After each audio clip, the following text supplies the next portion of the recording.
What's up? Just give me a second. I'm getting my stuff situated.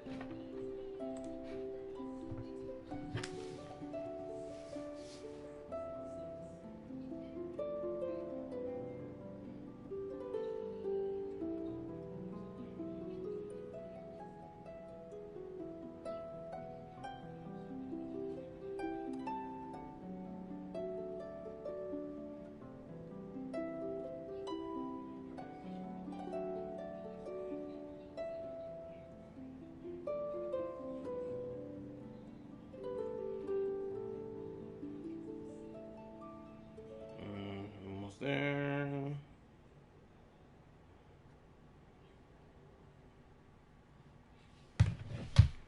Sorry, my stuff's still loading.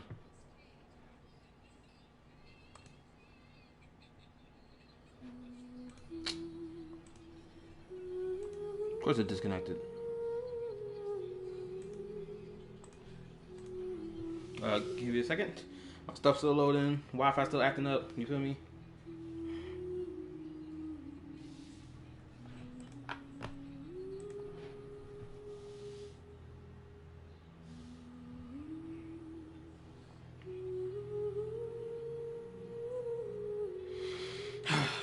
I don't know why it's acting up right now.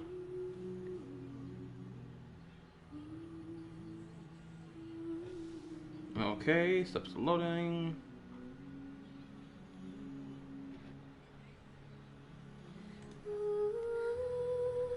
It's still loading. Let's give it a little longer. Alright, screen popping up better now. Oh, did you see the rating? Wait, did you see the rating? Ray's video I sent you? Oh, I got a message to me? Wait a minute. Hold up, let me see. Because I don't know if I got a notification about someone sending me a message. Wait, was it on YouTube that you sent this to me? Or was this on Discord?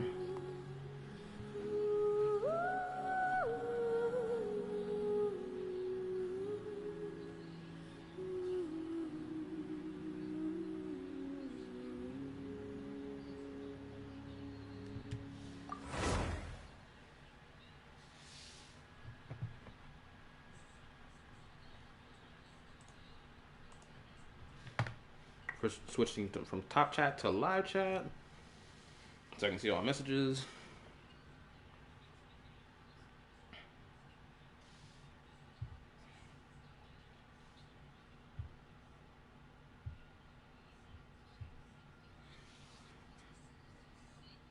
That's correct. Have you heard of Ultraman? It's a. I have heard of Ultraman. I don't think I haven't watched any of that content though. Well, hold on. Where's my Bluetooth case? I gotta put my headphones back in the Bluetooth case. Where is that damn thing? Oh, there you go, right there.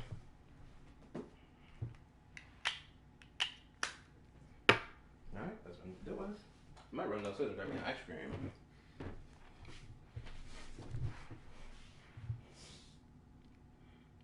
Oh, you sent it to me on Discord. Let me check. Let me see. You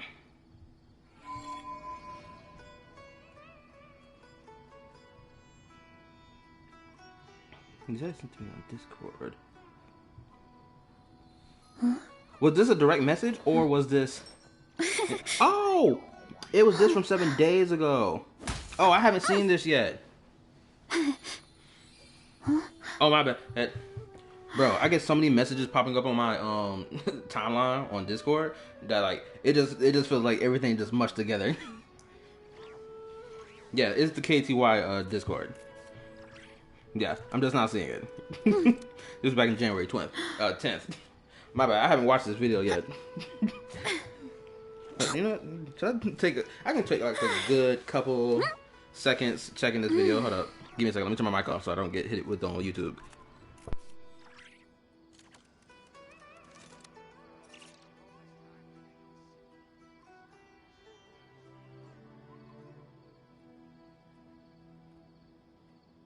Error.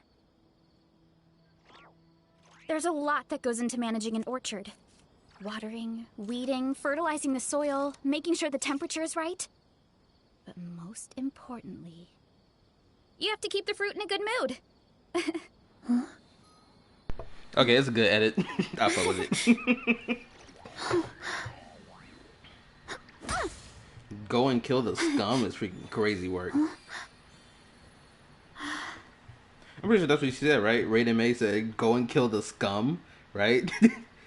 Hold up, let me go rewind a little bit. I could have swore she said that shit. Hold up. Go and kill the scum is a diabolical line. My parents always say, go and kill the no scum. matter how busy life gets, you should always sit down and enjoy a It's a proper tough meal when you line, get not hungry. gonna lie. What I like to do is stack my plate up high, then squash it all down. Take a deep breath. And wolf it down in one go. That way, I get to eat my fill without wasting.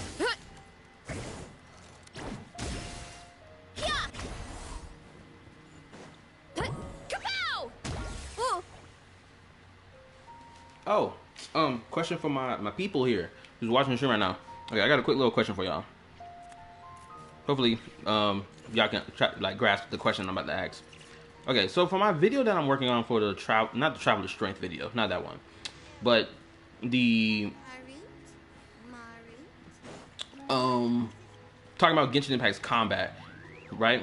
I'm kind of like, I kind of put myself in this position where I'm kind of confused on whether or not I should deem elemental reactions and dodge mechanics that we have in Genshin, right? The whole dodge thing. I'm confused on whether or not I should label that as the fundamental gameplay mechanics and have like normal attacks, charge attacks, and elemental skill and burst be the additions that make the gameplay more fun, right? Or if I swap that around and just have the like normal attacks, charge attacks, elemental skill, and burst, have that be the foundation of Genshin's gameplay, and have elemental reactions be the enhancement to that. Honestly, I feel like both is true for Genshin Impact. Like either way I pick, it still just leads back to the same thing, a conclusion for me. Dodging, not with Zhongli.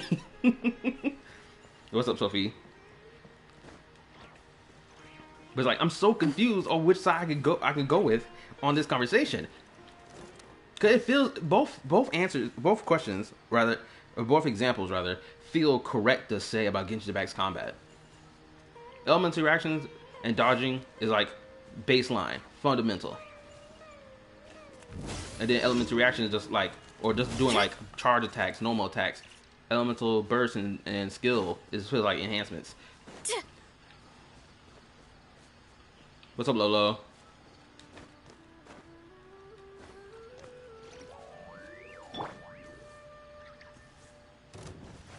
Surge. Be free. Ding dong, water. Headbutt. Yeah. Hi. Da. Heads up.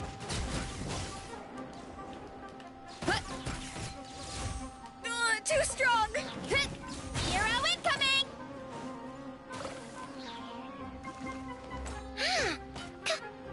Chew on this. Tell me what you see. Three moons converge.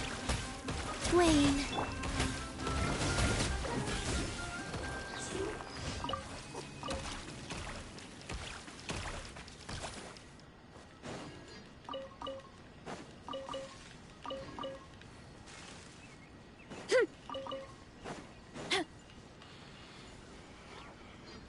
How are you? Oh, I'm doing fine.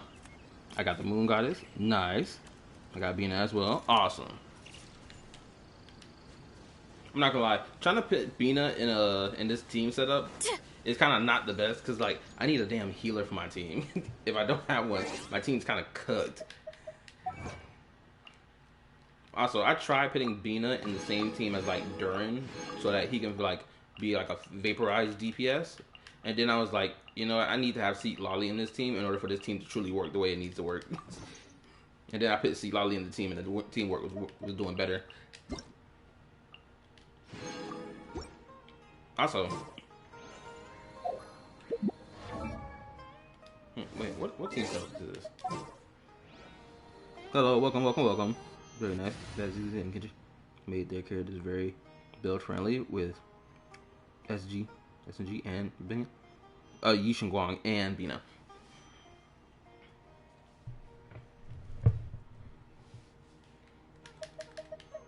Oh, this is my electrified team. Hold up. This team justified. Abyssal freeze. I haven't used Abyssal freeze in a little minute. I'm not gonna lie. You know what? That's all ultra.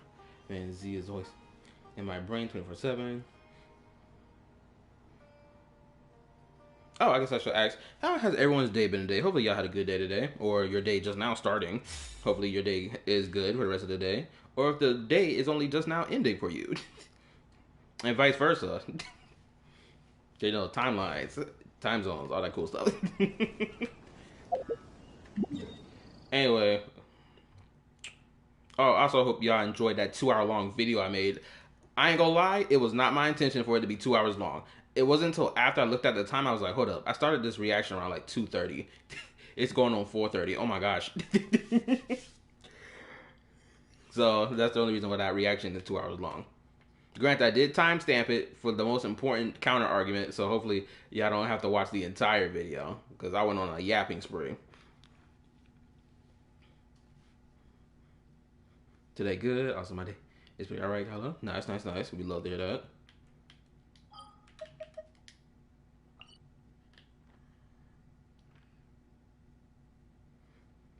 Did you see the Arknights trailer yet? Nah, I haven't watched that yet. How dare Genshin have holidays in game? I know, right?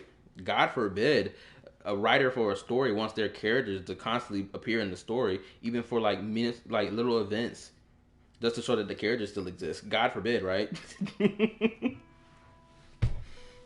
God forbid NODKRAI is the place where older characters comes and revisit through traveler antidotes, right?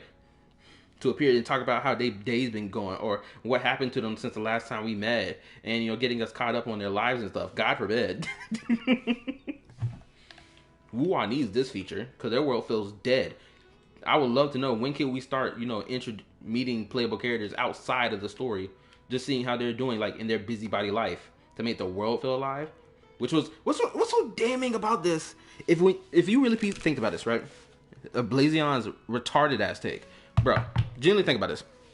One of the biggest criticisms people gave about Genshin when it came down to exploring the open world was the fact that when it came down to playable characters, you didn't even see them in the open world. The open world felt dead after like finishing all the exploration, right? So what reason did you have to go back to an old region? You didn't. And guess what? With Traveler's Antidotes, it gave us a reason to go back to old areas, to revisit old characters. Because if there's no reward to get, that's fine. But interacting with older characters that we haven't seen in a long time, that's great. At least the story knows that these characters ain't, you know, just these collectibles that's sitting on the shelf collecting dust. Let these niggas live. Let the world feel alive. Shoot, you got games that aren't even gacha games that do this. But for some weird ass reason, we gotta only focus on one character and one character only, and leave all other characters behind. If that's the case, Wuthering Waves need to cut off 90% of its entire cast of characters. If we're running on the logic of, oh, the main story is only about the Rover, so therefore Rover is the only character we should care about, then why the fuck are they releasing other characters that's not related to the Rover at all, who are playable characters? Why? Why should I give a fuck about these characters? Why should I give a fuck about Lupa? Why should I give a fuck about Kartathea? So on and so forth.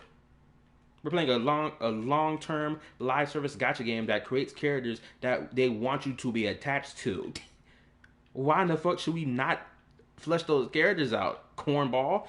Anyway.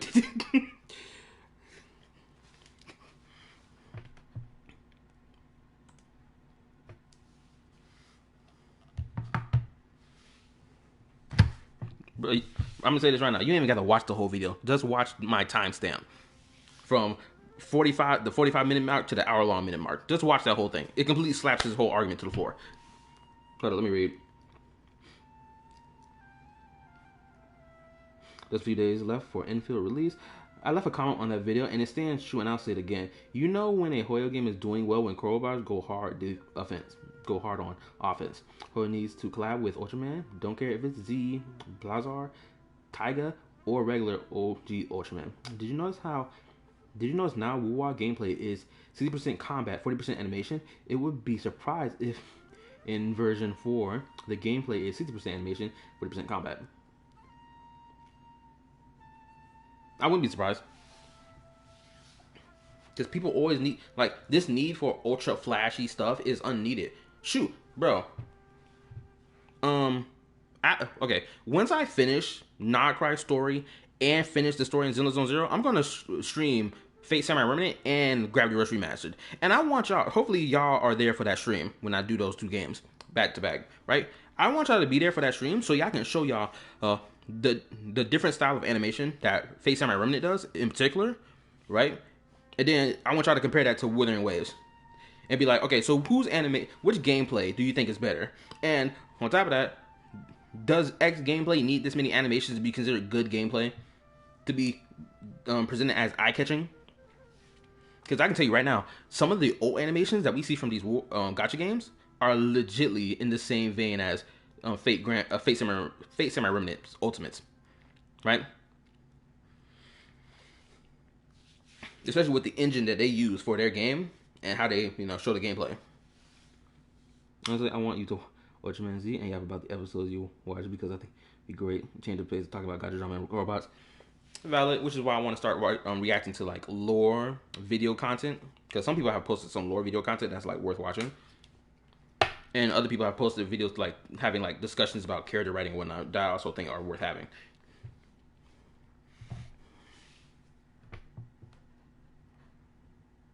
I saw animation leak once and the community hated him for not being flashy enough. You may like it a lot. Okay, I put it on my to watch list. Granted, oh, actually, I think I have a friend from high school that I still kick it with. He's on my personal friend Discord. I think we are watching something akin to an Ultraman series. We've been watching it like over the span of like a couple months. I forgot what it's called though. I think it's something similar to Ultraman, and I've really been enjoying it. I've been calling him the main character of this Hero Justice. Oh, it's been great, actually. I've been really enjoying that show that we've been watching together. Hold on, let me read a little more. We're going to get right into the story. I'm not going to spend 2 hours yapping like I did last time. I'm not going to do that. I'm going to spend just a little bit, and then we're going to get right into it. Also, for Luke's animations, I fucking called that shit. Hold up, before we even get it. Bro, I effing called that shit from a country mile. That nigga Luke's animations was going to be weak sauce in comparison. His gameplay is like, it's okay. Like, there's nothing, like, worth talking about in his gameplay other than the fact that he, like, grapple hooks from a distance and then zooms in onto the opponent. And then, like, you can, like, kind of do that once or twice, right? And then his ult looks cool. But, honestly, in comparison to her, he's nothing.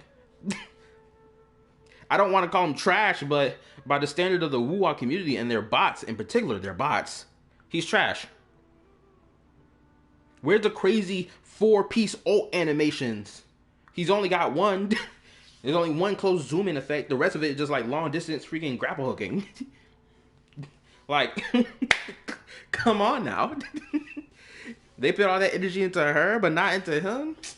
That's some nasty work. I'm just saying. Also, I'll say this too, to give a little more nuance to like the whole conversation related to Varka's animations or his old animations. Like, I can see what people are saying when they say that NODKRAI 5-star characters old animations look cooler in comparison. I can see what they're getting at. I'm not gonna act like I don't. It'll be pretty ignorant for me not to like see what they're getting at. I understand what they're getting at, and this is why we're talking about him in the beta version, right? There's so much time in between his release date to like change his old animation or like give it a little more pizzazz, let it drag out a little more, this, that, and the third, right?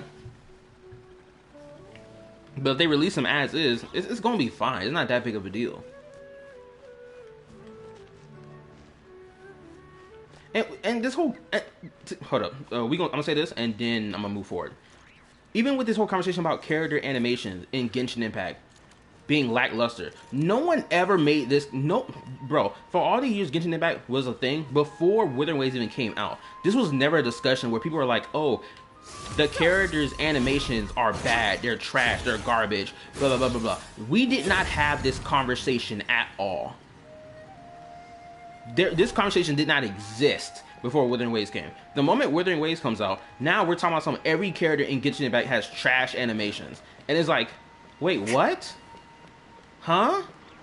niggas making arguments of, oh, the hyped up characters giving trash animations, and then you mention someone like Nahida, a character that was hyped up, and no one sat there and talking about some of her animations are trash.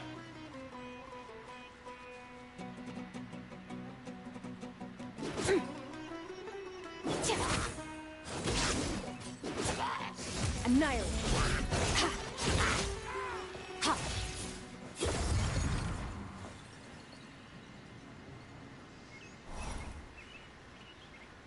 But you get the point I'm making. But now animation just flying around character compared to being 1.0 still on, which is still granted. Not gonna lie, a lot of old animations from version 1 of Wuthering Waves look like fan animation. And then when we got to version 2, it started looking less like fan animation. Then version 3 looks fine. But I can tell they're trying to make it feel like this high definition old animation when they're putting the freaking black bars on the damn screen to make it feel like it's 3D popping.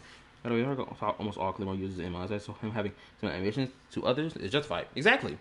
And it's so crazy that people are having an issue with that when you say this to people. But in the same breath, you have niggas who love comparing Genshin and Wuwa animations and characters and whatnot being, because like that dude Arikita, right?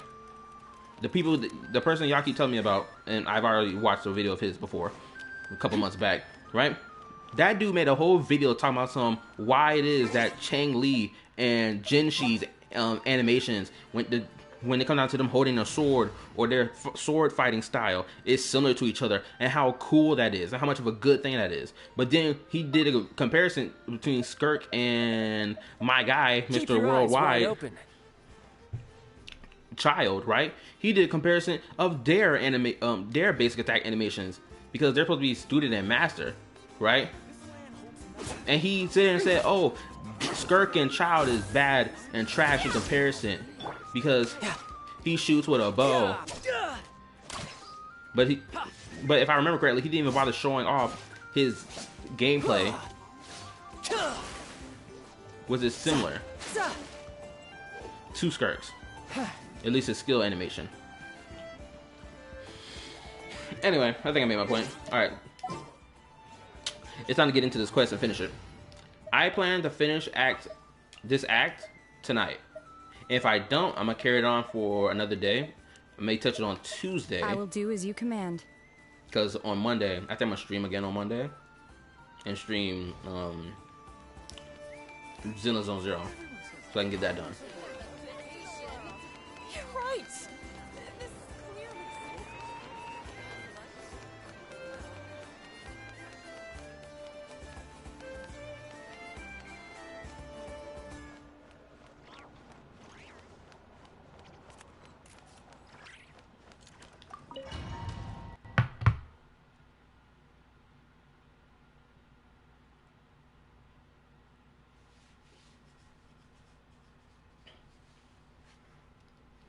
May need to go get myself an ice cream or some water to drink. My throat feels a little dry.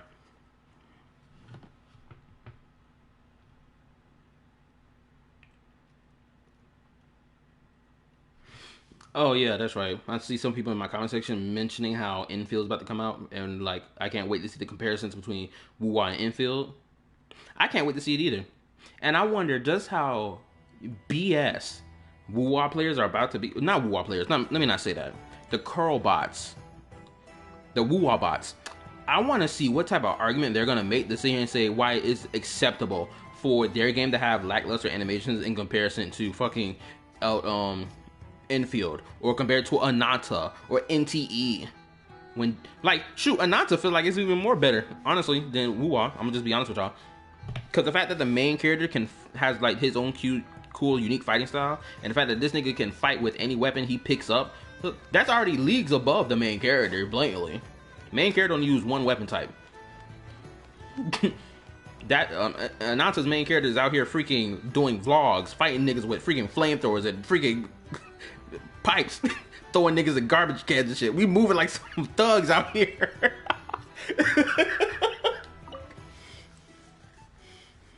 His exploration better too. He can fly while grapple gliding and all that other cool shit. Miss Androne, traveler. Do I remember this point? No, I exited from the story at this point. Hold on, let me read. If only characters with wings could use their wings to glide instead of using regular gliders. Imagine that with Duran, Urbina, and Sarah. I get all that. I understand that. I'm not gonna act like I don't understand what you're saying. But we gotta remember, last time they did any type of exploration equipment into any playable character, people called it predatory business practice and forcing players to pay for money to get the high quality traversal mechanic. And they made that argument not just for Natlan characters, but for every character in the game that dared to have anything like that. So in my opinion, it's best to avoid that altogether. That's just my opinion. But it's the best move for them to avoid all that, which is why you don't see Duran having any type of flight in his gameplay. Hey there. Paimon's here too. She was just helping them sort through their things. How did your chat go? That was fast. The call only just ended. Well, you said it was urgent, so we got here as quickly as we could. Albedo, I have some alchemy questions for you. I see. Looks like my knowledge proved useful after all.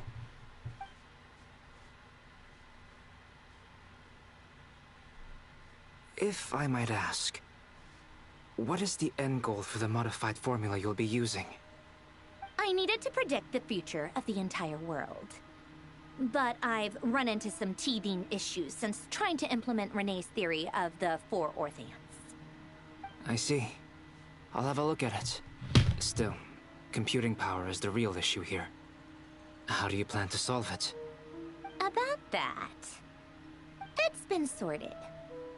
Oh, with the Traveler's help? Actually, you're not wrong.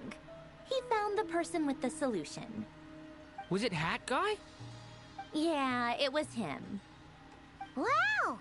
Go Hat Guy! Seems like all that time studying at the academia is paying off big time. But where is he? Wasn't he the one who asked Albedo and I to come here? Come with me.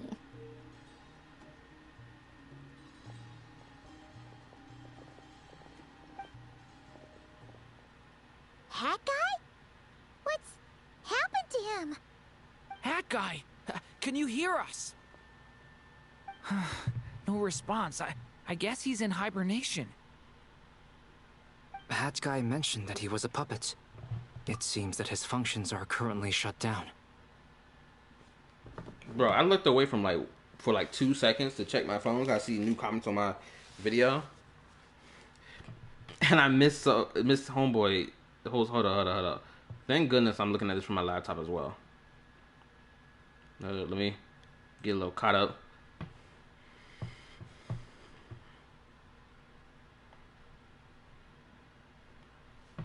Hold up. Give me a second.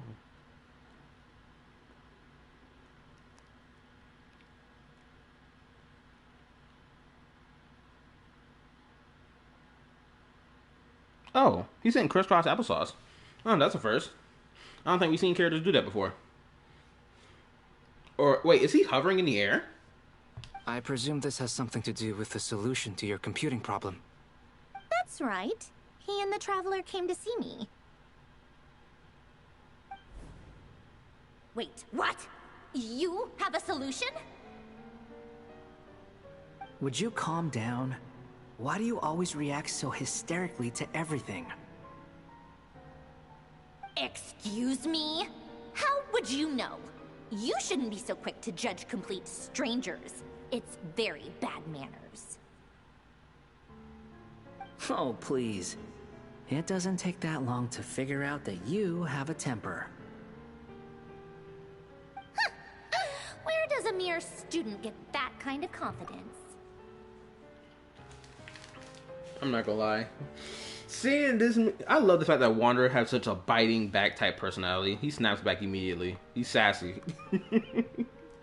I freaking loved it. I love the fact that he talks shit as well. I just love it. Because he don't take people's shit. Oh, wrong button.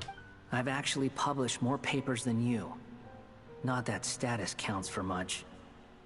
Even Paimon's applied for academia admission. Wait, what? Paimon applied for academia admission? Is my girl trying to get educated? If so, thank goodness. This girl needs to be educated more. There's too many instances in the story where they deliberately make Paimon into a dumbass. Genuinely. Especially for concepts that she should be able to understand. Thank God she's going back to school. She needs it. Huh? Are you serious? See? This is why I can't be bothered to explain myself. She recognizes no one's skills but her own. Okay, fine. I'll hear you out. So, tell me, how do you propose to solve my computing power problem? This world itself is constantly processing all kinds of information.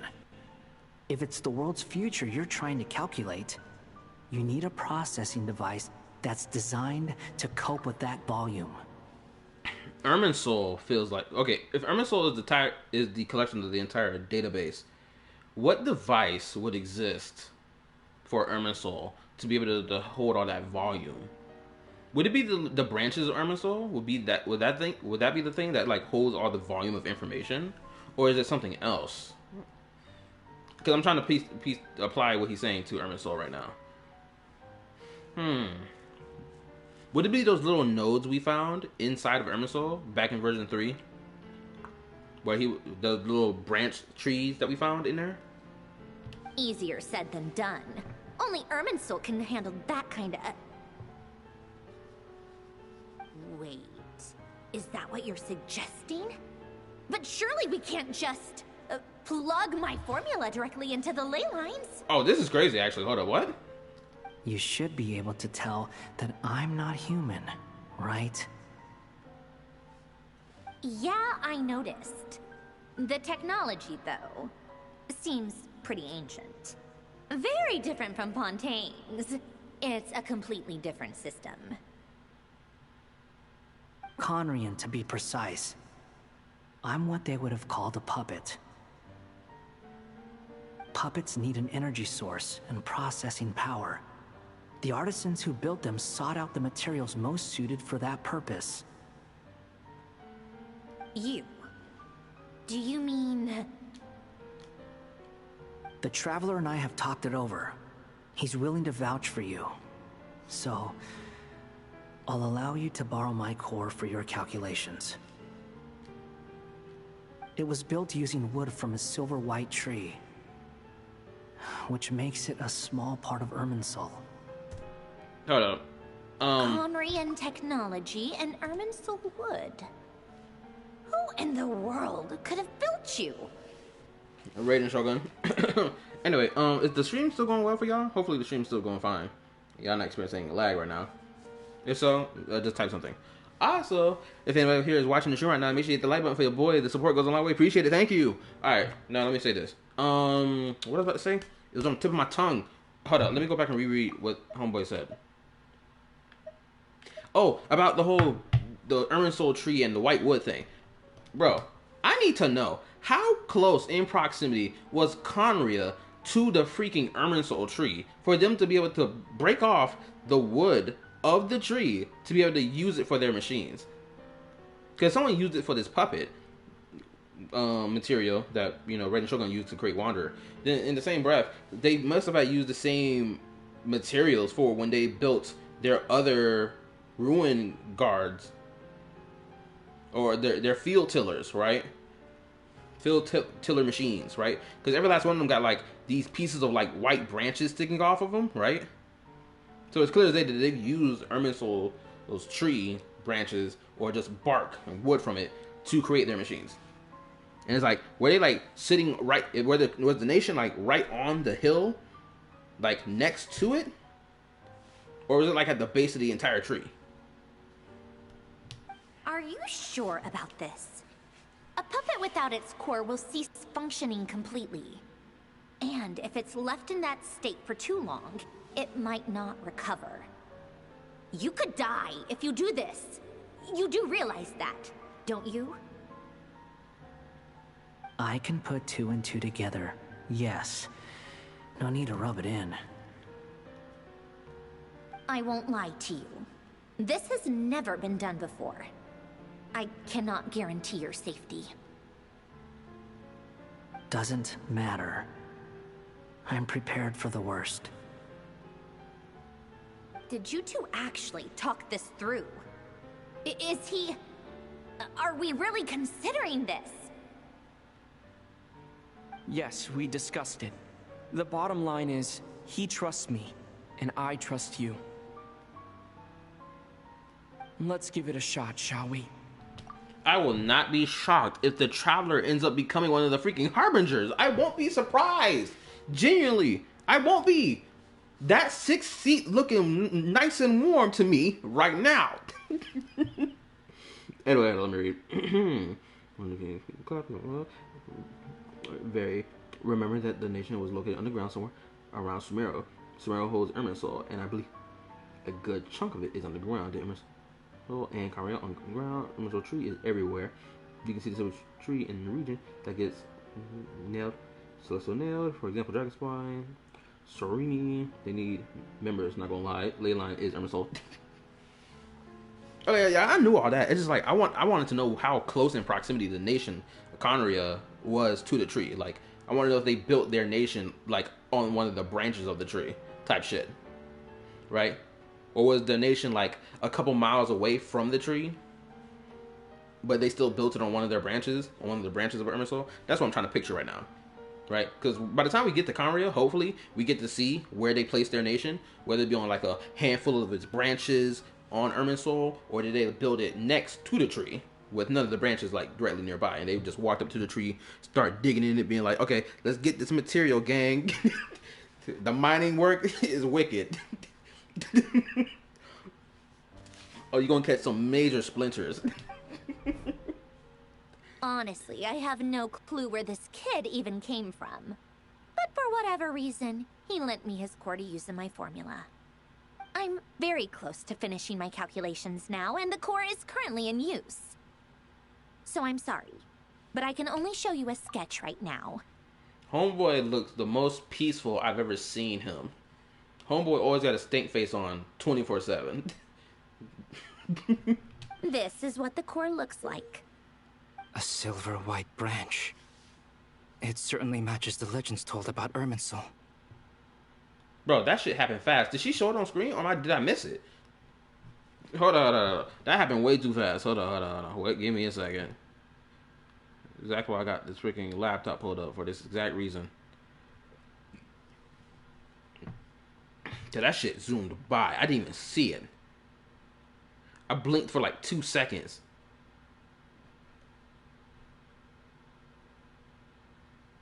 Okay, I saw it. Is Hat Guy gonna be okay? He's not gonna die, right? Right? In theory, he should be fine. As long as we put his core back in time. Beyond that, all I can say is that I'll try my best to avoid risk and make sure the core doesn't sustain any damage. I think I know why you called us here now. Someone needs to watch over his body and make sure it's protected until the process completes. Correct. He said that the only ones he trusts here are you two, and the Traveler. And the Traveler will have other work to do. Look at the Hat Guy for me. He will have our undivided attention. Aww, Hat Guy. On a more positive note, things are progressing steadily on my end. I'll call everyone in for a meeting once the results are out. So now returns to her initial question. She and Abe to enter into an in-depth discussion. You, Paimon, and Duran stand next to Hat Guy, keeping watch over his silent body. You've never seen him in this state before. The worst case scenario with the core removal is either a system reset or a total loss of function. But I'm not afraid. A quiet death should have been my fate long ago. I mean, He not wrong. And this goes back to this whole video that I made up disproving Blazion's take, right? Because I mentioned in his community post that he made, saying that, oh, these limited time events from Lantern Right and the Windbloom hold no value, and Eddie Phillip patch doesn't hold any value with their events either, type shit. And it was like, no, they clearly do. This character first appeared in a limited time event, and then it appeared in the main story. If that doesn't tell you that the limited time event stuff, not every last one of them, right? But a good amount of them are very important. This character's personal story is not even complete yet. He still got to spin back on on the Doctor. We still got to get that done. He got to have his one-on-one conversation with A, because these two have not met yet ever since they departed 500 years ago, right? We need to see that before he meets his end. And also, he got to meet one-to-one with the descendants of the Raiden Gokuden that he purposely destroyed himself because he thought he was getting his vengeance. He got to meet Kazuha as well. This character alone has about 3 different shit that he needs to check off his box before he even kicks the bucket. Type shit. You feel me? Could you imagine if Genshin Impact was like, oh, in version 3, the interlude chapter for the Wanderer, that's where his story ends. They set up this whole, oh, he's gonna get his revenge on Dottore and like face the consequences of his actions. Imagine they set all that shit up. We continue through Genshin Impact and then all the way to the end of the damn game story. And guess what? We don't ever touch up on him again. And the next time we saw him, he talks about how, oh, I spun the block on Dottore and I faced the descendants of the Raiden Gokuden and shit like that. Imagine he told us about that in passing, rather than us, the players, seeing it on screen. It would be the biggest cock slap to the face of, oh, they're telling us and not showing us. You know, a criticism people give of Genshin's story, where they do this whole, telling and not showing thing that people complain about a lot. Could you imagine? This will be the worst thing ever, wouldn't it? Anyway, let's continue. A core is completely different from a heart. It's like another vital organ entirely. I never believed it could be a true replacement for what I sought. But in the end, it turns out the core was more useful to me. Pretty funny when you think about it. It's like the punchline of my entire life. Another thing, that's an aspect of his character. He was all about trying to find his heart. A real heart. Personally, I viewed his animal vision as his heart since, he obtained it. And he placed it next to his chest where the human heart usually is, right?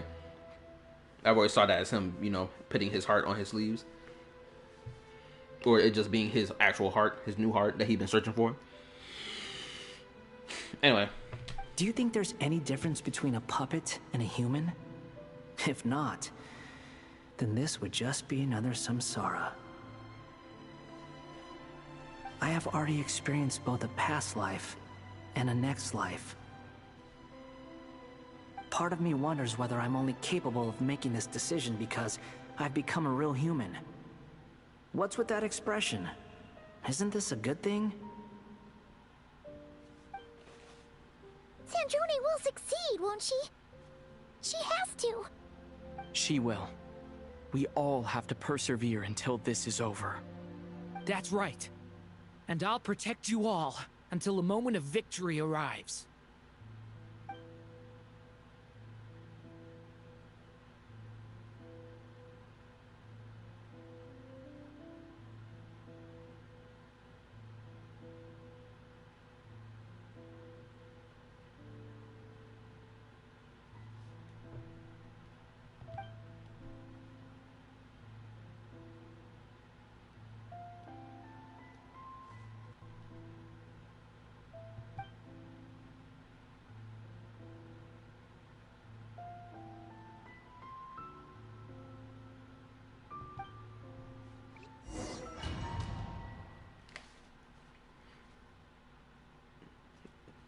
I'm not gonna lie.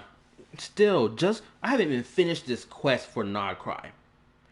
There is no excuse anyone could give for why Withering Waves can't do the same level of writing quality that Genshin Impact has done for NODKRAI. There's no excuse at all. There's characters from version 1 that you could bring to version 3. Like, you know, Beiji or Baiji, you know, that doctor. Oh, snap! Holy moly, hold up. Who are you? I gotta prepare myself. Finally, I have reached this spoil that I got hit with thanks to that reaction mashup of that content creator I'm subscribed to. Finally! Call me Sonnet. You have the same power as Canon. Oh my goodness! Cyrene, is that you? Hold on, let me take the words off the screen. Oh my god, you're gorgeous. I'm so glad. I am so glad Genshin Impact started going down this route of like making unique looking NPCs ever since like Natlan till now. I'm so glad they started doing that. Could you imagine if this NPC looked like any standard female NPC that they usually make? Could you imagine? This shit would be fucking diabolical. I'm so glad they cooked with this. But this is just one of 3. Where the rest of your sisters at? Hold up, put the screen back. Oh, there we go. Sonnet. So, you're the goddess of the iridescent moon? Oh, goodness. You recognize me? Well then, what's your name? Columbina. Columbina Hyposelenia. Yeah, she does look like your big sister. I can see it. Hyposelenia. What a lovely name. Did you choose it yourself? It was a joint effort between me and my friends. Friends? You mean your friends in the heavens? Huh? Oh, sorry. You must be exhausted. I apologize. Hang in there. Let me introduce you to my older sisters. So the iridescent moon is the youngest? Okay. Do you mean the other 2 moon goddesses? Arya and Canon? Wow, you sure know a lot. Hey, does that mean that our story goes on into the future? Yes, but not in the way you think. Gorgeous goddess of the moon. Oh boy, if only you knew. Oh, I guess that wasn't the best question to ask. Bro, I ain't gonna lie. I know I gotta keep going forward. I know, I get it, but I gotta say this. Bro, I need to see the heavenly principles. Flex who this nigga is. I need to know. Is he gonna be Auto Apocalypse? Is he gonna be the Finon / Kevin Keslana of Genshin Impact? I need to know. Tell me, nigga. It's alright. We were prepared for that possibility. Oh wow, really? You could say we were too prepared. I can't even remember how long my sisters and I have been here by this point. Wait, so y'all just been inside this realm all this time? Oh, what? Are we getting a When did you cutscene? get here? How long has it been? I can't say for sure, but it feels like it's been forever. I see. Are you feeling alright? You look a little unwell. I can hold out a while longer. Wait, I just realized the area's changed. Before it was water all across the ground. Hold up, wait a minute. What did I just see? Holy guacamole! Anyway, hold up. Before there was nothing but water across the entire ground, but now it's sand or like moon dust. Are we? What? Hold on. Let me look at the whole structure. Oh shit.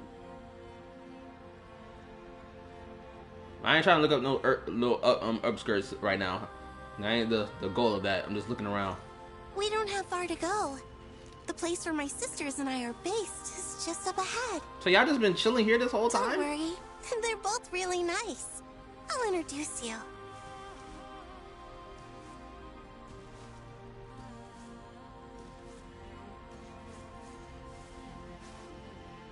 I'm not gonna lie, Dotori's moon wheel looks just like that. Oh my goodness, I'm just realizing the placement. Wait a minute, hold up. I can't pop Oh snap! Hold up. Columbina's moon wheel that appears. Oh yeah, what's up, Jay? How you doing, bro? Columbina's moon wheel, when it appears, it goes underneath. It's just like the bottom curve, right? Where the circle is on top.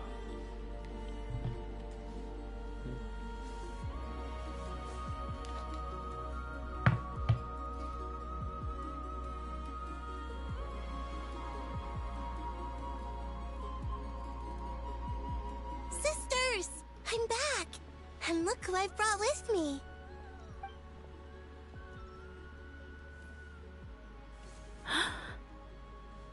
Oh my goodness, woman, you're gorgeous. Good Lord. Amen. You're just as gorgeous too. Bruh. The fact that they're not gonna be playable characters is kind of wicked, but I appreciate it nonetheless. Actually, it's better that they're not playable characters.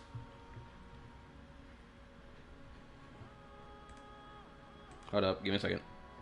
Alright. It's our lovely little sister, born in the far future. The pleasure is all mine.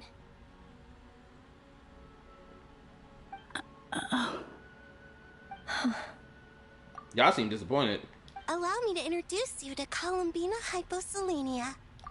And she's the shortest one of you all. She really is the baby sister. This is Arya, the goddess of the eternal moon. And this is Canon, goddess of the frost moon. Canon, don't you think Hyposelenia's power is similar to yours? Hello, Columbina. I apologize for our startled reaction just now. And please, forgive our little sister if she's been annoying you. She tends to talk a lot. Okay.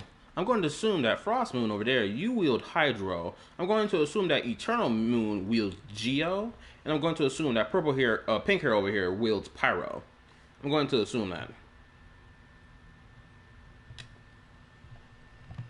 It's fine. You seem shy. Don't worry, Columbina Hyposelenia. No one can hurt you here. Could you tell me where here is? Please. I must know.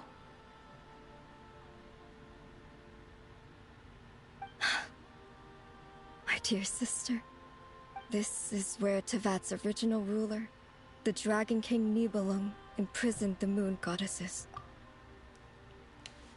So this is your prison. Okay. I'm soaking it in. Oh boy. What? You're scaring her, Canon. No, I'm fine. Please, continue. Nibelung, our original master, created us in the distant past to maintain Tevat. But he left this world and traveled into the dark universe beyond, to explore worlds vaster still.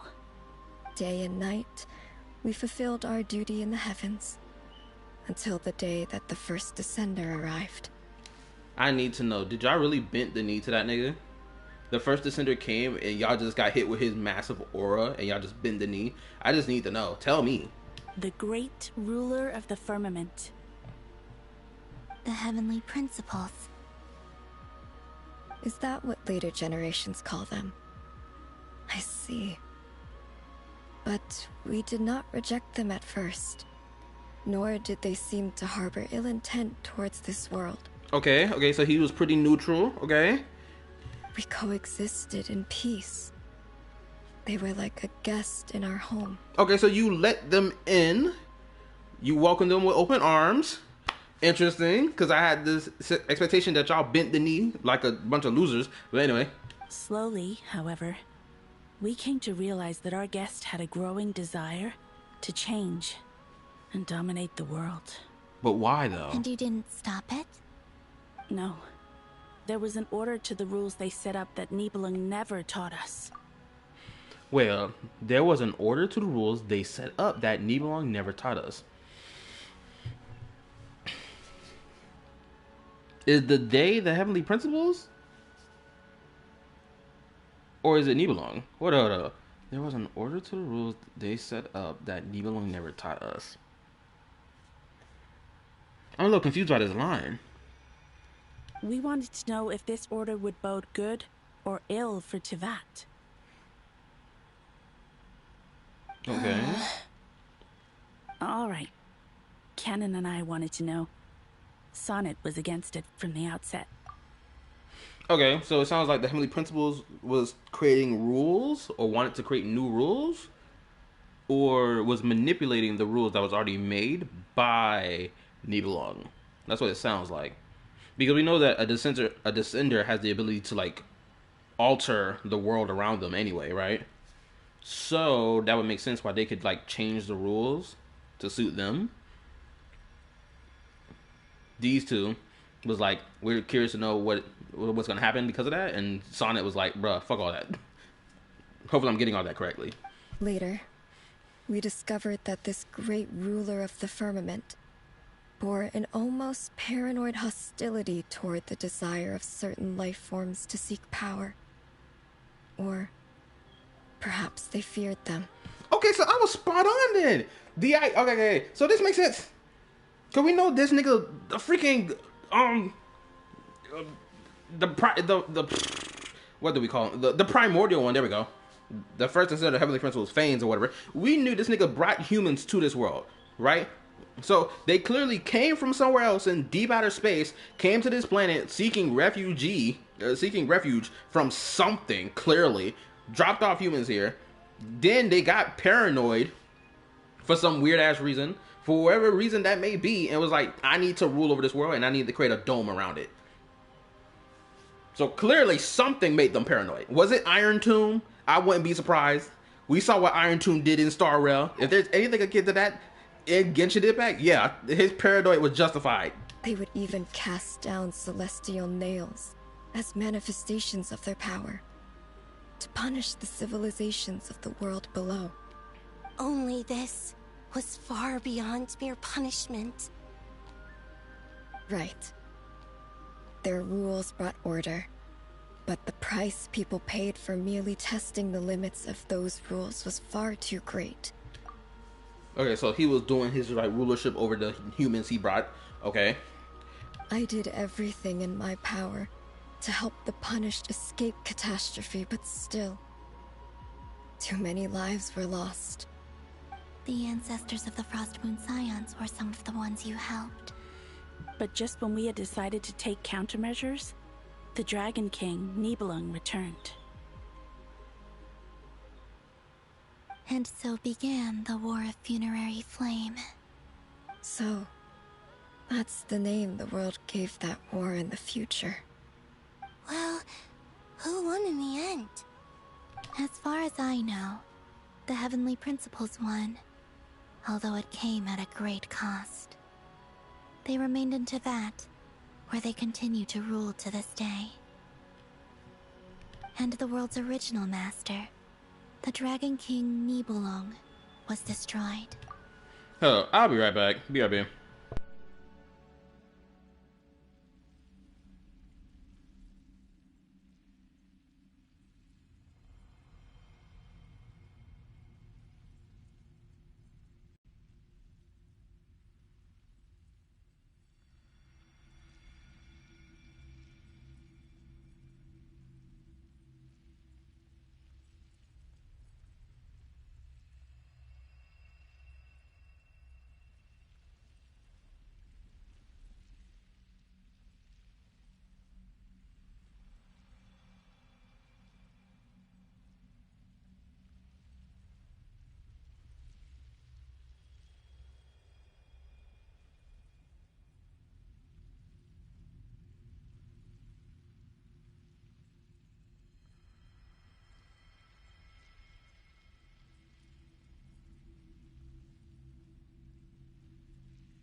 Okay, sorry about that. I'm back. Had to go get myself 2 yogurt and some ice cream. Need something to snack on. Anywho, let me read. I call dibs on all 3. Also, Nibelung was a master craftsman. The fact that he crafted these 3 beauties speaks volumes. We know that that nigga Nibelung was a premium gooner. He was like, I'm about to create these 3 females, these gorgeous ass females for niggas to goon about. We know what type of timing he was on. And what of the moons? Are there still 3 moons in Tevat's skies? You can tell us the truth, Columbina. We know we are but remnants of a bygone age. We are prepared for the answer. Only the frost moon remains. But it has been cast beyond the false firmament by the heavenly principles. The eternal and iridescent moons were both shattered during the war. So death finally came for us in the end. Sonnet. But you're still here, aren't you? A moon goddess cannot live without her moon, Columbina. She's right. That's why I began to disappear. Because the frost moon is cut off by the false sky.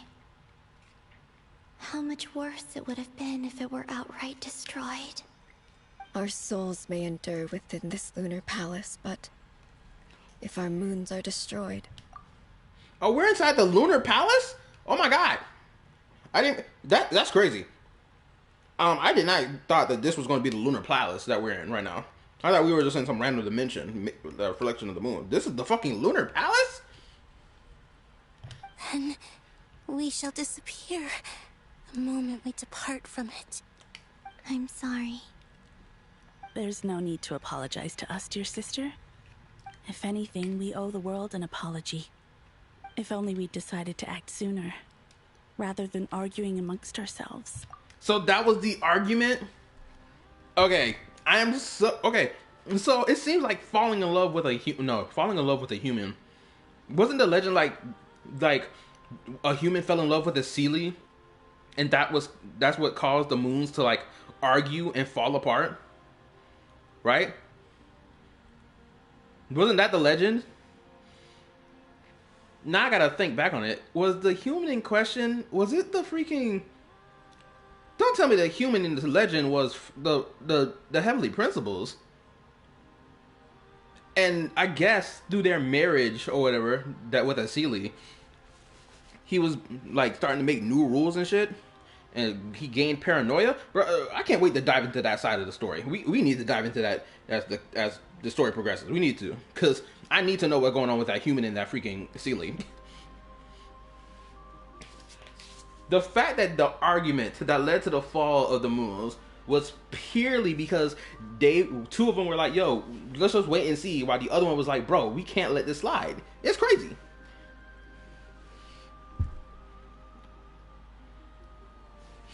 I'm on Nibelung's side. He went out for a little while and his home was taken over. Of course he'd be pissed.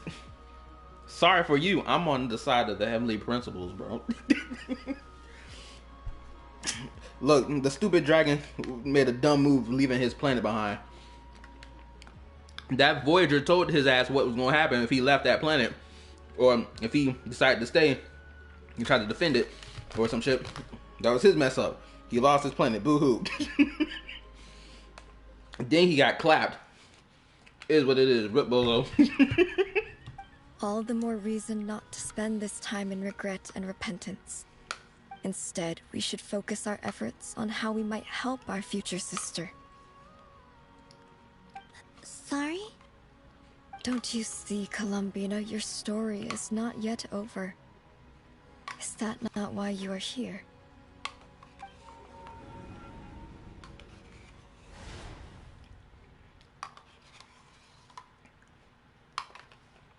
This back and forth between the past and the present right now is so good. It's done. Initiate numerological array. Continue running primary process. Calculate the world's fate through extrapolation, and identify nodes of potential change. Through extrapolation? Secondary process, scan for moons. Still 4. The number of moon marrows hasn't changed. Wait, let me think. Is it possible that there's something I've been misunderstanding about the moons all along? Yes. Variables. Variables in the world. I know where potential variables within the world come from. So what about the moons? Are there any variables there? Like their life or death, for instance. What if being alive or dead makes no difference to a moon? But that's so strange. Even immortal gods can die. Why would the moons alone be? Wait! Wait! I've got it! I've got it! Oh damn, she hit the nail on the coffin. Also, the idea of an immortal god being able to die, isn't that not a contradiction in itself? If alive or dead is considered a variable, we might have had this wrong the whole time. No one ever said that a moon marrow equals a living moon. We just made that assumption ourselves. Initiate secondary process. Scan again. This time filtering out interfering perimeter, moon marrow. I don't care if they're natural or artificial. Get them out of my search results! Why? It says 3 moons still exist in Teyvat, even after excluding the moon marrows. But we know for a fact that 2 of them are dead. Redo the scan. Narrow the results to living moons and real moons. No, scrap that. Narrow it down to moons that have lunar authority and remain alive. Why? Why is it still 3? What is this, Columbina? Has the world lied to us? Or are you the one pulling the wool over our eyes?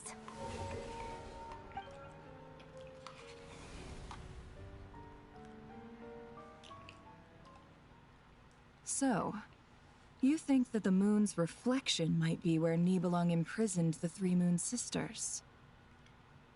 Yes, it would explain a lot, such as why that space would respond to a moon goddess's power, opening the moon gate at her command.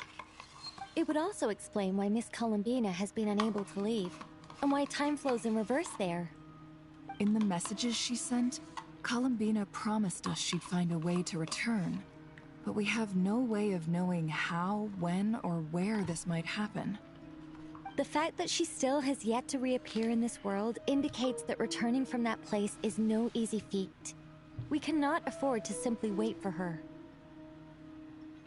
Columbina be like Sulfur X. Alive and dead are human concepts. God don't have to follow such logic. True. Because God created the damn logic in the first place.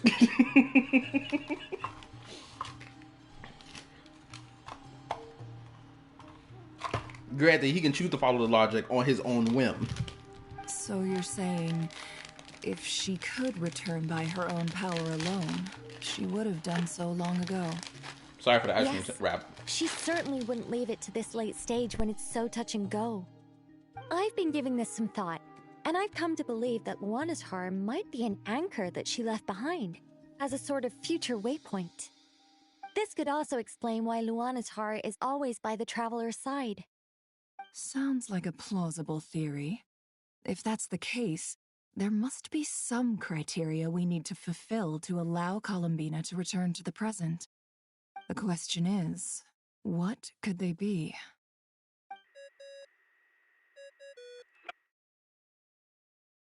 Hello? Listen up! This is extremely important!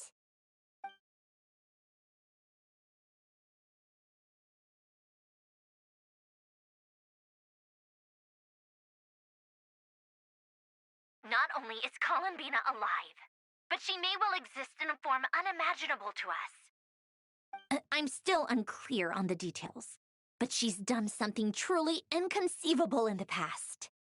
And the clue to what she's done lies in the moon and Teyvat sky. Truly amazing. Oh, I'm so delighted for her. I'm sure we all feel the same. And I'm sure Columbina is ready to get back here and fight by our side. I'll keep my calculations going and try to find some way of coordinating with her.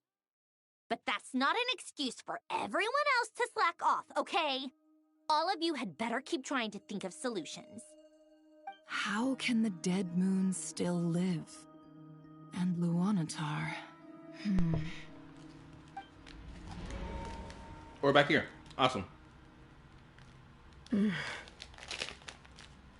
It's hard to believe that's what will happen in the distant future. Our authority is linked to the most fundamental rules of Teyvat. I suppose it's no wonder that many would covet that power. I didn't realize that when you said friends, you meant people who live down in Teyvat. That's so lovely. I always wanted to go down there and have some fun.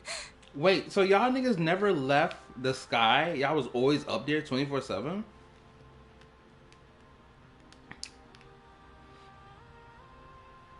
Then where in the fuck did the fucking where did Fanes go then? If y'all let him come to this world as a refugee from someplace, bringing humans with him, where exactly did he go? Did he just kick it in the heavens with y'all? If so, y'all kind of just let him in God's house, essentially. And then y'all let this nigga take over God's house where he was away. Y'all did a really bad job, honestly. The only one that was on time was freaking Sonnet over there in the corner. Or not Sonnet, Arya? Hold up. Have you ever tried leaving this prison? Of course. Between us, we've tried everything. But no matter where we go, this space will eventually bring us back here. It's like the center of a whirlpool. Everything ultimately converges here, at the moment when Nibelung imprisoned us. I meant to say, canon. In that case, have you tried using any of those pathways that connect this space to the real world? Sorry? What are those? They're passages through which you can make small-scale changes to reality by using Kuvaki. Or am I the only one who can use those passages? Because part of my soul remains in reality. Kuvaki. What is that? You don't know? It's a unique kind of elemental energy found only in NODKRAI, the land from which the moons arose. Oh. Well, it's true that the moons first rose up from the part of Teyvat you say is called NODKRAI. But there is no difference in the elemental energy between there and anywhere else. What? Nani? Could you show us some of this Kuvaki? Hyposelenia? Maybe if we see it, it'll make more sense. Okay.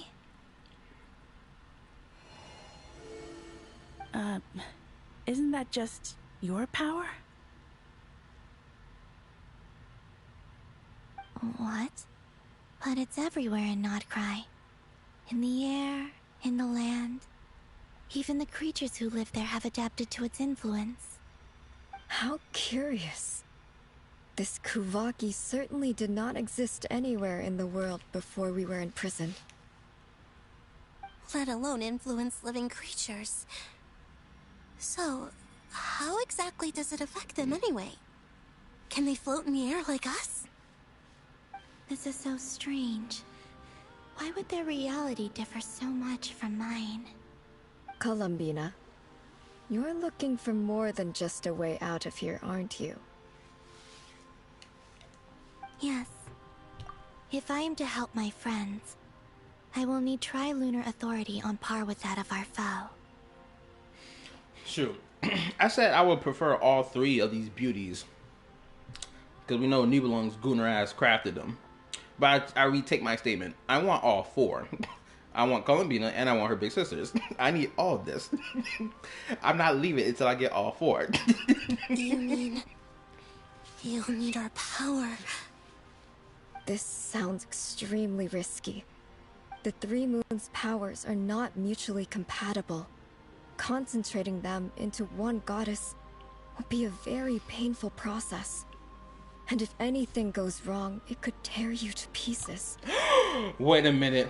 My brain kind of went down this path of thought earlier, but I didn't say anything. Is what Columbina gonna do? Is Columbina gonna have her body dispersed into fragments? And that energy is going to just shower over the entire landscape that is NODKRAI in the past, so that she can like rebuild her body in the future? Is that what's gonna happen? Don't spoil this for me. It's just my head canon going on right now.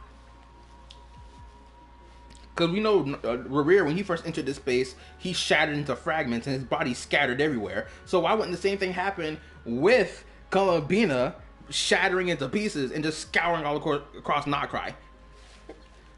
Because this whole conversation has been just alluding to the idea that, no, this is your power, twin. Right on the money? If I'm right on the money, this is crazy. I know.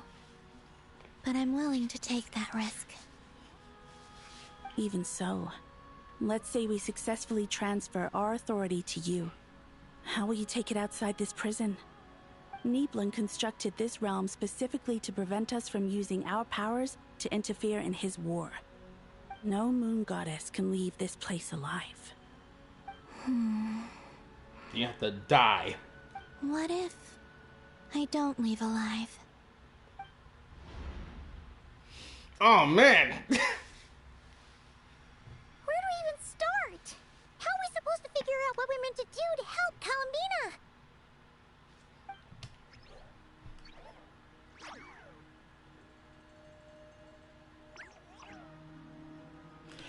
And you know what? It makes sense now why Columbina's scans were all over the place. Where it's like, oh, they're alive and they're dead at the same time. It's because they exist. It's because it's true. The moons are dead and alive at the same time. Because her essence has been scattered everywhere.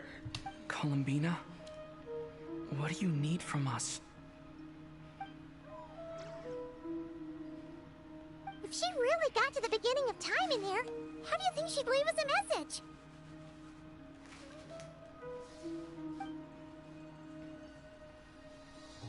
You don't think she'd write it down on a stone tablet somewhere in the hopes that we'd find it, do you? Seems unlikely. Columbina may not talk a lot, but she thinks deeply about issues like this. Let's review what we know. Oh man, this shit going crazy. This is the Columbina who fought alongside us against the Rahir of Solnari, and with whom we celebrated Moon Prayer Night. She knows our personalities, our ways of doing things, even our unique strengths and abilities. So, if she wanted to tell us something from a long, long time ago, what would she do? Oh.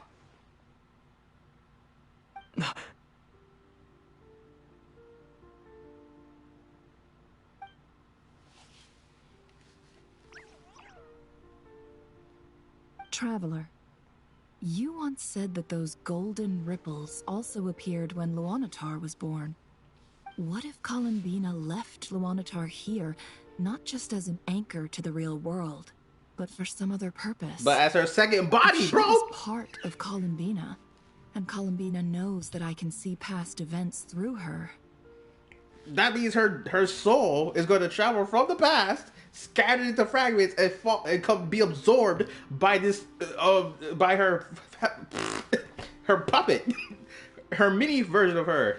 Oh man, I can't put the words together. You know the point I'm talking about. Oh yeah, like when you peeked into Rarir's past through his heart. Nefer, wait. If you're right about this, and you can really see past events through Luanatar, your eyes, they'll... Oh, I know. Looking at Rarir's past in Conria was already enough of a strain on my eyes. Looking this far back into the past, it'll surely blind me. But it's our only chance. This is the only way. Boss. We spoke about this once, a long time ago. Do you remember what I said, Yehoda? The day I lose my sight, the Curatorium of Secrets will be yours to run. What's wrong? I'd be overjoyed if I were you. This day's come a lot earlier than either of us expected. I need to know you'll honor our agreement, Yehoda. Promise me. Yes, Boss Neff. I promise. Are you sure you don't want some time to think this through? What is there to think through? I should have gone blind after our battle with Rerir. Frankly, it's almost criminal that I got away with it for this long. Then at least let me take some precautions on your behalf. And if you really do lose your sight, I'll visit your office every day and make sure you're well looked after. Oh, please, anything but that. I was actually ready to go through with this. Are you trying to scare me into backing out? As if I could ever scare you. I'll assume you're just joking to calm your nerves. All right, enough chit-chat. Let's do this.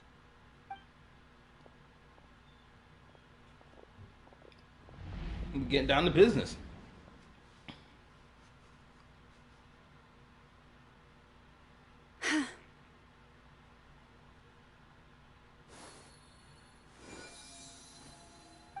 Yeah, put that dendro heal on her. All done. Good. Now give me some space. Oh boy. Come on then, little one. Show me what happened in the past.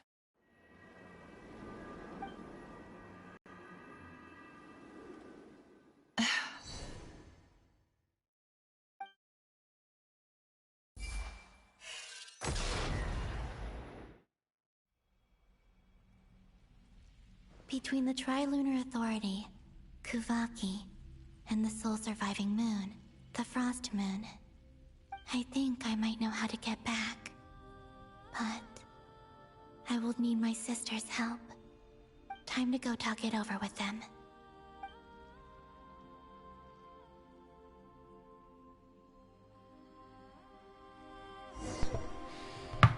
This is so crazy. The fact that these chicks just sit here all day, every day, forever, locked in this prison is diabolical. I hope when the Traveler becomes the new god of this world, that they set these ladies free. Because this is criminal. That they've been trapped here forever.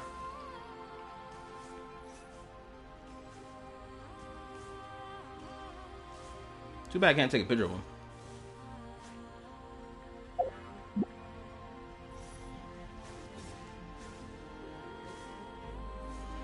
I'm trying to admire the character design because they just look so good.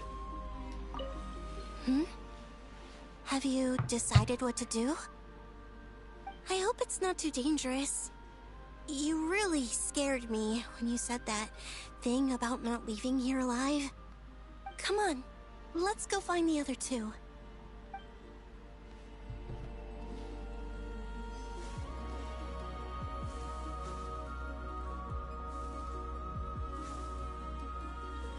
And I'm gonna let you walk there.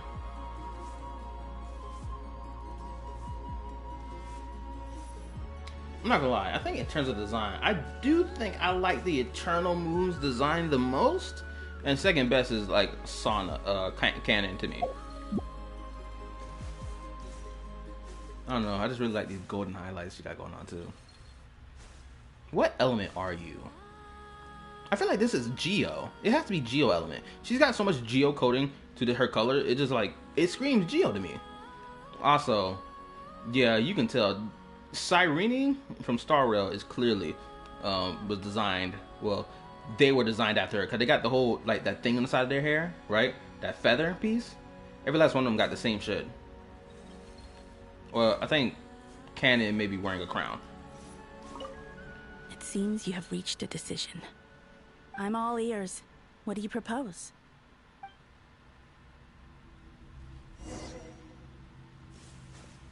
Let's look at these beautiful long dresses. We have to, no way they could become playable with these big ass dresses on them. No way.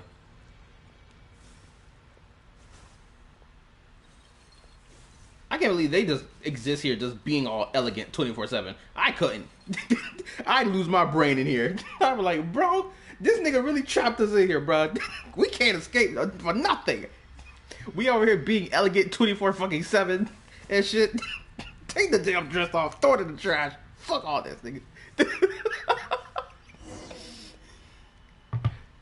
Screw that nigga D-Belong on everything.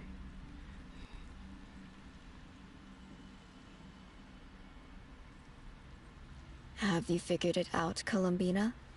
Tell us, how do you plan to leave this place? Oh, here we go. Kyler would have no one to yap to. You better believe it. I would have lost my shit. I would have gone crazy. I would have took all my clothes off, and then randomly some person from the past comes rolling up to me some, hey yo bro, are you blah blah blah? I was like, huh? Who you? Don't you see I'm busy? I'm basking in my nakedness over here. Can you please leave? I intend to die here, in this moment, and then be reborn in the future with the help of my friends. What? What are you saying? How can the dead be reborn?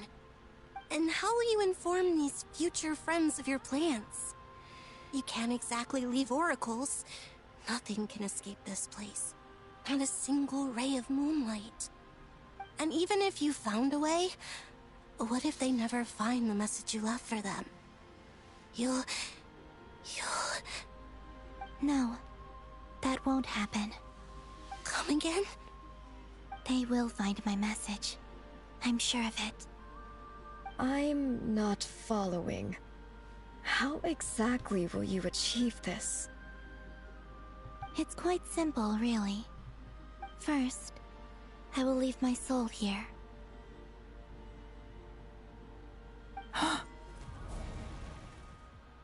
I see it. Your soul? You mean you're a divinity? Nefer is getting some exclusive content for herself right now. Can we all acknowledge that? She is the only human of the modern era of this world that gets to see the original goddesses that ran this fucking show. Like, truly, some next level shit. Some truly exclusive content, bro. Anyway, let's continue. Yes. I once left a portion of my soul in the future. One so small that this prison barely noticed anything. In this very moment, she can resonate with my soul across time. When the time comes, I believe that she can serve as an anchor to pull my soul from here back to the future reality. Man, knowing that that's how this shit works. Now, this is how you do the whole anchoring concept. You know, something Wuthering Waves kind of failed to do and dropped the ball on when it came down to Galbrina. Anyway, especially considering the fact that they used that same concept, you know, in 2.6, but dropped the ball on 2.7 when they used it again. Crazy work. But anyway, I wonder, could the Moon Sisters do something similar? Like, could they just put their souls inside the Moon Marrow? Unless it's already too late, and that plan won't work now, since they're already been trapped here for so long, right? And the Moon Marrows more than likely were in the possession of the freaking primordial one at that point in time anyway, so they may be just stuck here forever for real. Just as gravity connects the world to the moon. Exactly. In the future, where I came from, the moon has been cast beyond the false sky, but I can still feel that it is there. In a similar way, I can feel a connection to the soul fragment I left behind even now. My friends can use it to detect my presence. But how do you just leave your soul here? Is that even possible? On my way here, I met an ordinary mortal who entered this place long before I did. Her body is long gone, but her soul remains. And before that, I encountered an old enemy whose entire soul survives here intact. while the power that once corrupted his body has faded away. So, perhaps this space is specifically designed to imprison divinity and authority, but not the physical body. Still, even if your body can escape, would it not just be a lifeless husk without the soul inside? Wait, is that what you meant when you said you wouldn't leave alive? So essentially, that's what's happened to the Moon Sisters, except for the Frost Moon. I wonder how the Frost Moon still gets to live. I wonder if they explain that soon. But so that kind of explains why the other two moons don't have any life in them. Is because the divine soul is trapped here, while the body, aka the moon, is destroyed. At least now we got that fucking answer to all that, right? It makes fucking sense now. Yes. I shall turn my body into moonlight and pour it over NODKRAI. Yes! That power shall protect the land and quietly blend into it, awaiting my soul's return in the future. However, I cannot do this on my strength alone. I would need your help to do this, so I'm humbly asking for your assistance. Oh, dear sister, you need not be so formal. As I said before, we are but remnants of a bygone age. You, on the other hand, were born alone in that distant future, and you have walked a long and lonesome road since then. How could I bear to let your story end here in this dungeon? Don't forget, we are your sisters, your family. This is so adorable. Why is it that fucking Genshin can give me shit like this, but Wuwa drops the ball on it? Sorry for bringing that comparison into this moment right now, but it's worth saying. It's worth talking about. We would have never gotten something like this in Wuwa. Dead ass. They'll be like, oh, Columbina's character? Well, she just got released. We just gonna throw it to the side. Nigga. Aria's right. Actually, I've always wanted a little sister. Can you imagine how it's been for me? Getting nagged by two older sisters all the time. Now, I finally get to be the big sis. And not just that, but I get to help you return to your world, too. How could I say no to that? Sonnet. Canon?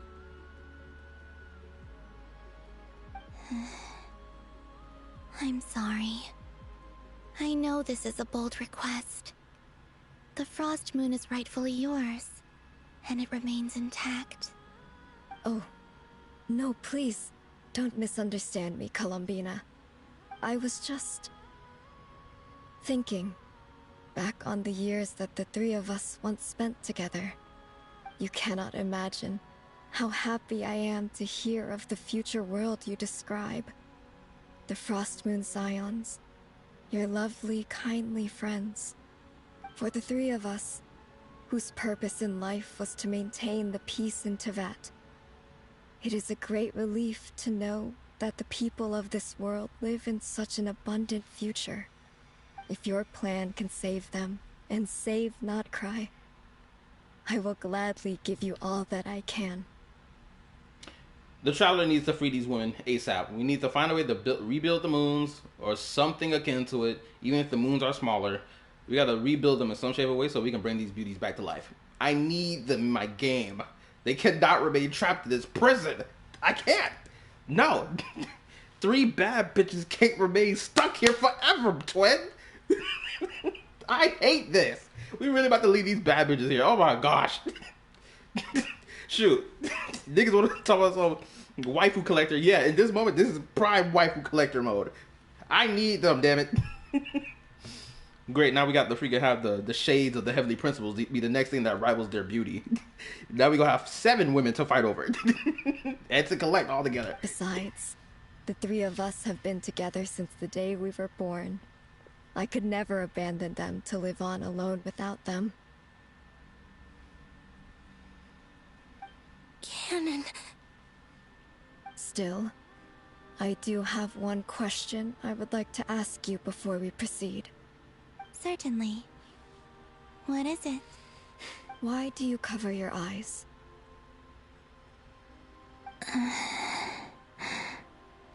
Yeah, I was curious about that too. But it seemed personal, so I didn't want to intrude. I love their body tattoos, by the way.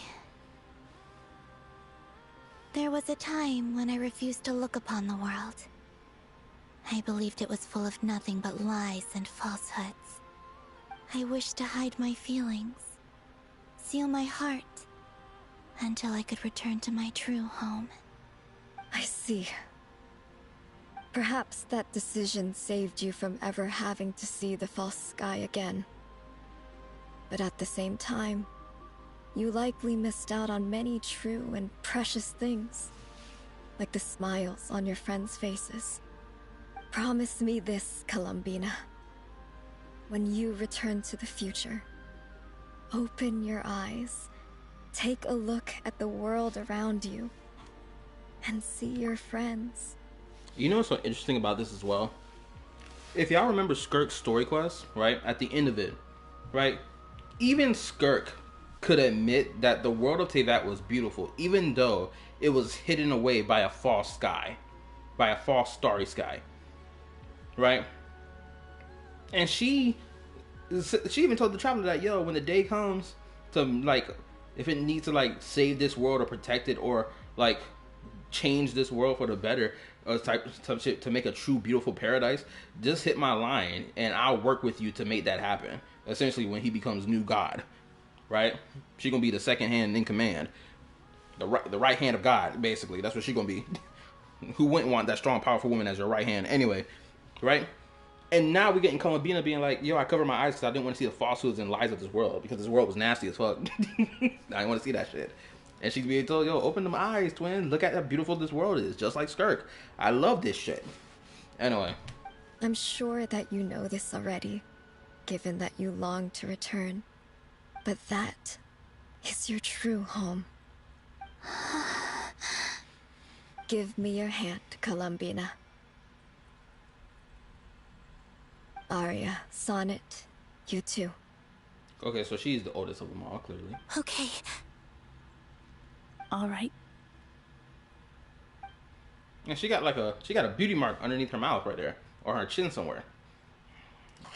Oh man, these gorgeous women are beautiful. Like, bruh. Wait a minute. I just realized something. Is this not the same? Hold up. I'm only just not piecing it together. Hopefully the scene does not play out and wait for me.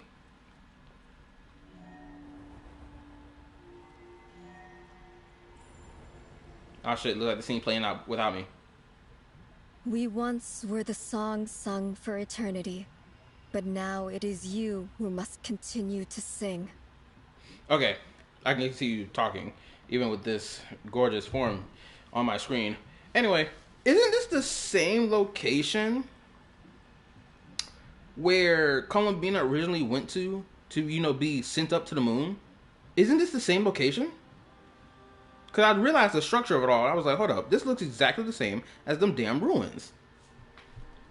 Before, like, that Dr. Dottore captured her ass.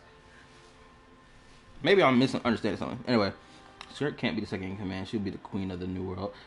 With this, Bina becomes the most powerful being in all of Teyvat. She basically is omnipotent. I think Arya is actually the oldest, since her moon is the largest. But the middle child often does act as a bridge between the eldest and the youngest, so it makes sense. It looks like her garden, ML.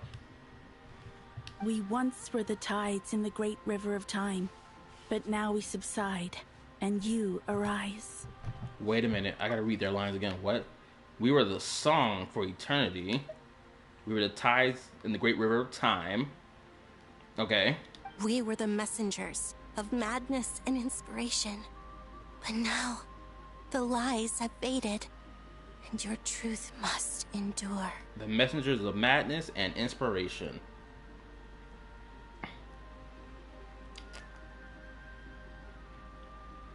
We are souls awaiting the sun. You must return to be with those who smile when they see your face. Waiting for the sun, you say? Fine, man! Where you at? Let this golden river rise into the sky, become a blazing ball of fire, motherfucker. Oh my goodness. I'm acting like a crash out for no reason. Fine on, I swear, the goat. I need my blazing sun so we can see that tomorrow together.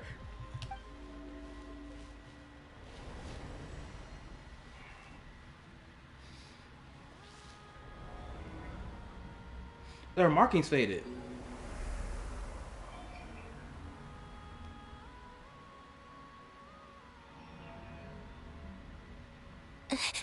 Is it done? Yes. We have transferred the authority over all 3 moons to Columbina Hyposelenia. From this moment on, she is the Tri-Lune Goddess, the one and only moon goddess of this world. And there goes her halo.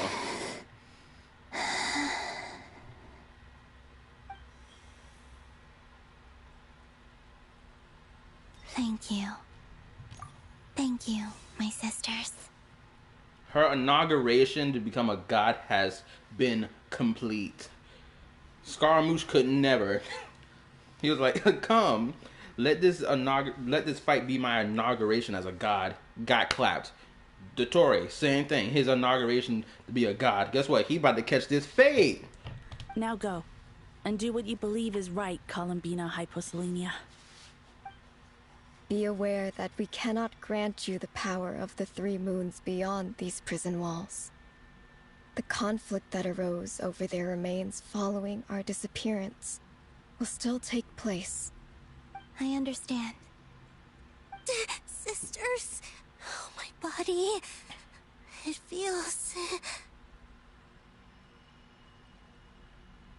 Now that we have given up our power and authority, our bodies are merely mortal shells. This prison is dissolving them as we speak. No, damn it! These bad bitches about to die. Absolutely. Oh man, come on.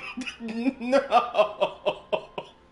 Why does gorgeous beauties have to die? I hate it when a bad bitch dies. It's a true tragedy of the world.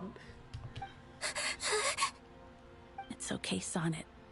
The end must come for every god, just as it does for every human.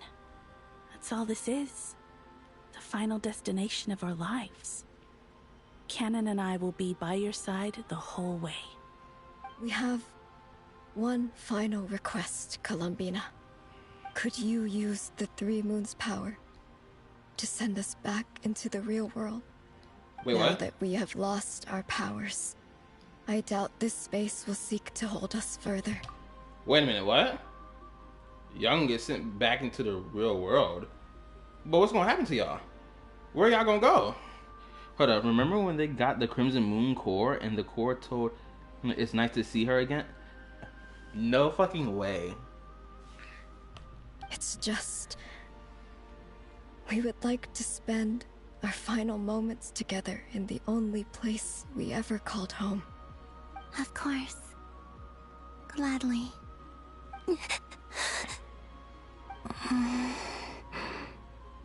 Sonnet. Yes. Don't... I wish I could tell her not to give in to the abyss.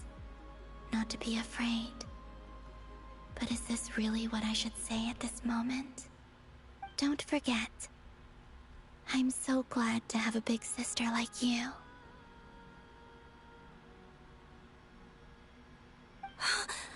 No, Hypo. Thank you. I wonder, are these the exact words the Moon Marrow said as well when we went and got it? I'm okay. I'm not afraid. As long as my sisters are with me, I won't be afraid.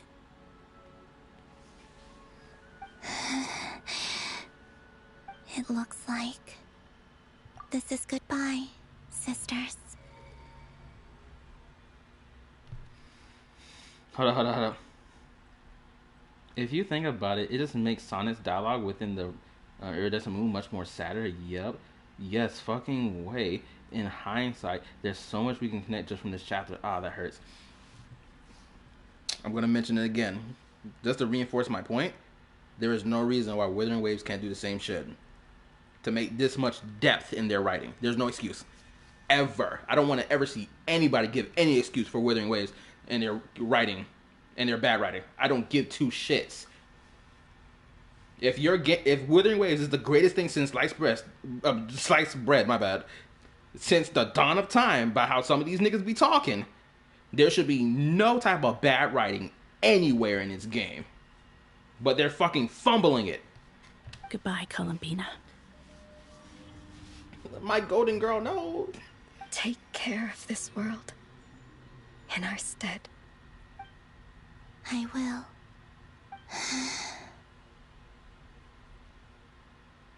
And now, it's time for me to bid farewell to my body, too. May it become the moonlight that keeps NODKRAI company through the long years ahead. So this is why NODKRAI was not always home to Kuvaki. It only appeared after I poured my body out upon this land, and only this land. Kuvaki responds to me because it is me, my body, answering the call of my soul. Hold up.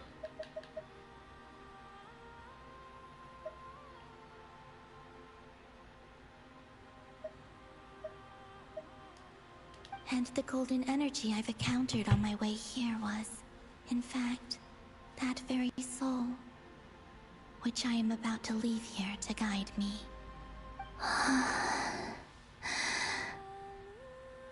O power Trilune, eternal moonlight. I, Columbina Hyposelenia, lay aside my body. Let it be cast into the dark night to illuminate the future. May it be a companion to all who dwell beneath the moon.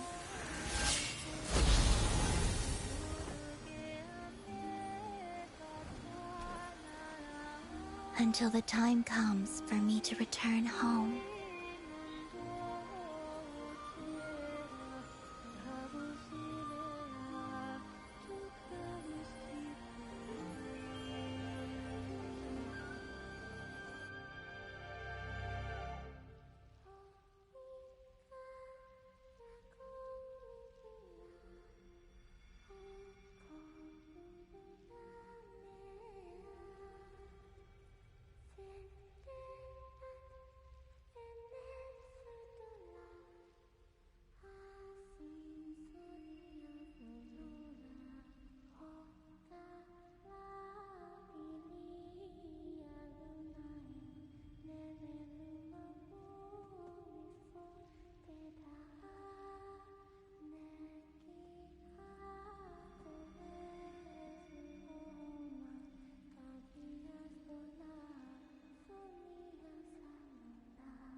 Okay, I wanted to turn my mic off so I don't hear that buzzing sound in the background, just so y'all can, re-enjoy this moment without the buzzing.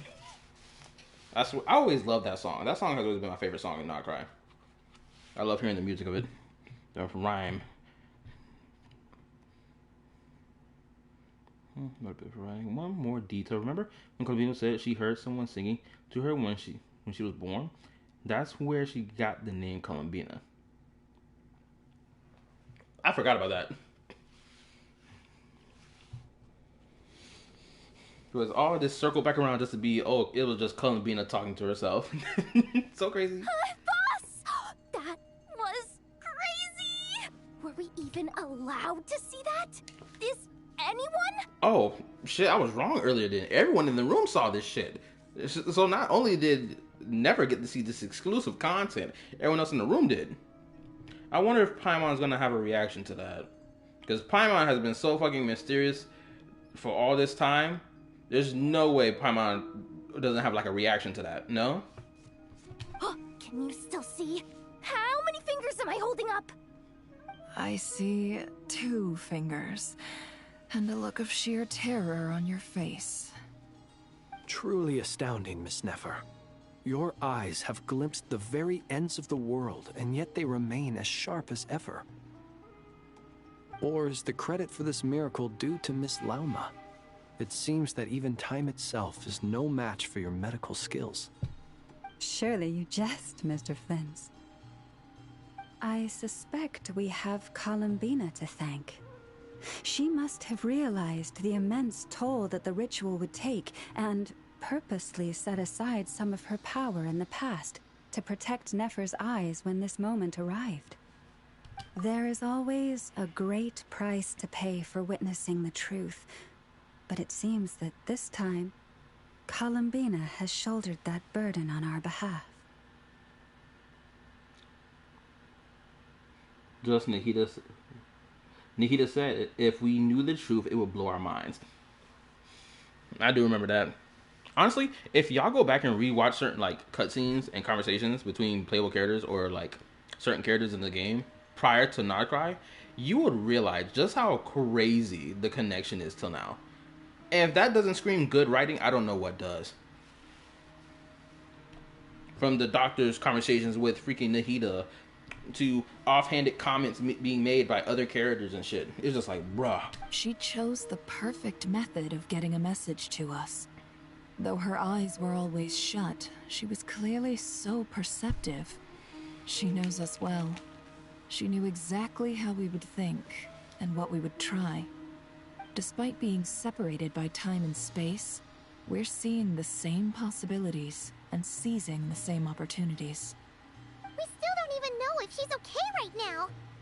But as long as there's a chance we can do something, we'll fight to make it happen.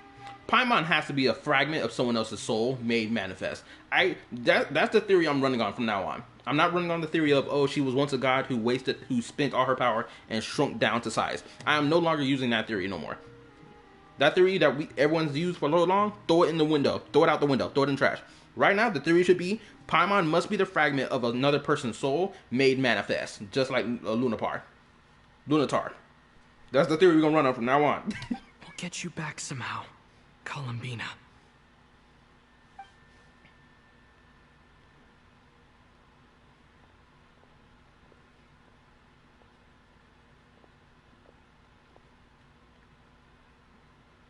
Well, based on the information we now have, let's figure out our next moves. Thanks to these gentlemen, we have a much clearer picture of the situation with NODKRAI. The civilian population has been moved to safety, so we no longer need to hold back. Miss Androne, how are the calculations going? So far, so good. I'll keep seeing how far I can push the system, though. Can't have Hatman being powered down for nothing. There's still a long road ahead. Where should we begin?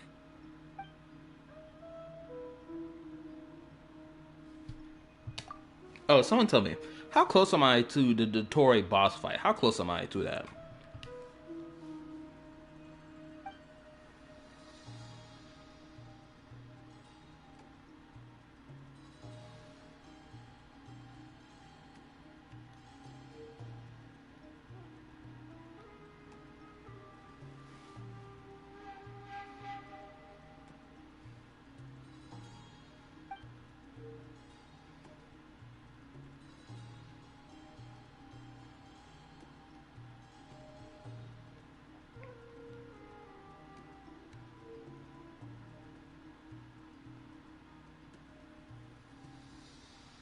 Imminent.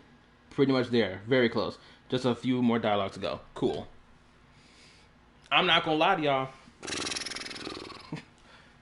I may just leave y'all on a cliffhanger and be like, I'm gonna come back to this on Tuesday for real. Because of that, I gotta go to work in the morning. It's already 12:28. But if I clutch up and keep it pushing, I may get to this boss fight and may finish this whole act before it's too late. Shoot, if I gotta call out of work tomorrow, I will. I can sacrifice an extra point. Damn it. Honestly, I'm about to do it. I'm gonna call out. Time is short, so let's get moving. There's just never enough time, is there? Time is the bane of my existence. Ugh. Anyway, I'm gonna get back to work. Alright, we'll do our part too. I ain't gonna lie, Sandrone seems like the type of chick who needs her back bent the fuck out. Because she's always stressing, she always yelling, she always acting hysterical. Someone just needs to loosen her up. I'm just be honest. The way she be acting, she just need to get loosened up. She just need one whole day of just being absolutely loosened the fuck out. Someone loosen the bones, loosen them freaking joints, them bolts. Yeah.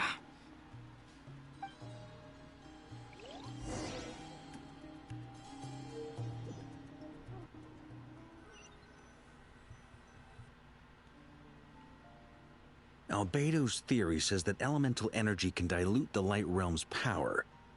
But I'm no expert in building elemental defenses. Sounds like something out of the advanced elemental theory section of the library. Whew. Oh wow, he mentioned that book. We saw that book when we in during Story Quest. You seem quite troubled. Well, yeah. I mean, who doesn't get a little flustered when they're completely out of their depth? You were the very picture of confidence back when you approached the Hexen Circle. Yeah, I could have been faking it through that whole meeting for all you know. Who's to say I'm not just a ball of nerves in a charming and gregarious package? Well, if you are that type of character, that makes your character even more interesting. That you had to like put on this brave face despite the fact how nervous you actually are. Imagine where Rear is actually, not Rear, but Varka is actually a really just like a wimp who built muscle mass and got this chiseled jawline just so he could look confident. Could you imagine? That would be good character writing, in my opinion. Oh gosh, really? I'm so sorry, I had no idea. Well, you're all the braver for it. Still, I was much more in my comfort zone than I am here. At least in Mondstadt, you can cry for help from a cliff top and actually stand a chance of summoning Barbados himself. Things have never looked bleaker than they do now. If we don't pull this off, Tevat's doomed, isn't it? Oh, let me read. Almost seems like an abridged version of the word primordial one. The day of the release, I didn't sleep and went to work like that easy. Her body card won't let you go near her. I don't know why, but Nicole here looked like she about to leech on Varka so hard. Leech on Varka so hard. Oh, you think so? Actually, yes. Yes, it probably is. It's a shame. Don't put too much pressure on yourself. Tevat has faced annihilation many times in the past, but it also gave us you, didn't it? Hey, don't give me that. It's not like I'm anyone special. I disagree. Every human born in this world is special. We angels have always believed that. Interesting how Varka doesn't see himself as someone who's special. Either that's coming from a place of being humble, or that's coming from a place of like inferiority. Maybe? Asmodee must love her new master more than herself. That's still sus too. That mezzanine saw string connected her upwards towards Celestia after all. That's true, I remember that. So if Paimon is like a fragment of Asmodee, the god of space, it would actually make sense knowing that every time we press the pause button for the game, time doesn't stop moving at all, but rather the space, everything that's unlike, just like the space itself, like encapsulate everything. Like the only person who doesn't move in the frozen space whenever we press the like pause button or the menu button or whatever is the traveler, where Paimon is just moving freely within the space, despite the fact it seems like time has stopped. In that case, this humble human being has a big favor to ask of you. I thought you might say that. I'm sure Alice, in her great wisdom, sent you here precisely to help us in this difficult time, yes? Well, that has less to do with her wisdom and more to do with my power. Of course, of course. Oh, hold on, let me read. Someone pointed out something else too. Why don't we explore these areas later? Only Asmodee can control space/area. Oh, that's right. There's also that whole acronym for Paimon's name in the mailbox, which I always found weird. Like she has a whole acronym for her name, almost like she's some type of AI. Which that would be pretty crazy if it turns out that Paimon is an AI. Well, the thing is, These elemental defenses we're about to build, I don't think it's a question of if they'll fail, but when. Durin's findings from his patrols make it clear that Dottore is constantly expanding his territory. First it was his lab, then the design bureau, and now this. It's not realistic to completely stop him encroaching on the rest of NODKRAI. Rather, our goal should be to stall him for as long as possible. If Miss Sandroni's calculations are correct, well, they're the closest thing to certainty we have in this situation, so let's assume they are. Anyway, her calculations suggest that our best hope for victory lies in Miss Columbina's return. I'm gonna say this as well. Again, back to the whole comparing to Wuthering Waves thing. My bad. Sorry for this. Also, for anybody who's watching the stream, make sure you hit the like button for your boy. The support will go a long way, and it's very much appreciated. Thank you. All right, I'm about to say this as well. I don't think if this was Wuthering Waves, we wouldn't have had this conversation between Varka and Alice. You know, talking about how the plan's gonna go. Without a shadow of a doubt, either it'll be between Rover and one of these characters, or Rover and both of these characters would this conversation be had. There wouldn't be no exclusive conversation between these two if this was Wuthering Waves. Which, that's fine, but like, it'll kill the character interaction. Because like, damn Rover, can other niggas have time to talk to each other for crying out loud? It's up to us to slow Dottore's advance and buy time for her to make a return. Are you asking me to help you with building the defenses? No. I'd like you to prepare for what comes next. When he eventually reaches us, we will have to fight him. You were an angel once and a mage now. I'm asking you to lend us your protection. Oh. Can I take it that you're triggering the terms you fought for during our three-way talks? Well, technically those terms were about protecting Mondstadt. But if you're happy to agree to the change in location, then yes, let's do that. The new outfit has crazy lore drop. I can't wait to get it. You're cashing in on this much sooner than I'd imagined. Well, yeah. The way things are going, I might not get another chance. Very well. The mages have heard the knight's plea, and we will respond. To tell the truth, Alice and I had already discussed how we might help you all, so I didn't come empty-handed. I always like to be prepared.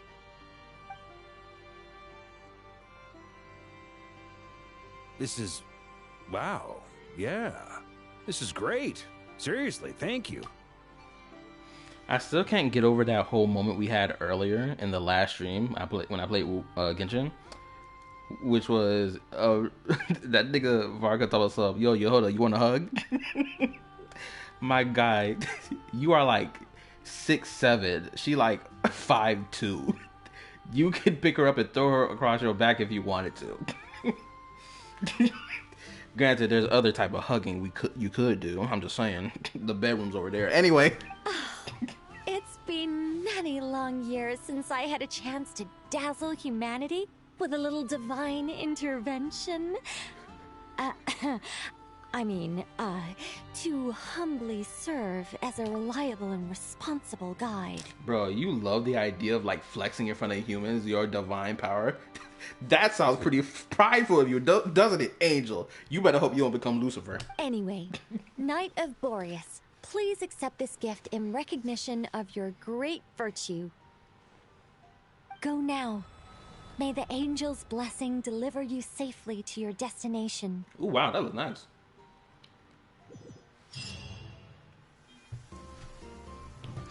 Oh, it's raining now. Does it usually rain in the city? I don't remember it usually raining in the city. I ain't gonna lie, if Skirt came to help us, I swear shit would have got done faster. She'd be like, huh, I'll break through that easy peasy. I got this.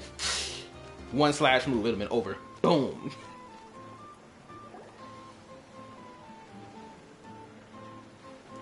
Ah, you're here. Sandroni, how are things going? Glad you asked. You two are about to become the first people to lay eyes upon my masterpiece. Or should that be the first person and the first, specter? Hey! Whatever. Come, feast your eyes on this. Wow! We've never seen something like this before. It looks impressive. Oh, let me read. I think it's more about cherishing the ability to make humans smile, help them feel safe and entertained. I can get that. I understand that. This meter displays the progress of my formula. Currently, it's still making the most important connections. Once it's finished running, I'll deliver it right to your side. And then, we can finally bring Columbina back. What do you mean, deliver it? Can't you just tell us over the Dodo communication device? It'll just be some numbers, right? Ugh, you're such a greenhorn. This isn't the kind of formula you solve in math class. It's a highly complex algorithm capable of constructing a framework of rules. Ugh, whatever. We'll be here all day if I start trying to explain it. All you need to know is the formula must be completed before we can bring Columbina back. Got it. I'll share the data with you. Nicole's agreed to let me use her information channel, so we just need to use the Dodo communication device like so. And... there. Now you can check in on my progress. Wow! Look at that! You're amazing, Sandrone. About time you recognized my genius. Took you long enough. Anyway, that's all for me. You should check on the others if you have time. Make sure we don't have any weak links in the chain. That might sound harsh to you, but close supervision is a common practice in the Fatui. Not looking to catch anyone out. I just care about everything going smoothly. That's all. I'm kinda stuck here while the formula's running, so I need you to be my second pair of eyes in the meantime. This part is crazy. It's time. Oh, it's the fucking timer building up. Talk to companions. I gotta hurry.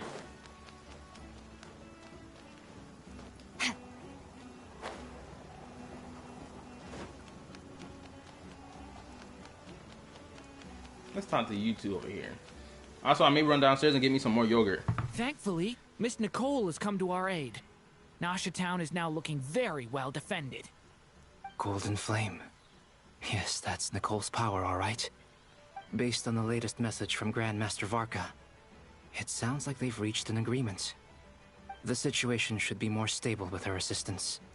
Everyone will have at least some degree of protection. Albedo! Durin! Hello there, you two. Are you well rested? That's good to hear. As per the plan, Albedo and I will be in charge of Nasha Town. As Dotori's energy field expands, it's creeping ever closer in that direction. But we will do our best to hold our position. We fought side by side many times before, and always with great success. I believe this time will be no different. So don't worry about us. Focus on fighting Dotori.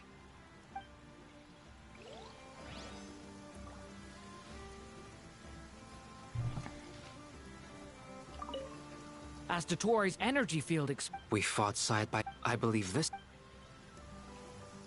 You know what? Let me go do this now. I'm gonna go run downstairs, get me some more snack to snack on, and I'm gonna get back to playing the quest. Let me hit this whole BRB for real.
Okay, I'm back.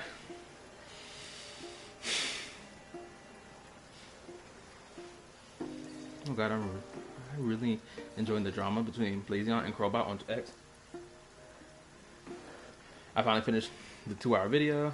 Your video will be good. God, I can't wait to watch. Thank you, appreciate it. It's enjoyable content of a yap session. Anyway, y'all better get this enjoyable content of this fucking boss fight for crying out loud. I got my food, I got my yogurt, Traveler, I got my water. Come on. A pleasure to see you both. Flans! How's everything coming along? Fairly well, if I do say so myself. Personally, I am ready to confront Dottore head-on. Ooh, you sound much more serious than usual. To be honest, I am not usually fond of exercising my full strength. For one thing, it's hardly conducive to maintaining a low profile. Besides, I believe one should have the right to choose when to show their hand. I am conserving my strength until the moment of battle is upon us. Anything to boost our chances of victory. Seeing you get into the zone like this really puts Paimon at ease. Huh, Traveler? I consider it an honor to have your trust. Rest well. I look forward to seeing you both in your element during the battle.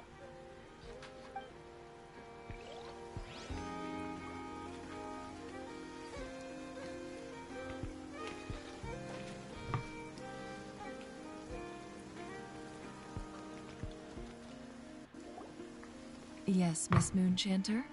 What are you staring at? You always address me in the strangest ways. Lady Moonchanter 1 minute, Miss Moonchanter the next. Yes, and? Are either of those incorrect? Not as such. It's just that I simply call you Nefer nowadays. Uh-huh. That's my name. What's your point? The point is I don't add any honorifics or titles. Girl, start referring to her by her damn name at this point. Goodness gracious. Stop being sassy. Meaning what? That maybe we're on friendlier terms now than we used to be. Is that how you see it? And I thought I was the one with eye damage. Ain't nobody got time for your games, Nefer. Ain't nobody got time for this shit. Come on, Traveler. Just swinging by to check in on you. How are things going? Did you manage to get some rest? Don't worry about me. I won't slow us down. And I give my all to ensure our victory. Ah, yes. Allow me to give you two a quick checkup. All done. You're both in good shape. You're welcome. You'll have your work cut out for you in this battle against Dottore, so make sure to get some rest in first. Paimon will keep an eye on him, don't you worry. I'm glad to hear it. Take good care of yourself, too, Paimon. Sure thing.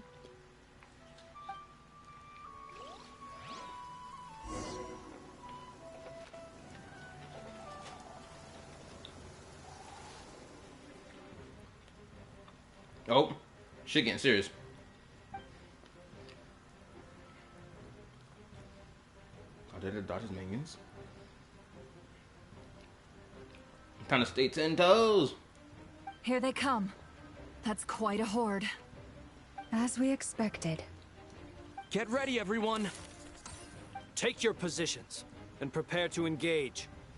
Let's begin. I'm at the ready.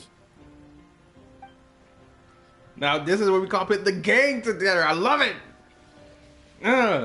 Niggas want the Traveler to have just all these 1v1s where he's a god and he's just beating everything. Sometimes you don't need that. Sometimes you just need a squad for real, and we getting it.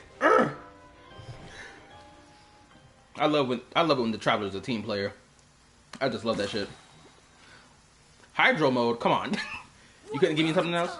Wipe out!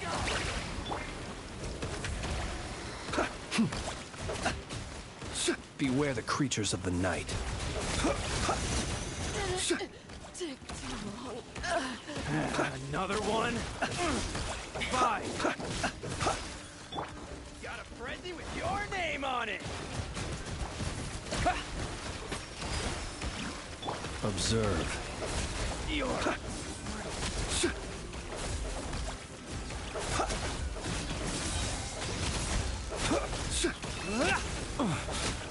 You'll sorely regret that.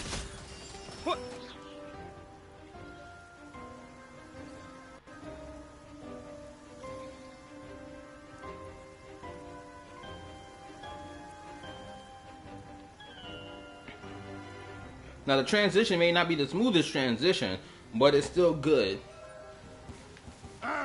Leave this place. Can't hide the truth. Oh, that's right. It's raining. Since it's raining, we don't have to worry about not having These creatures hydro cannot character stand against us. in the team. Oh, It's raining already. fighting talk. Just don't let your guard down. That goes without saying. I'm hardly the risk taker in this group. Excuse me?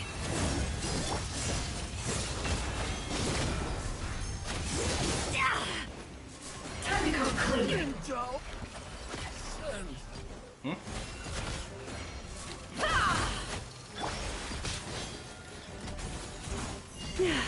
You poor lost lamb. No more lies. The mystery unravels. Can't hide the truth.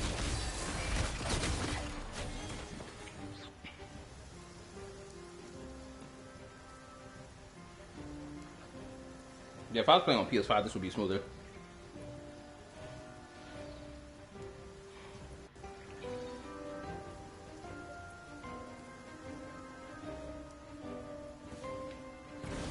What the crap are you? That's new. Coming to be. That's an enemy made of pure hydro. Leave it to me. Witness my great undertaking. Yeah.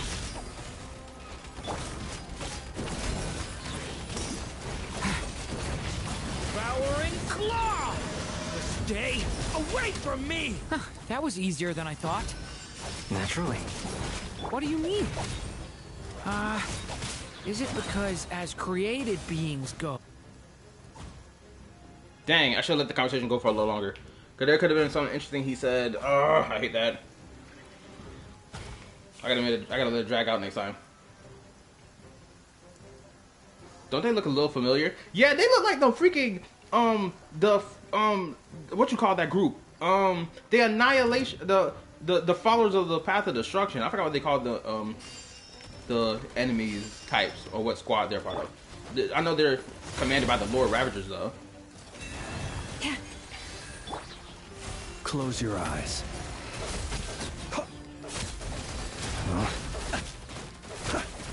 Keep your distance. People have always used fire to drive away wild beasts. Wouldn't a lantern work just as well? You read my mind, my dear friend. I was just about to say that. All right then, dear friend. Bring the light. Bring your bitch ass over here so I don't have to keep... The deception ends here. The night cometh. Observe.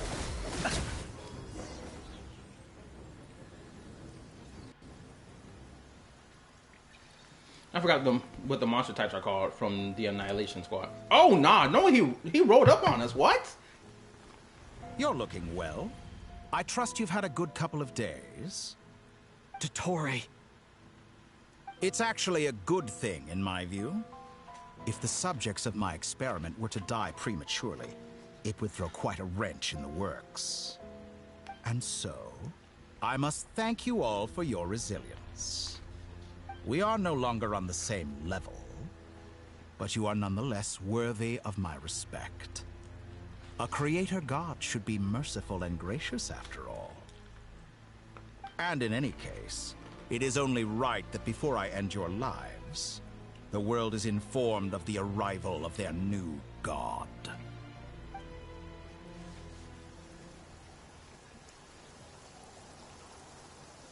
Cussing time?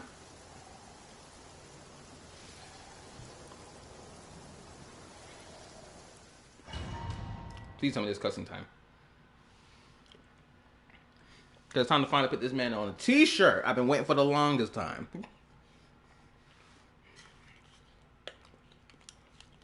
I'm taking him to the barbershop and he getting a clean fade. I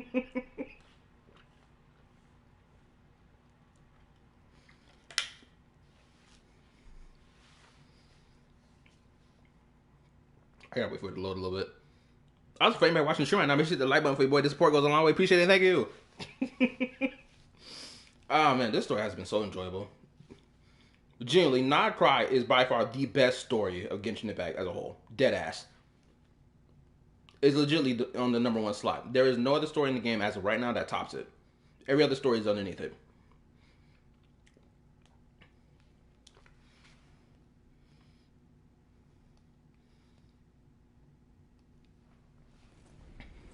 Oh, cussing.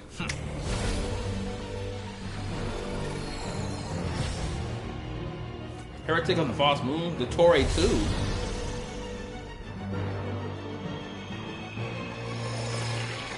Oh my gosh.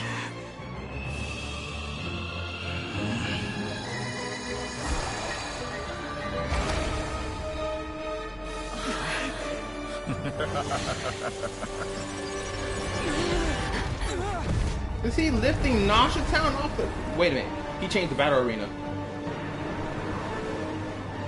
Oh shit.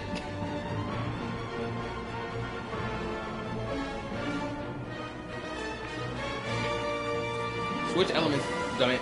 The experiment begins. Look how far the moon is. That nigga really did throw it far. That nigga in question being the Heavenly Principles, obviously. Oh my god, I brought a full-blown freeze team for the fight. I should be fine, no? Oh, never mind. With the marrow of the 3 moons in my hand, behold the false moon's fall!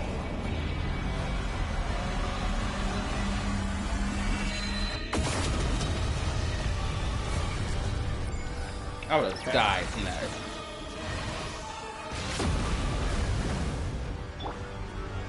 Be shackled. Found. Uh-oh. Moon's remnants. No, he not. Entropy. Bro, I don't know what the fuck to do. Oh, gotta run. Okay, I gotta do something. If I don't do nothing, I'm gonna just be standing here running the entire time. Leave this place. Close your eyes.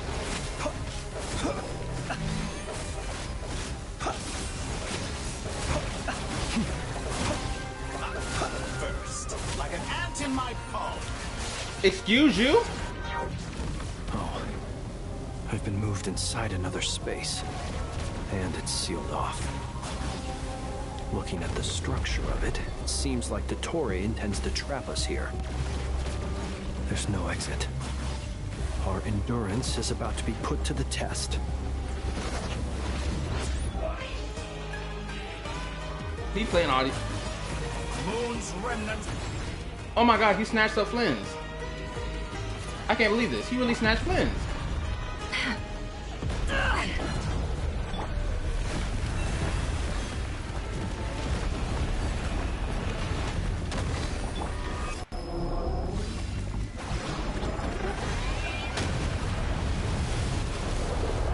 Be shackled.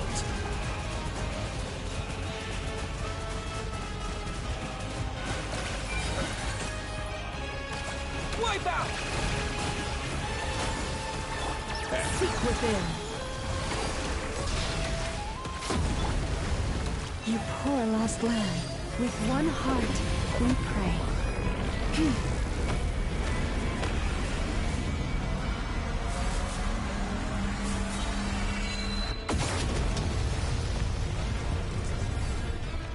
Tell me, where will you try scurrying off to next? Looks like Dottore has opted for a divide and conquer strategy. But we will not allow him to triumph. Now, I shall pray for our victory. Yeah. Entropy bends to me.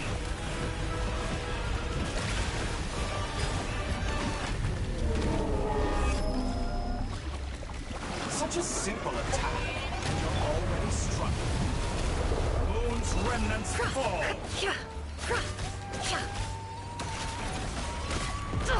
Absurd. It all.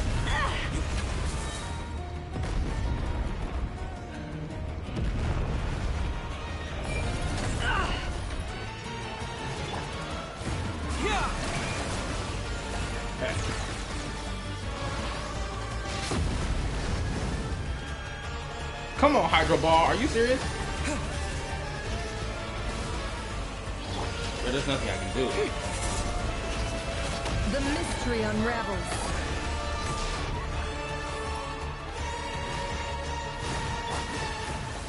Entropy bends to me.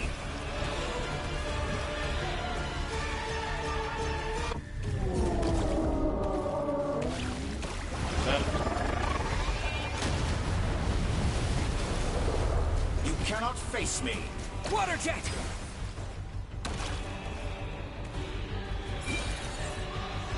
Be annihilated, that which cannot stand against me. How unfortunate. What's this Bitch supposed ass. to be? A knockoff version of the space Columbina got trapped in?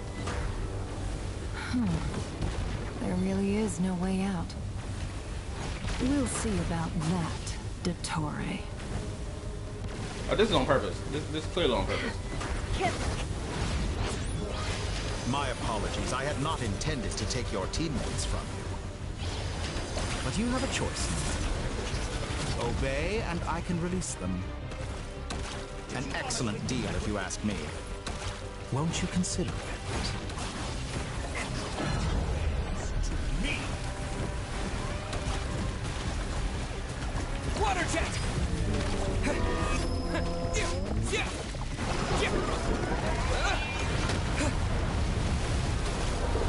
Be shackled.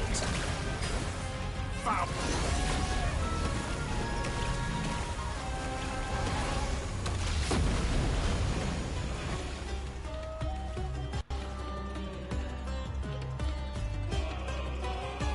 I'm aware you've been working on some little tricks to surprise me with, but it appears that none of them have come to fruition. No, because you just don't know about the My twin. guess would be that you're trying to bring Columbina back.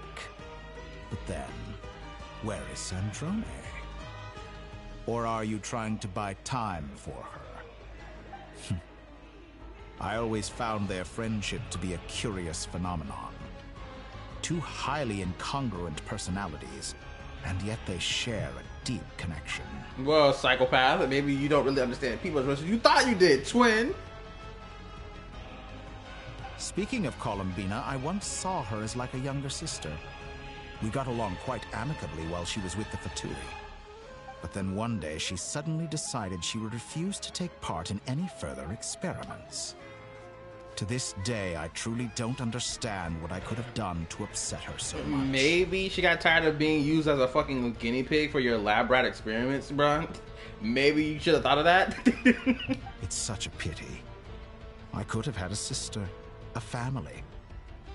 But alas, she grew to dislike me. You're not fit to be family to her. That I can't deny. So many people, all obsessed with playing out the same tired old dramas. This world is rotten to the core.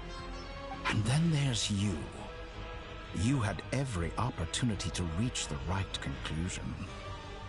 The thought of killing you off like this? But I maintain that I approached you in good faith, so I will offer you another chance. Will you work with me? You have until I count to 10 to make your choice. 1, 2, 3. Not in a million years. Huh?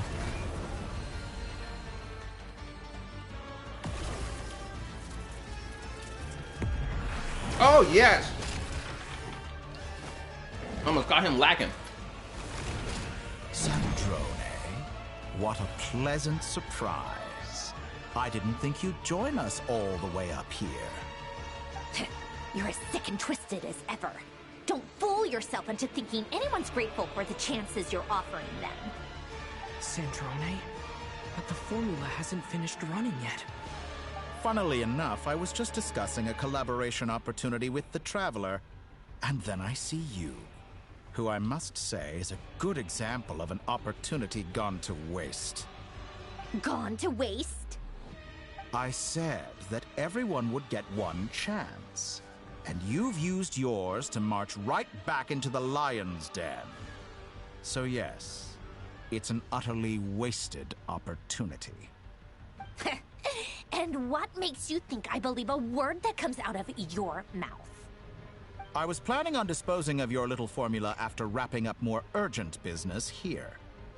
But since you've taken the trouble of serving it to me on a silver platter, I can simply bring it forward in the schedule.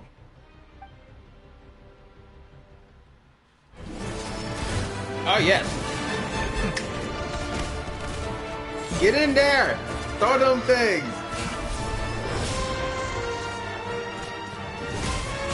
Yes, big boy!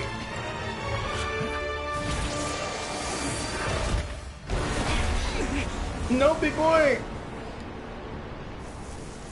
Yeah, put you on a t-shirt, man. Is this your life's work? This piece of trash? Don't be getting in it! Throw them things! Did she dodge it last second?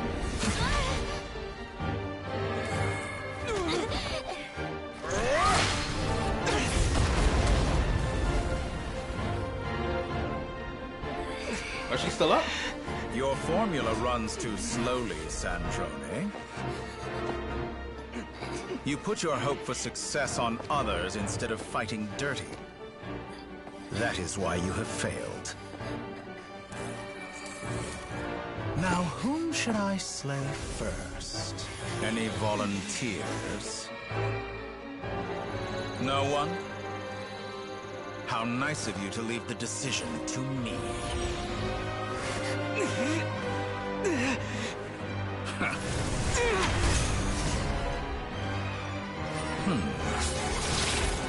Holy shit! What just happened?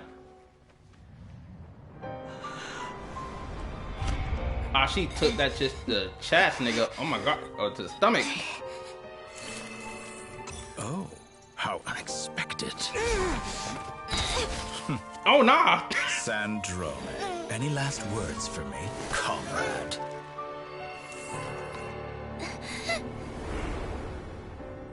Is there anything you wish for? Not really. But I've always known what I don't want. Go to hell, Dottore.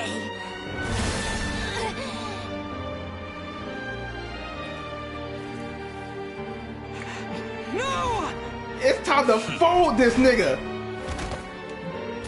The disrespect to Sandrone can't let it can't. Now, you have failed.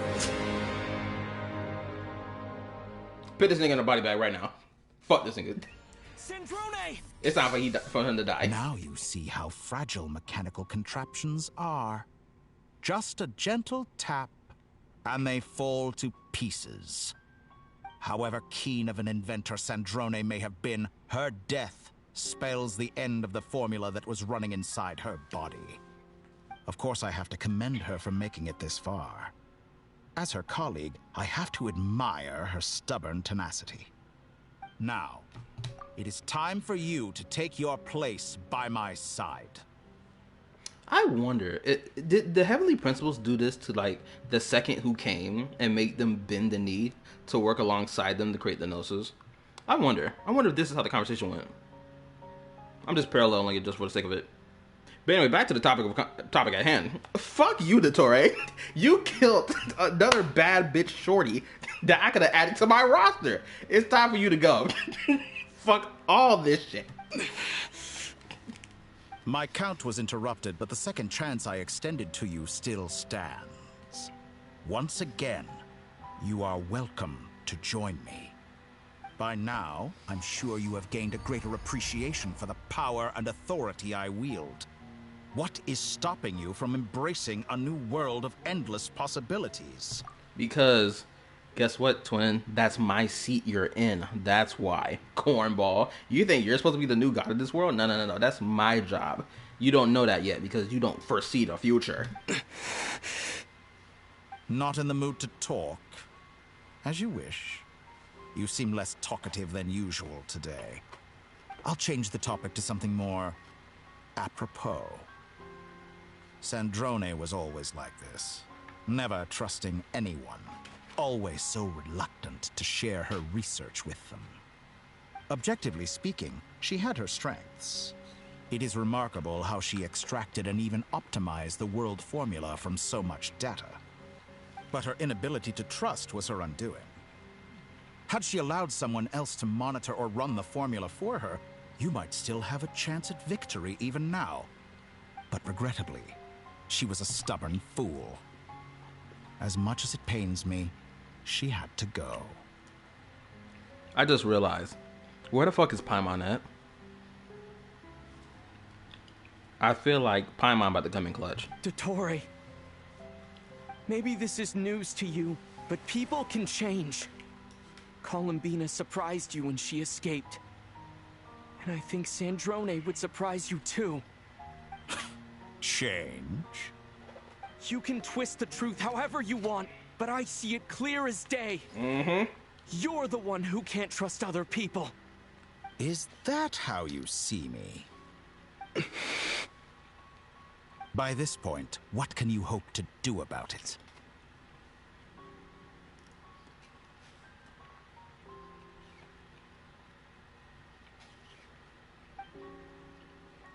Oh, don't worry, you about to find out. It is pointless to fight on. You've already lost. Wrong. You can't win this, Dottore.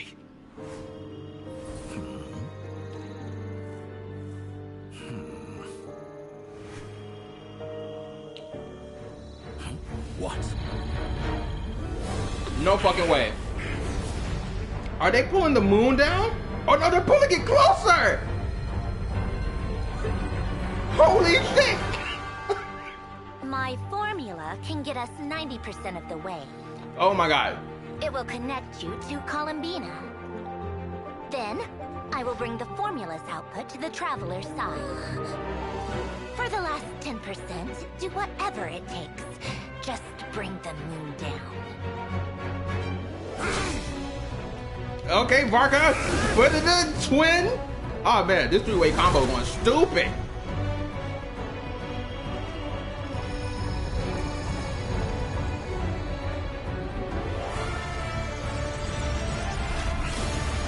What's he doing?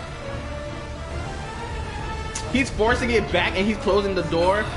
You pussy.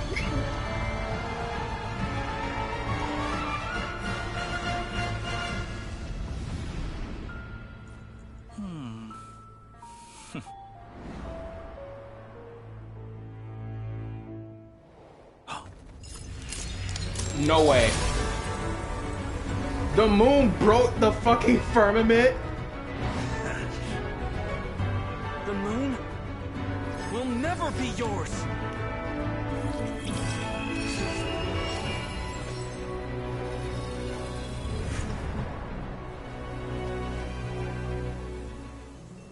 I turn my body into moonlight and pour it over NODKRAI.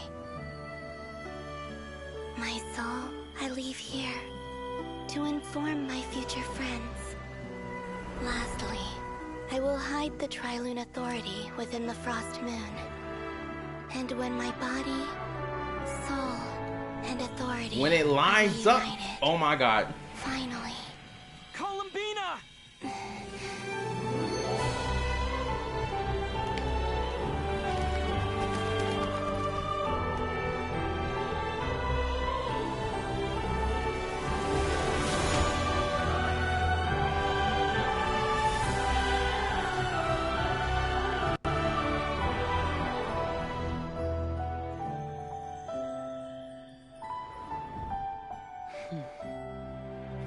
My angel!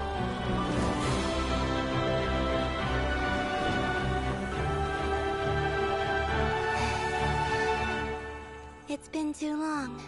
I'm back. You're so gorgeous. My shorty!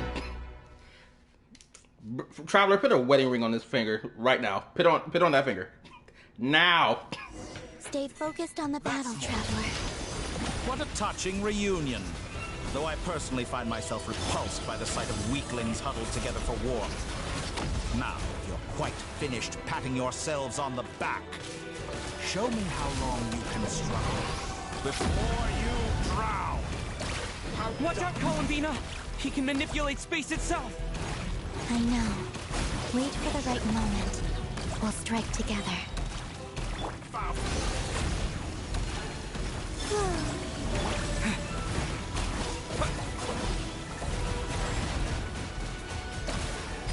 Bitch.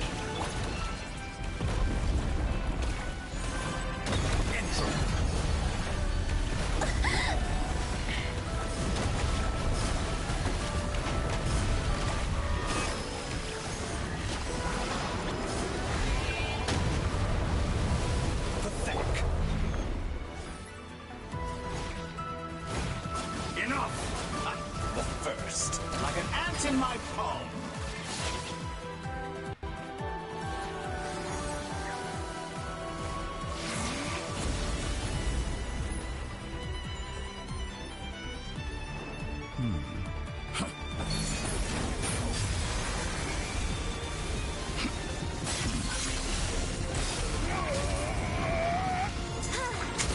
She's effortlessly just waving her hand and she's breaking through his shield like it ain't nothing.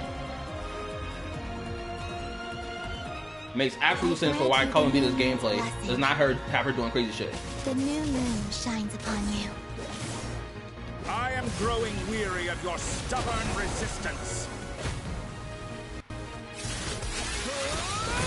Oh, now that's tough. They better make this the Traveler's new ult for his Hydro mode. This better be the new ult. Time to pay for your heinous crimes. No longer must the world cower in the cold night.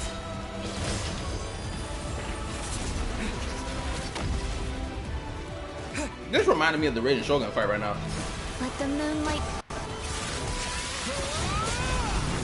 It's not yours to command.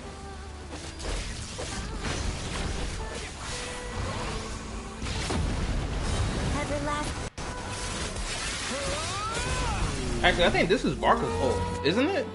I just realized this slash that the Traveler is doing. This looks like Barca's ult, or at least the ending of it feels like Barca's ultimate.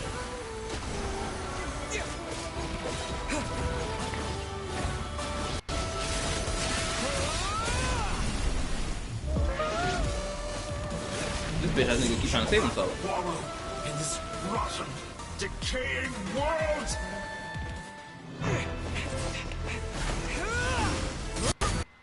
Uh-oh. Okay. Fully blind. How can you be so satisfied with your fate?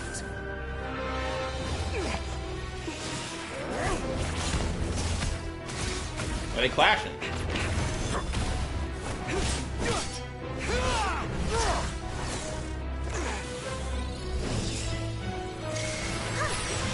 Look, Columbina just waving her hand. This makes 100% sense for her gameplay. She's not some crazy combatant. Oh, we broke it. Thank you, we'll be taking that.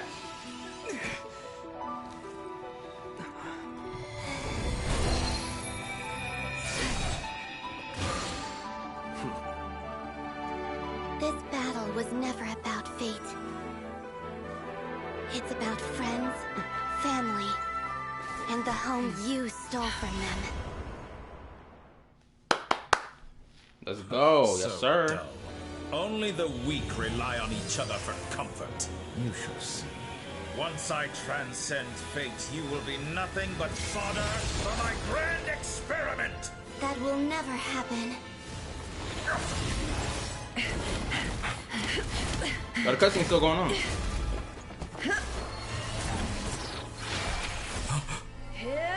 Oh! I missed it. I fucked it up. I didn't know this was gonna be a button mash.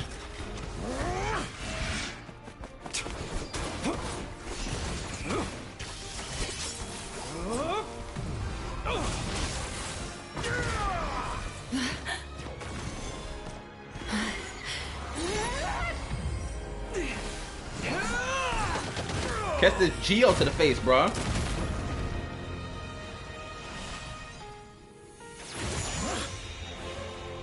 Oh, that shit lining up. The moon lights up this world once more. Ah, the button mash is immaculate. He only got one left. This loathsome world.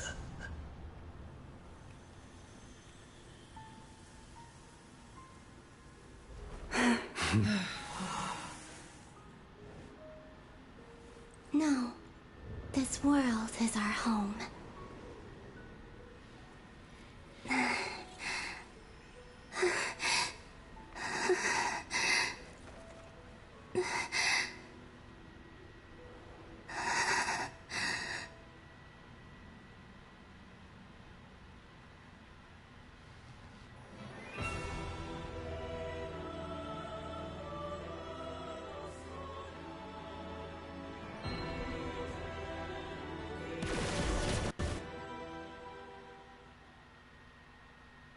It makes sense why they're moving it to the PS5 because the freaking the PS4 can't handle some of these cutscenes or these dynamic button mashing.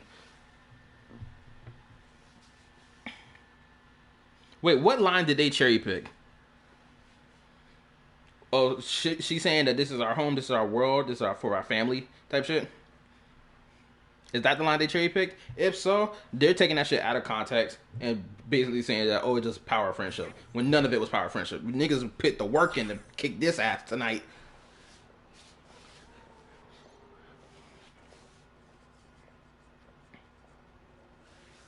After battle, you turn to Noshtown.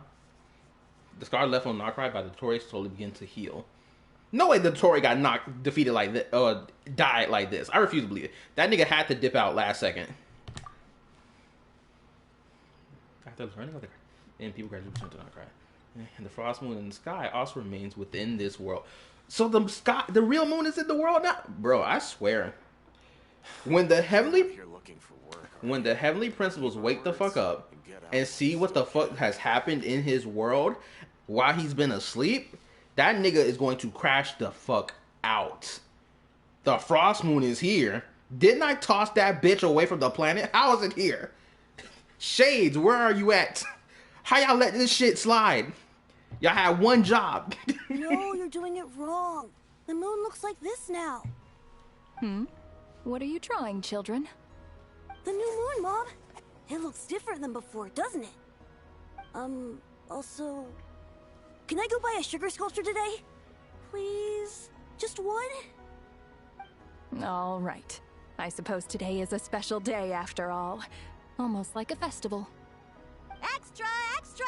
Get the latest Nasha Express here! Post-disaster report! Nasha Town reborn beneath a new moon! The voyage begins today! The future looks bright thanks to the League. Want a copy? I knew things would be different, but I didn't think that would include the moon. They say a new moon goddess has been born. A new moon goddess? Who's saying that? The Frost Moon Scions? I guess so. I'm not too clued up on the details. As far as I'm concerned, the moon's still in the sky and it's business as usual. Hey, since we've come all this way, shall we grab ourselves a free meal while we're here? Are you a convert now? Or are you just here for the free lunch? Oh, come on. What does it matter? After everything we've all just been through? That smells good. All right, that's it. I'm hungry. Time to eat. Come on! We gotta get there early, or there won't be any good spots left! Shh, keep it down. This is a residential area. What if people are still sleeping? You're not here looking for... What are they gathering for? As you get the at 8 and getting VC. Okay, cool.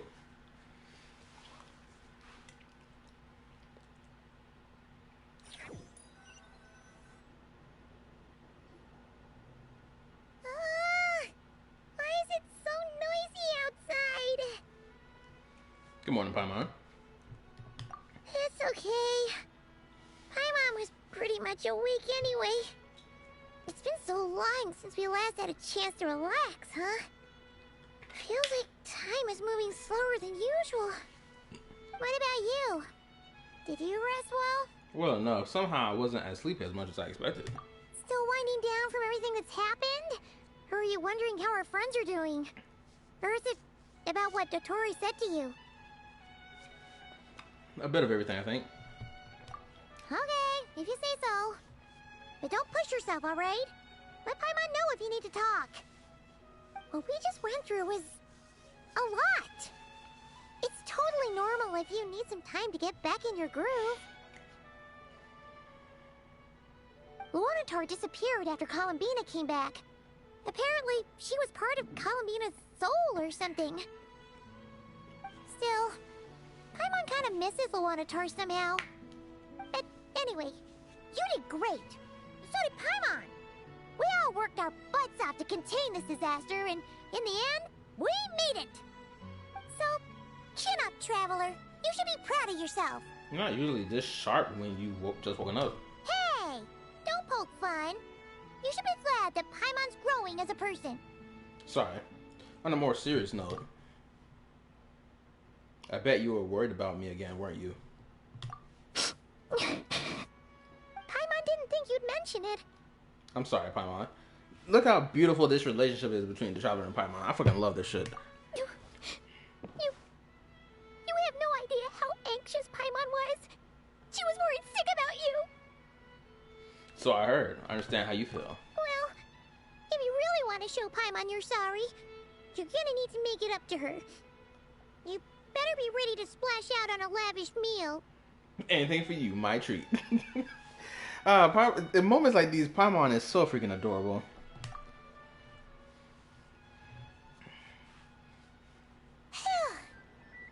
Okay. Paimon's full now. Bitch, you is not full. The table hasn't even been cleared out. You better eat this fucking food. Actually, snacks will be served shortly. Huh? Oh, well...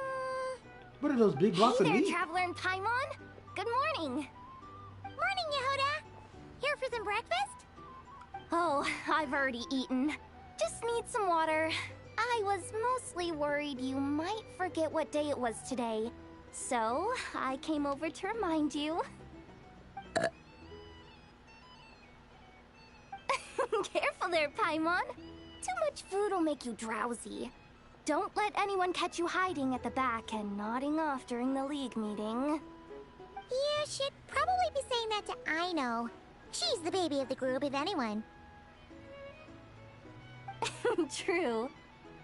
You know, I'm surprised that all these competing groups are actually coming together to try to solve things together. Definitely a first for NODKRAI. Well, nothing like a region-wide calamity to bring people together. After that, surely even the most self-interested people have to realize that going it alone isn't worth the risk, right? Try telling Boss Neff that. She's not exactly convinced that people are gonna get with the program. Really? But if she's so pessimistic about it, why'd she agree to be the Curatorium's representative in the League? Probably 'cause even though Unity sounds like a pretty far-fetched idea, the benefits it would bring make it worth a shot. I think things will work out, though. I swear, NODKRAI feels like one big family now with everything that's happened. More than it used to, anyway. Paimon's with you on that one. And it seems like plenty of other people agree, too. Just listen to the bustling streets. All right. Everyone's been rebuilding these last 2 weeks, and the evacuees have been coming back in droves. Life's slowly returning back to normal. Which means My workload's probably gonna shoot back up. Were you about to head out? There's still some time before the ceremony begins, you know. Yeah, we were gonna take a stroll around the square and say hi to some friends first. I saw that fucking glizzy on the table. Paimon, you did not finish eating your food. Shameful. Sounds good. See you later then. You see that glizzy in the far right on the table? She didn't even touch it. You can't tell us, oh man, I'm full, and the plate still got food on it.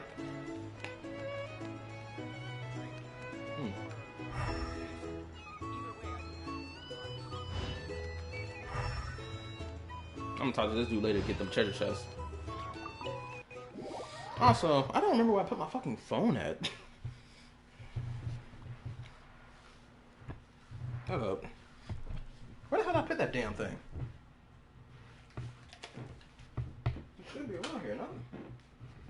Where the last time I had it? I didn't leave it downstairs, did I? No, it should be here. This is not looking good. I hope I ain't put that damn thing in the washer. That would be fucking... That would piss me the fuck off.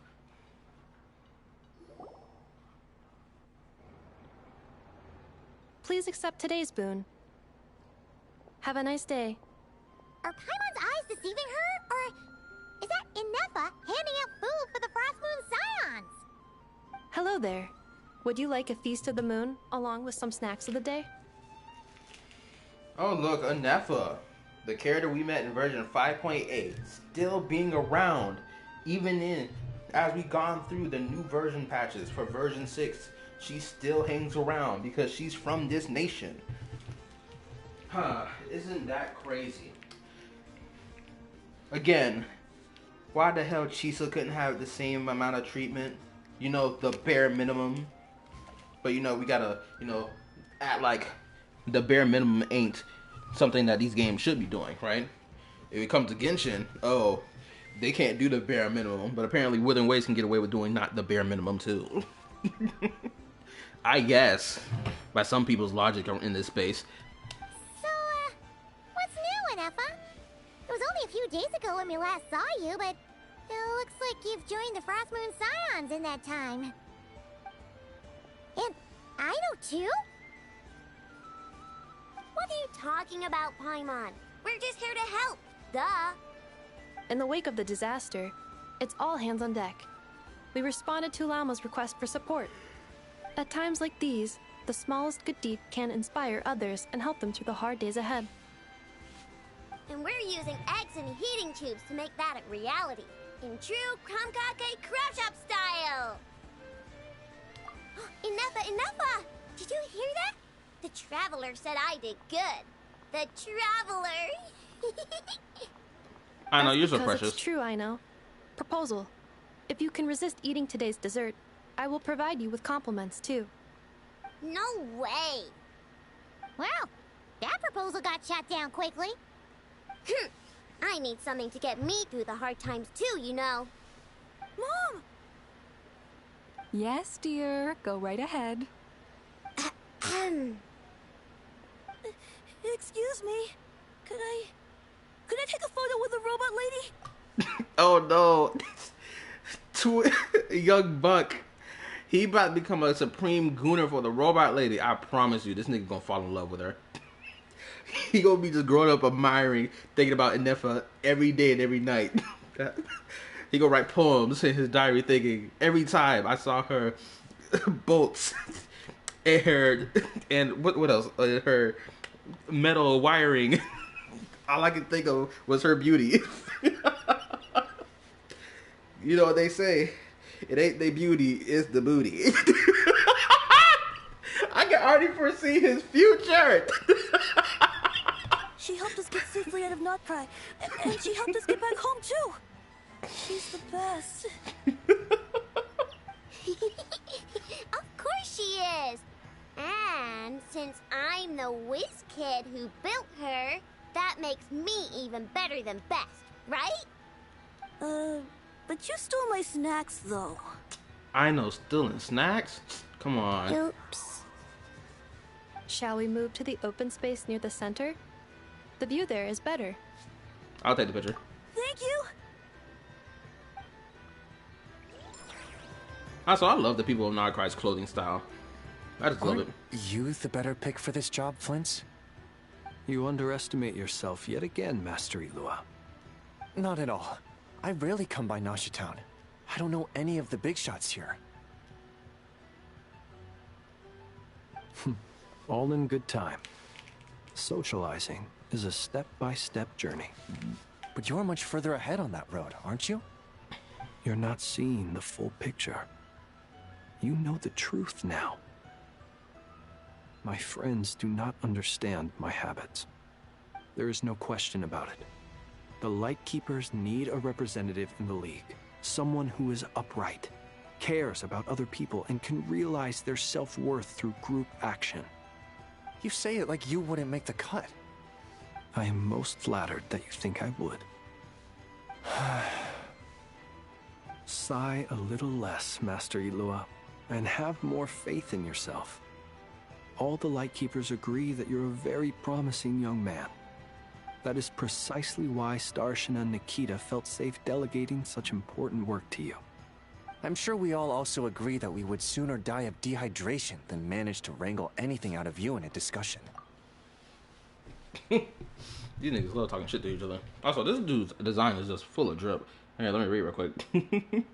Not everyone goes as much as you. Matter of fact, 9% of the population doesn't go as much as you. Bullshit. Bro became Mona. Oh god, I'm a robot gooner. Ah! My apologies. I am not in the habit of bringing water with me when I go out. Whatever. I'll take the job. By the way, who else is part of this? Oh, it's quite the who's who of NODKRAI. There's the Moon Chanter of the Frostmoon Scions, the boss of the Curatorium of Secrets, a representative of the Voynich Guild, and even someone from the adorable Krumkake craft shop. I'm sure you will find speaking with them to be a genuine pleasure. If you say so. I've never done this work before, so I'm honestly a little scared of making mistakes. Honestly, that's what I'm saying. Think about it. What are we gonna do in version 6.4? What else in the story are we gonna do? Are we gonna deal with the Jester? Are we going to deal with the shades of the Primordial one? I wonder. Or are we gonna go back to the spaceship thing and find out what happened to the spaceship? Because now, oh shit, we should be able to learn more about the spaceship now, thanks to the fact that Columbina's like moonlight essence has been on this land for years. That means her essence has been on this land since before the travelers even came, technically, because timeline stuff, right? So she should know everything now. She should know exactly what happened to it. But I'll do it.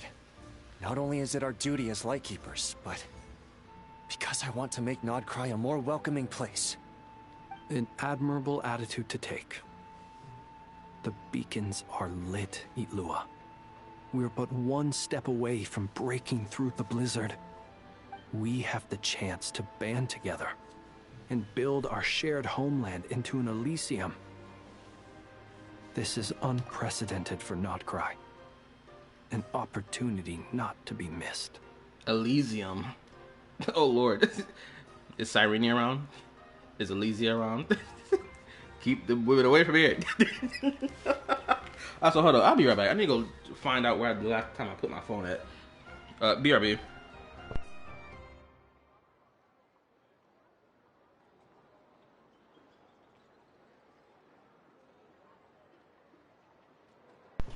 Okay, I found my phone. It didn't take that long. I forgot I put it on my bed over here. It was hidden by my pillows. Yeah. You're right. I'll do my best. Quite a few familiar faces have arrived. Let's go, shall we? Take a guess after this quest is over. What's that supposed to mean?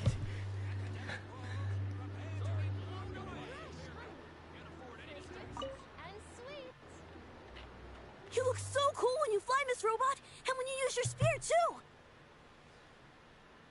And even though you took my snacks, it's pretty cool that you could build stuff like this. We've got so many inventions. It's amazing! Also... Micah, we need to go now. Oh, your mom's gorgeous. 1 second! Please take this Feast of the Moon, as well as some snacks. Share them with your mother and your lovely family.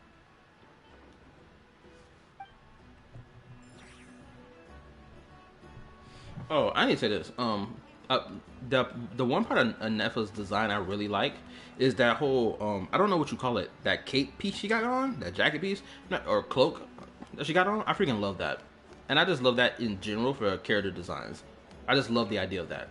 Just boom, it doesn't cover everything all the way through, but at the same time, it just looks stylish.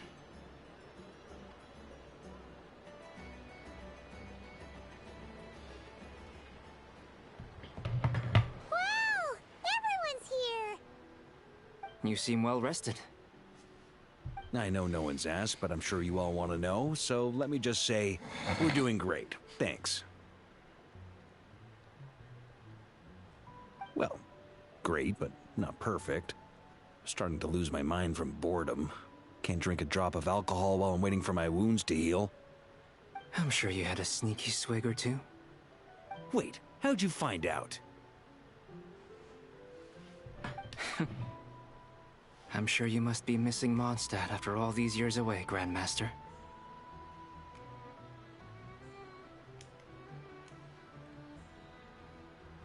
Sure, the cake. The cake. Do what you can already.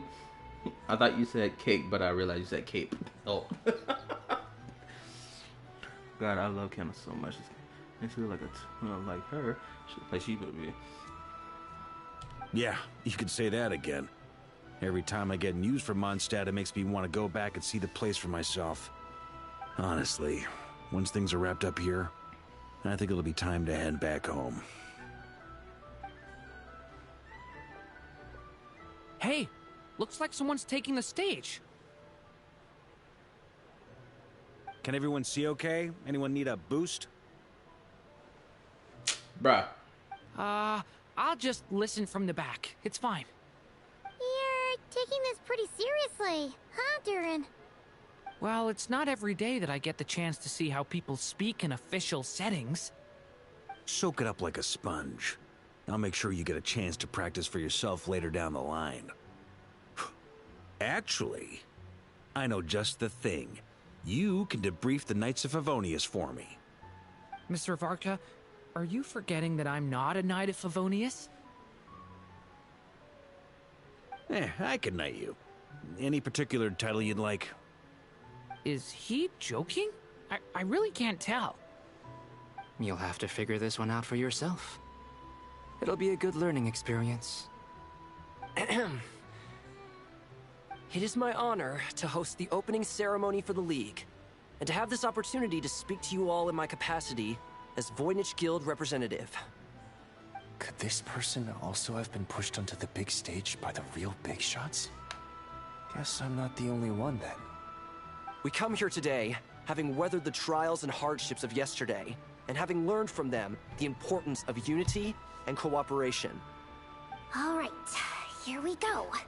Uh-oh, looks like Aino's off in Dreamland already. Wait, Boss is looking kinda drowsy too. What's up with her? She's probably tired and exhausted from using her power. Also, I'm gonna say this. When I was younger, when I was a child, every time I would go to church for service, whether it be Sunday morning service or just like during the week, because usually I would go to service a lot during the week as well. Right, the amount of times I would doze off while service is going on, it was crazy. Shoot, my mom had to put me on one of the bands so that I'd stay up and be moving about and not falling asleep in the middle of church. Granted, as time passed, I stopped falling asleep during church. It was something I did a lot when I was younger. I think one time someone caught me snoring. But I haven't been back to church in about 5 going on 6 years now, since like 2020 or like 2021, I believe. It's been a while. Come on, get this speech over with already. NODKRAI is our home, the land we rely on for survival. And as we chart a course for the future, may we persevere through the storms ahead as we sail towards a new era of prosperity, freedom, and hope.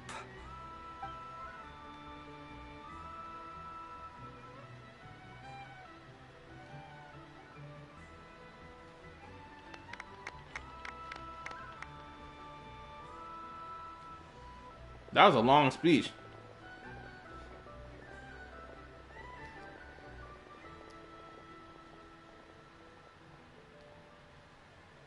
Looks like we'll have more opportunities to travel in the future. I'm sure you'll cope, Lady Moonchanter, given how fleet of foot you are. Unfortunately, I suspect I'll be too busy at the Curatorium to act as your host. We have a busy schedule, not to mention an international network of contacts to manage. It'll be all right. I'll just check your schedule with Yehoda well in advance. And if she's not available, I can simply ask Ashru. You... So giving my employees extra workload isn't enough for you? You're really going to drag my cat into this too? I thought you'd approve. Aren't you forever increasing your employees' workloads? That's a bold statement. Are all the Frost Moon Scions feeling more audacious now that your moon goddess has returned? Columbina's return has brought joy to all who care about her. That includes both you and me. As for the Frost Moon Scions, we are learning how to thrive independently, without relying on the moon goddess. It is up to us to make our home a more livable place. Joining the League is one of the steps we are trying towards that end. I like the word try. It's nice and non-committal. You can opt out at any time and still say you tried. You don't see a bright future for the Frost Moon Scions? Or did you mean the League? I'm just not as optimistic as you. The Frost Moon Scions should count themselves lucky that they have a leader as stubborn and enterprising as you. I know why she's saying this. She's paralleling it with her own life and what she saw from her father and the tribes in the desert of Sumeru and how they conduct themselves. I get why she's acting the way that she's acting. But NODKRAI's a big place, with all kinds of people. Most of them don't enjoy answering to a leader, or even listening to reason. Well, that's where you and your methods come in. Unless the Curatorium of Secrets is only here for appearances. These niggas love talking shit. I swear. NODKRAI must be the home of shit talkers. The amount of times I've seen these two talk shit to each other with this whole slide, covering it with smiles and all this other shit, it's been crazy. For now, yes. And that won't change until this venture becomes worth my while. What would make it worth your while? Getting out more than I put in. Right now, I'd barely break even, but I'll grant that it's a good start for NODKRAI. Then maybe it's worth a try. All right, you can stop now. Or do I have to join the Frost Moon Scions before you'll get off my back? You'd be very welcome to join us. Hey, you two! Congrats on all your hard work! What are you chatting about? Nefer was trying to dissuade me from adding to her employees' workload. Also, she's considering joining the Frost Moon Scions. Sorry, what? Your conversations are always the most interesting. Would you two care to join me for some tea before heading to your next destination?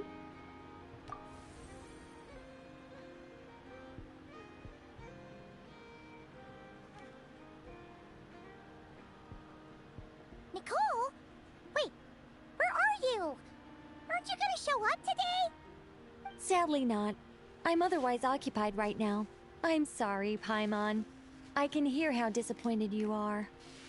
If it's any consolation, let me say that how things appear on the surface is a far cry from what they are at their core. Perhaps you'll feel better if you focus on the fact you have a special line of communication with the great mage herself. Okay? Has something happened? Wait a minute.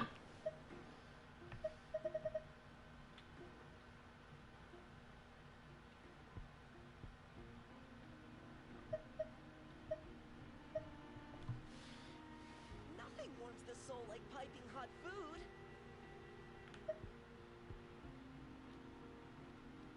No, or not yet, anyway. Well, that's not ominous at all. There's something we should be watching out for. Not for the time being.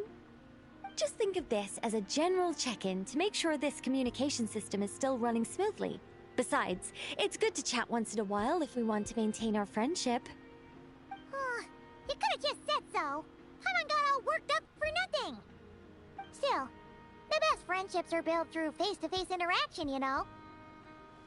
It's never gonna stop being weird having tea with you when you're not there and just talking to thin air.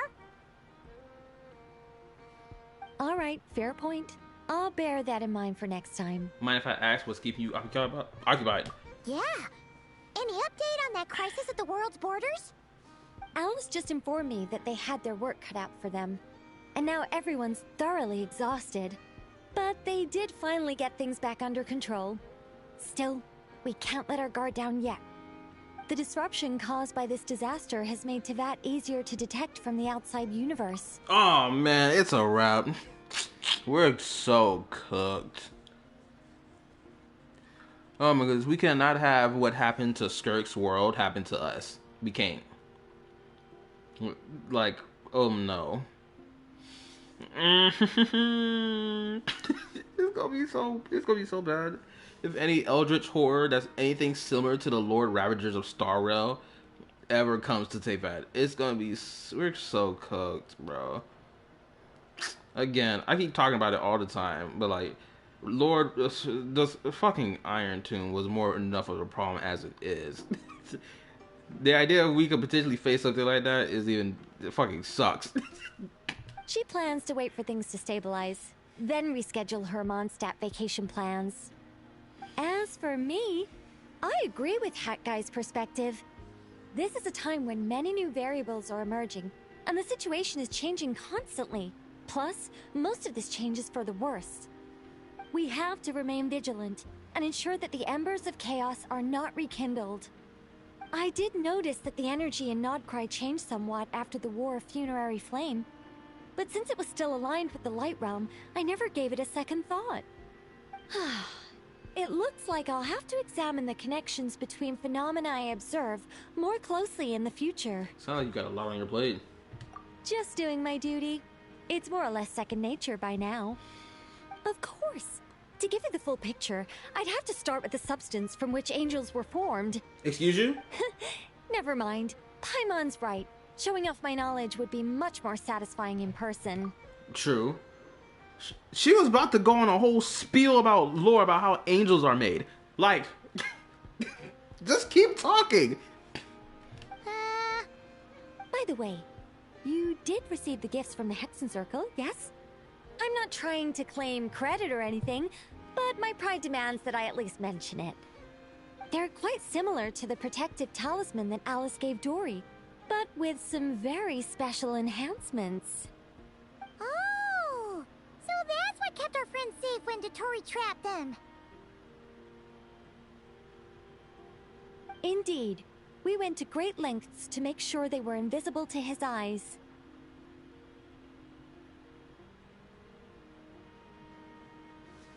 I see, thank you. I'm so happy they came in handy. Still, not fishing for gratitude, by the way.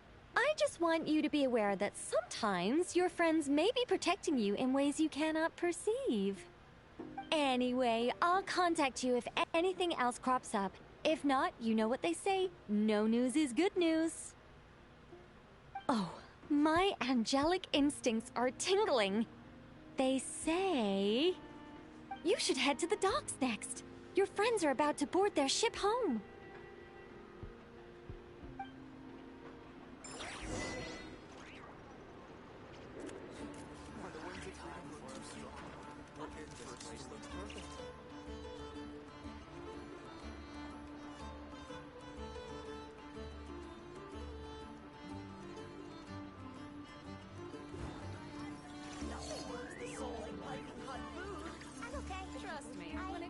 local delicacies in Pyramida, nobody knows Too much better these days. My bad, I'm scrolling through. I just scrolled through the comment section of my YouTube video, and I was seeing a comment. I was reading. I was somewhat reading. I was like,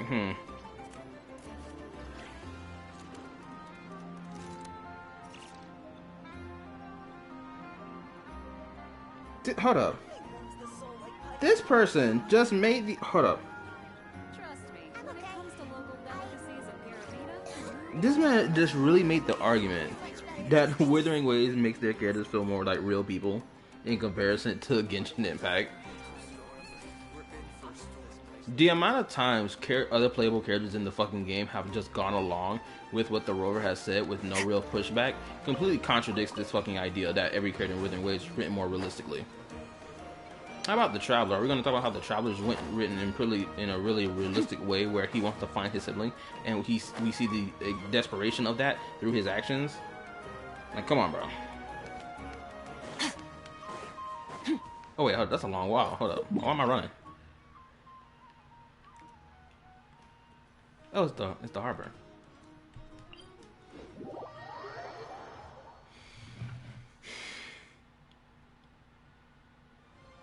Bye bye, daddy. Stop it.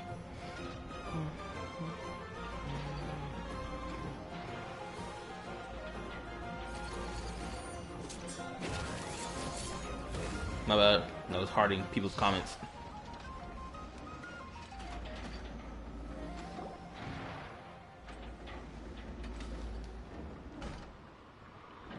These two just chilling.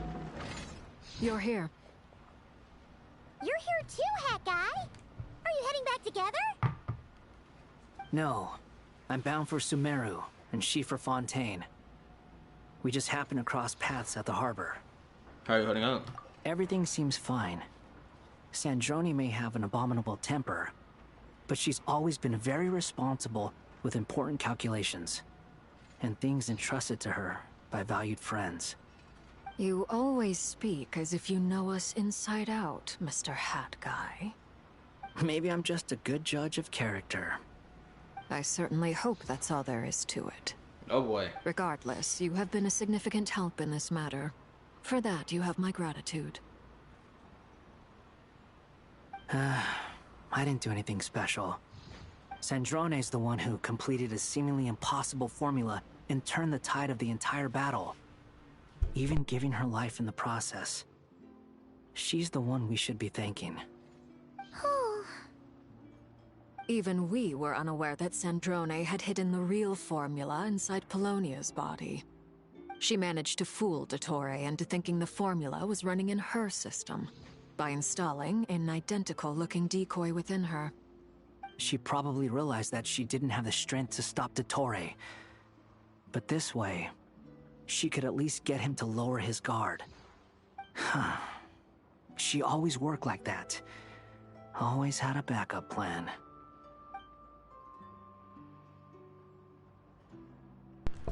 What happened to her body? Well, that's why I'm traveling to Fontaine. She made a request of me long ago, and the time has come to fulfill it.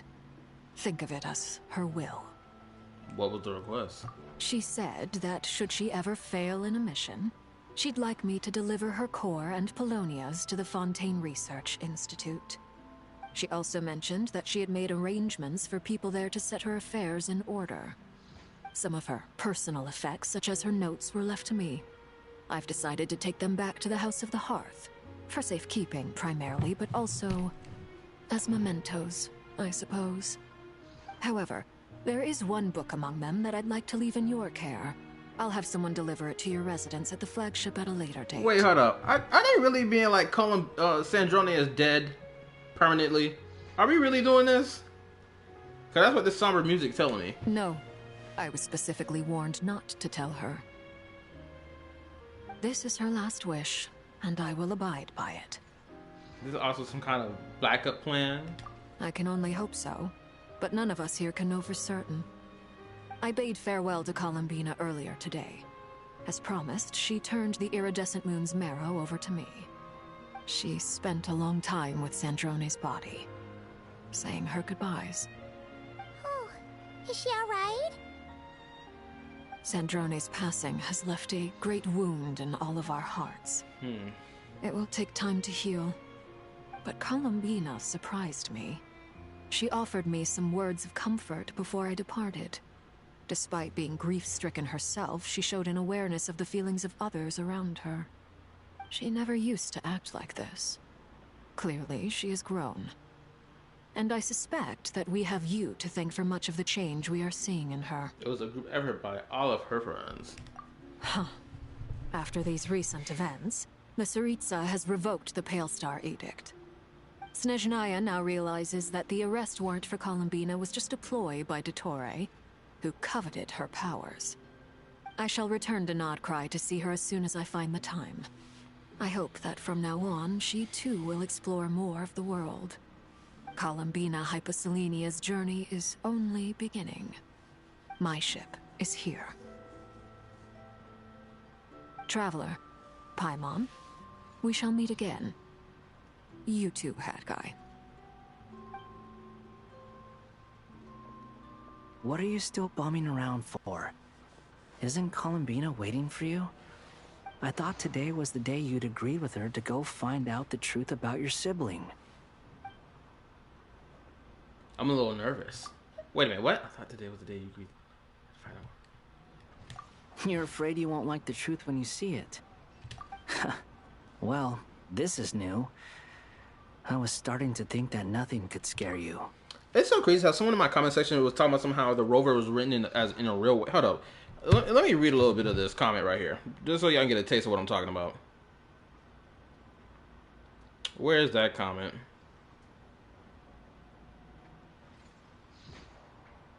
Hold up, because this was a crazy comment. Hold up.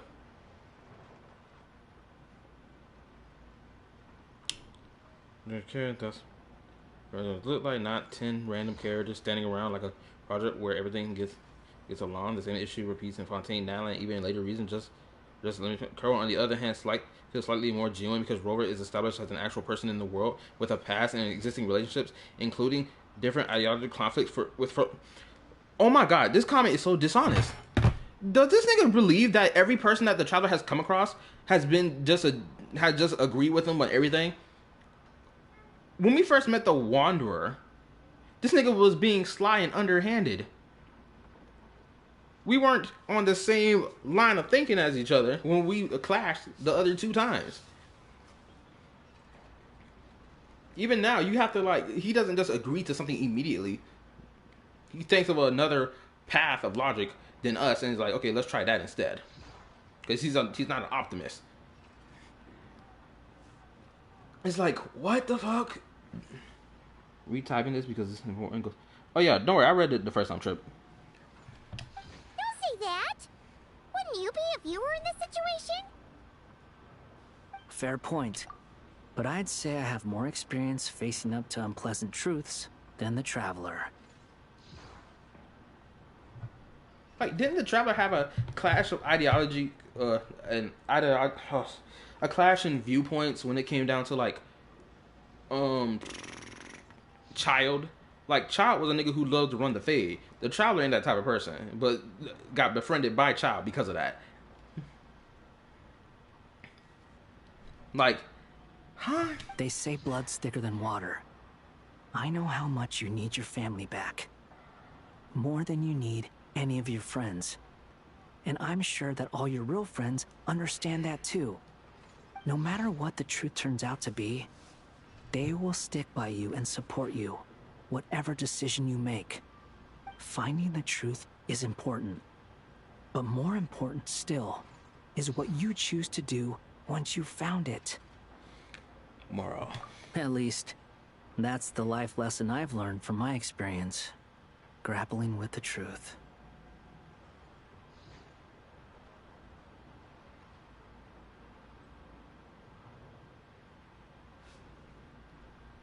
Do you feel any better than you used to be? What? Now that NODKRAI's dead and gone? A little, I guess. But it hasn't solved everything.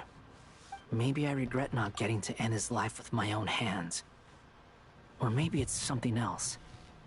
But for whatever reason, I still feel like I have a chip on my shoulder. Because that nigga not dead. That's why. I know he's not dead. Ain't nobody here stupid. The Tory ain't the type of nigga who gonna get done in dirty like that. Are we really gonna believe that the Tory held up his end of the bargain after he left Sumeru with both the Dendro and Electro Gnosis? No! That nigga clearly made it more. Ain't nobody here stupid. Either way, I'm going back to Sumeru. Lesser Lord Kusanali is gonna need help dealing with all the chaos the Tory left in his wake. Not just from this incident, but everything he did in the past, too. You should continue with your journey, as you've always done. Who knows? Maybe we'll meet again someplace else. Shoot, now I'm remembering. There was another instance where Traveler had a conflict of interest with our main cast of characters back in Inazuma, where this nigga said, fuck trying to help these people with their crisis and the resistance. I just want to talk to your god, want to learn whether or not if they know anything about my sibling, and then I'm out this bitch. That's how he was behaving when we went to Inazuma, and rightfully so, after what happened in that Dainsleif quest. It's like, bro, we had moments of conflicts of interest between the main character and the playable cast of characters, multiple times. So, what should we do now?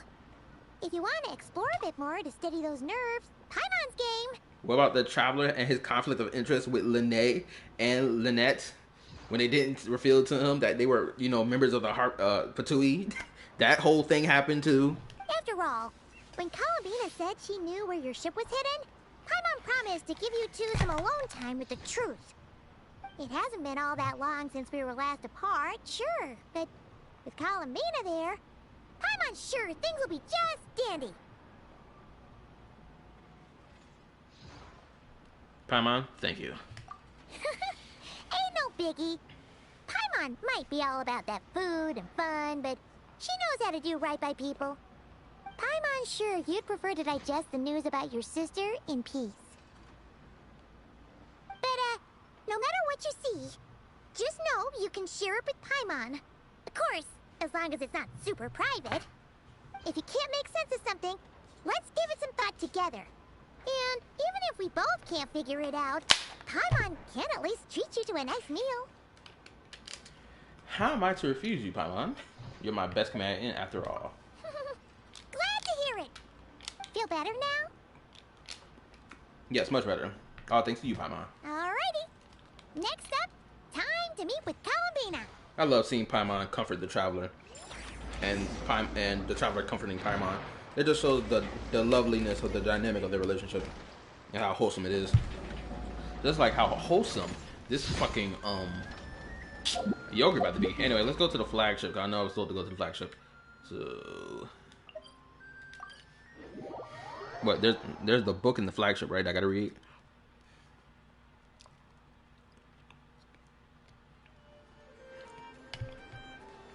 Man, I wish they just teleport me inside the damn building.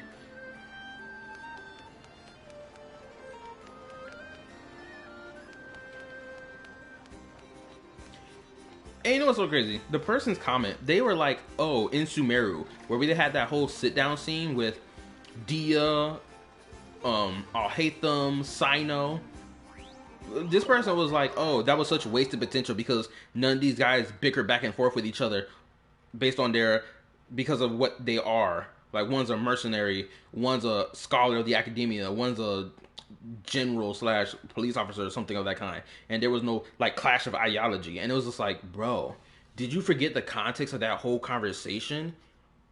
And on top of that, did you forget that every last person here knew each other personally? They weren't just random people put into the same room as each other, just, you know, yipping, flapping their gums with each other.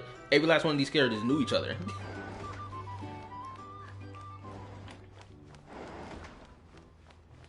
This is the wrong room.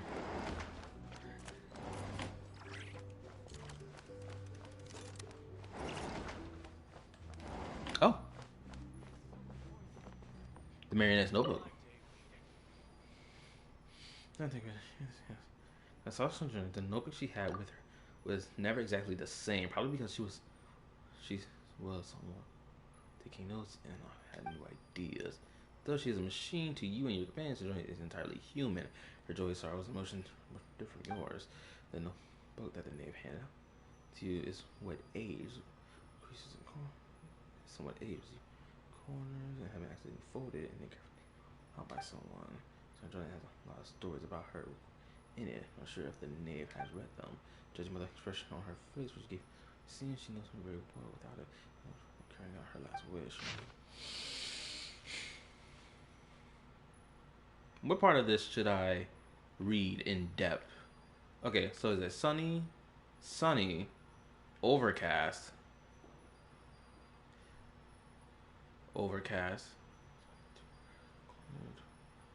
Oh, there's 9 pages of this shit. Is this book gonna disappear after I talk to Columbina by any chance? Or can I still read this book after I talk to Columbina? Like, will it be in my inventory?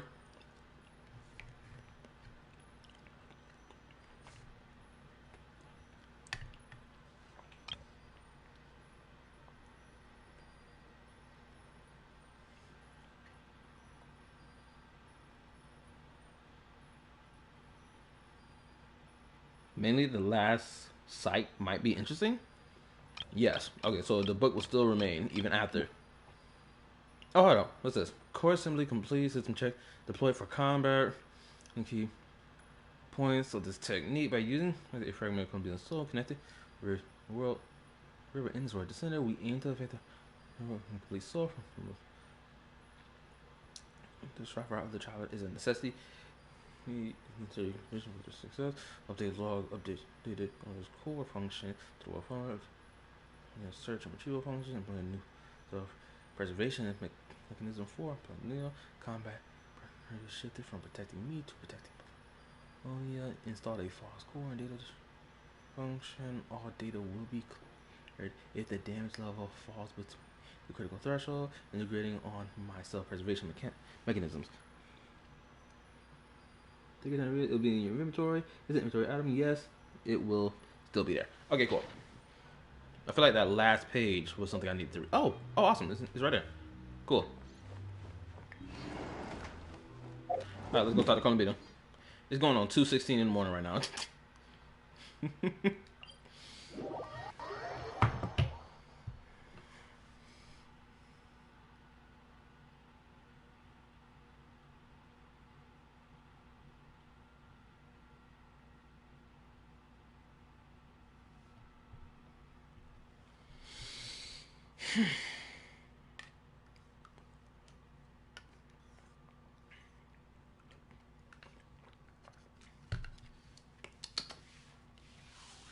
Oh, get slapped right into a cutscene.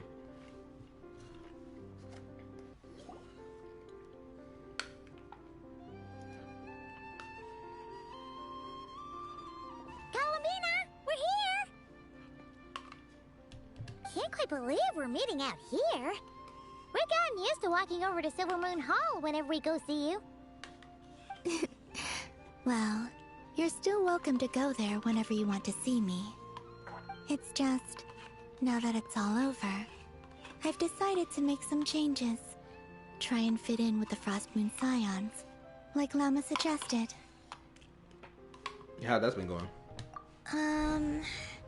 The older generation are still timid around me. They don't dare get too close, and they bow their heads when I walk by. But things are much better with the children. I see more curiosity in their eyes. Hopefully, by the time the next Moon Prayer Night comes around, I can enjoy the festival with them as myself, without having to pretend that I'm only dressed up as the Moon Goddess. You'll do fine, Columbina. Paimon's sure they'll realize you're super nice once they get to know you better. You really think so? When we first met, you thought I was a little up in the clouds. Yes. We were just starting out then, come on! So Llama told you, huh? I'm only teasing. I know that I have you to thank for pulling me back down to solid ground. It feels good to finally stand firm on the earth where I was born. Oh, that's great! Oh, you have the... Snap Traveler, you've been holding on to this ever since you fell into the water, twin. I'm glad you held on to it. Thank you. I'll make sure not to lose it this time. then. Are you ready? Yes. Lumine, what happened to our spaceship back then? Why did you leave? It's time to learn the truth at last. Ready as I'll ever be. Good. Then let me open the way for you. Wait, we're going back into the underground area? Where does this lead? Oh, wait. To our shared destination. Huh? Do you remember me telling you about my missing prologue back when we just met? I said that my story began on the moon. Are we really going up there? But while I was inside the moon's reflection, I realized that my prologue was really hidden in the future. I just had yet to discover it at that point. The story of the time before I was born was in fact the story of my distant future. It's truly fascinating. But when I obtained the Trilunar Authority and returned to our present reality, I sensed something I hadn't expected. Your prologue. Oh, damn. So you mean... Yes, your spaceship. All this time, it has been hidden on the Frost Moon, which What? lay beyond the sky. Okay, that's crazy, but how the fuck is it up there? What, but why? Who could have done this? Did someone pick up the spaceship and throw it up onto the moon? Was it the Heavenly Principles? The great ruler of the firmament. The Heavenly Principles. I freaking know this motherfucker. Oh my god. Yeah. Whoever this is knew how to flew the damn spaceship. Whoever this is, that freaking took their grand arc and brought humans to this place, to this world where it's ruled by dragons. This nigga know how to fly a fucking spaceship. I bet we gonna find the sustainer of the Heavenly Principle's personal spaceship at some point in time in the future. I can guarantee it. Ain't no way this bastard flew across space with humans in his possession, just carrying them in a fucking orb. Fuck all that. That nigga came here on a spaceship. Wait, them? Why would they do that? I don't know. Perhaps your ship contains something that is incompatible with Teyvat. Or something that cannot be known. Oh, did I pick a bad time to say this? I know it must have been hard to work up the courage to do this. Maybe I should have waited until you were on the moon, with no chance to back out. That would have been kind of mean, you know.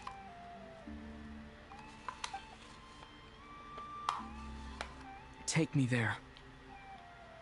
Oh? Whatever is hiding in that ship, it belongs to me and Lumine. Those memories belong to us. No one else has the right to decide whether I should or shouldn't know about it. Not even the Heavenly Principles. Very well. Then let's go. You two take care, alright? And don't forget to come back soon! They didn't fly it, you dope. They put it on the moon. No, what I'm saying is that they clearly had to have piloted the spaceship to the moon. That's what I'm saying.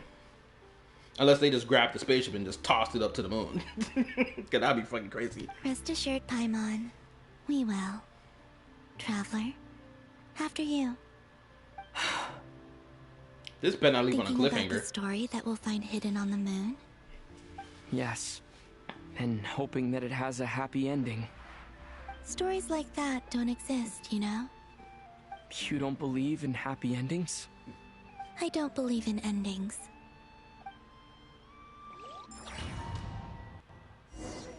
Oh.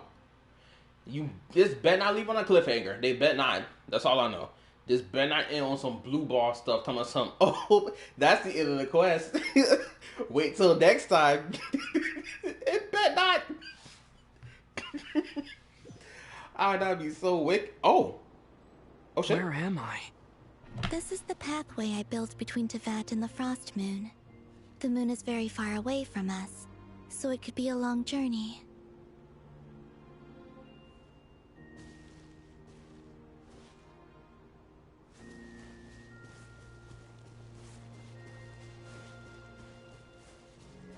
after I obtained the Trilunar Authority, I unwittingly saw past events from many of my friends' lives. One was Lauma. She was so young when they chose her to be the Moon Chanter. From then on, the Frost Moon Scions looked to her to bring messages from their goddess. But, for better or worse, I had left Hisi Island before she was ever born. It was not until much, much later that she met me. I think it's for the best. Because of the way things turned out, you had the opportunity to become friends. You're right. In that sense, I think we were both very lucky.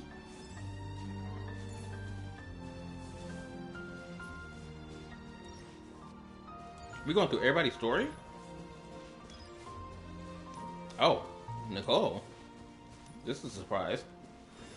Oh, and about that mage, Nicole. I only recently learned that she has lived in Teyvat since the time of the Three Moon Sisters. The Moon Goddesses always had a good relationship with the angels. I suppose our friendship continues that tradition.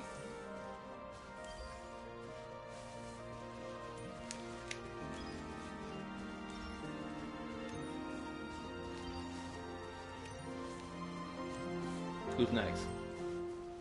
Sandrone.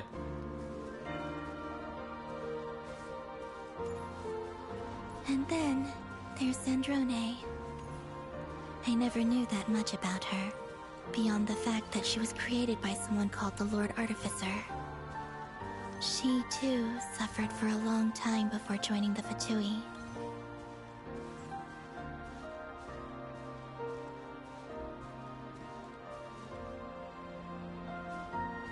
How I wish I could talk to her again, even if only to hear her say nasty things to me.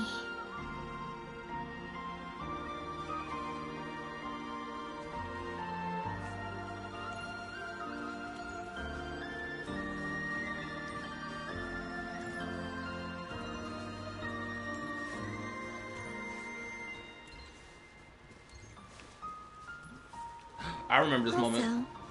I saw your siblings' story. Oh, it's this scene. This was from that trailer. I'm afraid I didn't see much. It seems that she rarely came to the surface, where the moonlight shines. But I did notice that back when you first set out on your journey, she would often appear nearby, gazing at you from afar with a guilty look in her eyes. Lumine. Let us speak no more of the past. I probably shouldn't reveal so much about my friends.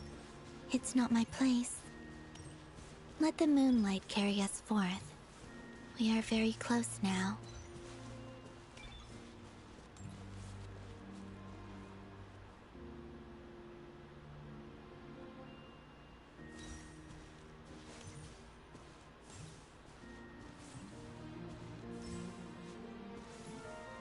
Is this a boat? After this, I'd like to bring some Kuhenki to the moon as well. If they're willing, of course. What about your other friends? Will you bring them to visit too? Certainly. But I'll need to tidy the place up first. This home hasn't received any guests in a long, long time.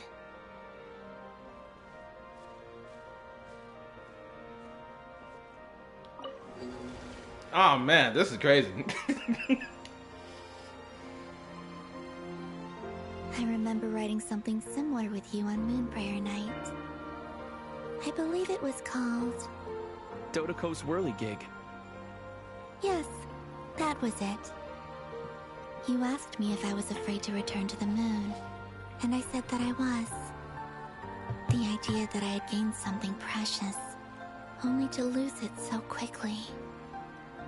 That frightened me. But I'm not afraid anymore.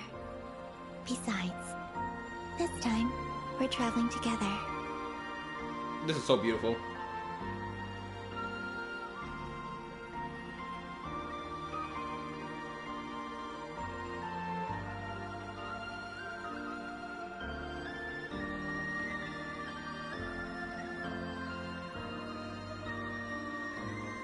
I feel like I'm about to get blue balled any second. I can feel it.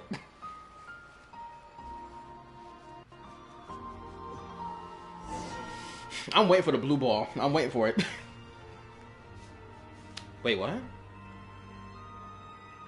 Is that what Teyvat looked like?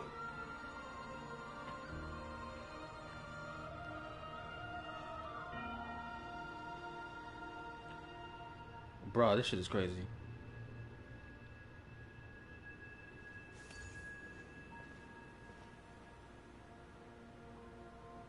We're here.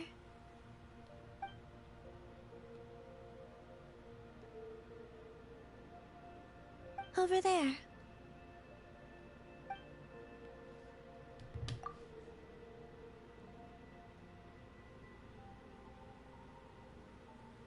So it crashed here? Wait a minute.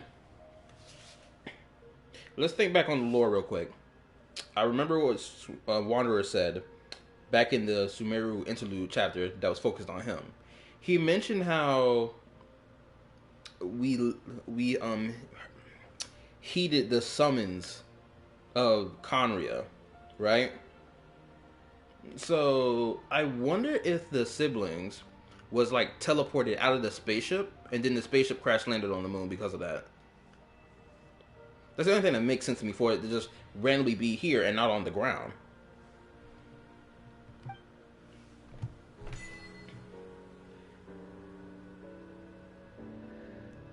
And another thing I want to say is this: Genshin's story, building its way, has been doing this thing for years of building our way back up to outer space. And also, is the firmament been peeled off of Teyvat by any chance? Because I don't think it is.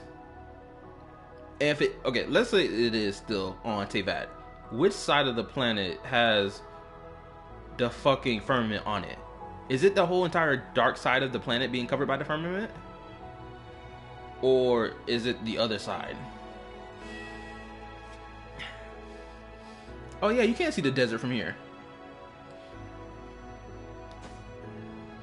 Ah, I like that. I like that detail.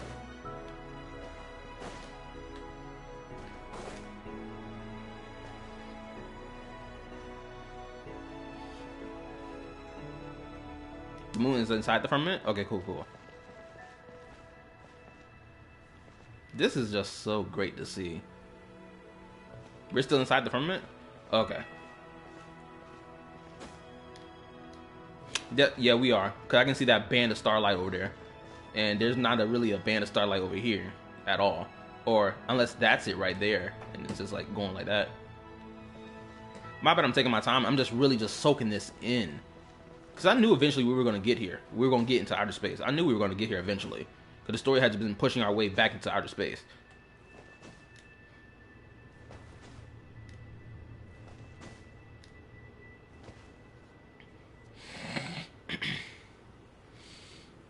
Now, how do we enter the ship?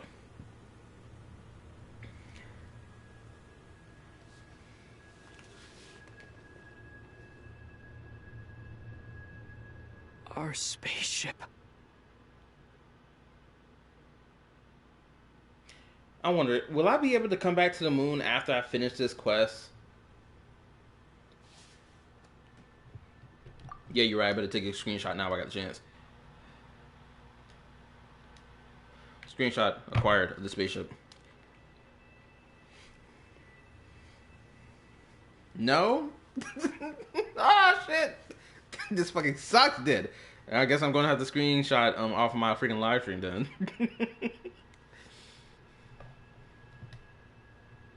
It's huge.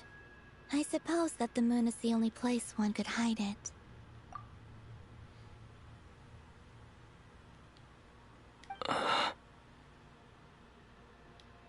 It'll be alright. Huh? The way you feel in this moment, I went through it too, on Moon Prayer Night. The door was right in front of me, but I struggled to find the courage to step through. Solitude for me once meant living a life in which even I was absent. Before I met you. That was the only life I knew. But that night, solitude meant throwing away the life I had gained after meeting all of you. Columbina. Go. Retrieve the part of your life that was once lost. Trust me, you will lose nothing by doing so. Look, Teyvat is right there. All of our friends are down there, waiting for us. Another screenshot worthy capture. Screenshot acquired. This shit just feels, oh my goodness gracious, it just feels nice. I know I'm just soaking this shit in right now, but this shit just feels nice. It feels worth the buildup of all these years. Does it not feel like all this slow buildup that we got all these years was worth it? Someone tell me right now if you think it was worth it or not. Because right now, it feels fucking worth it. You're right. Thanks, Columbina.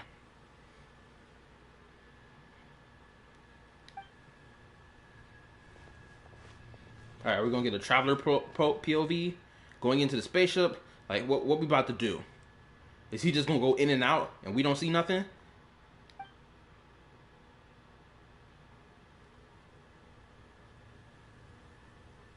No! We don't get to see the inside of the spaceship?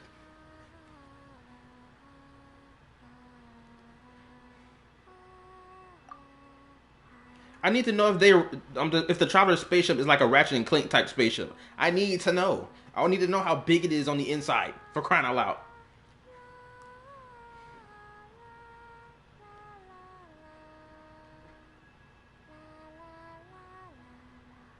Alright. Oh, this is another good screenshot too. I'm sorry, I'm hitting y'all with flashbangs, but these screenshots are great.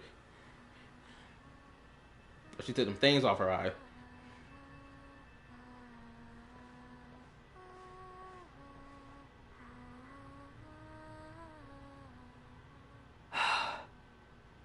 What did you discover, twin? Finished? Yeah. Why did you take your eye mask off? Well, since my return, I've decided to take more opportunities to see the world with my own eyes. Besides, I've always wondered how Teyvat looks from the moon. And what do you think?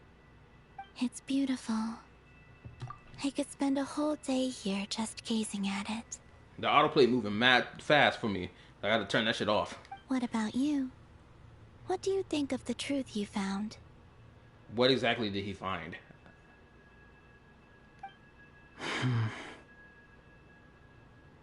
I haven't looked at another person's expression in a long time, but I think yours is saying it was neither good nor bad.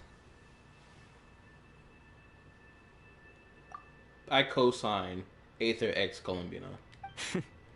Keep this up, and it won't be long before you give Nephra a run for her money. Oh, I don't think that's going to happen. I'm much more used to sensing what's going on around me with Kuvaki. I think I'll save my eyes for seeing special moments I really want to remember. I co-sign on that. Now I'm sitting here thinking about it. The freaking firmament must have been is bigger than what I initially thought it was. As I'm sitting here thinking about it. Or, cause like, if the firmament is so big that it can hold not only a planet inside of it, but it can also hold a moon on it as well. Like encapsulating both of them inside the firmament. This firmament must be really wide in size. I thought the firmament was like really like close to the planet as possible.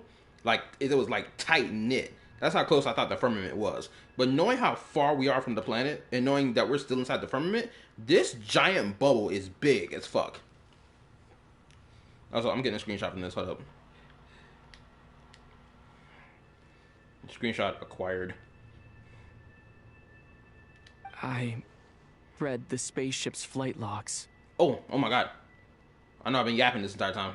I'm gonna stop talking. I always assumed that this was my first time in Teyvat. I thought that Lumine and I must have been hibernating in space for centuries on end. Holy shit. But the logs show that our spaceship flew over the skies of Tevat once before. A long, long time ago. How did he forget this? Flew over? So you didn't land? No. The ship barely came to a stop before flying on again. But why? After that, it continued traveling through space for a long time. Some of the data is corrupted, but I suspect that it kept flying for thousands of years. It was only after that that the ship made a forced landing in NODKRAI.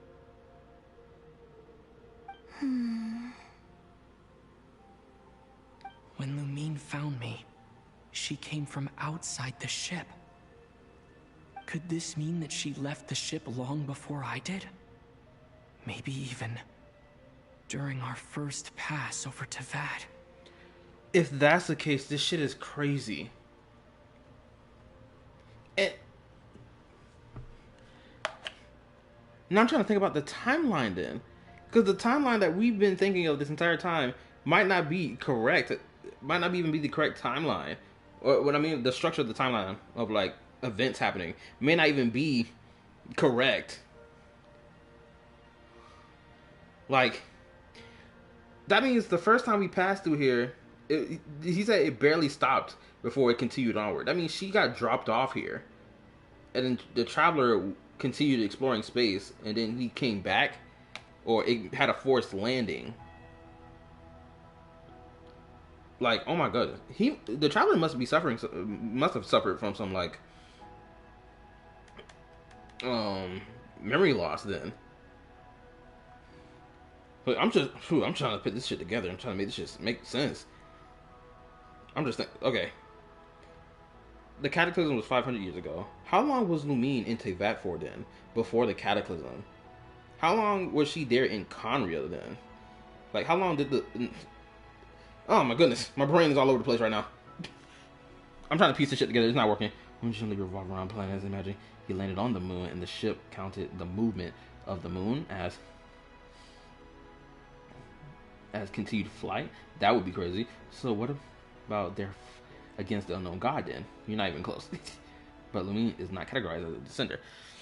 Oh boy, my brain all over the place. Whew. Are you alright?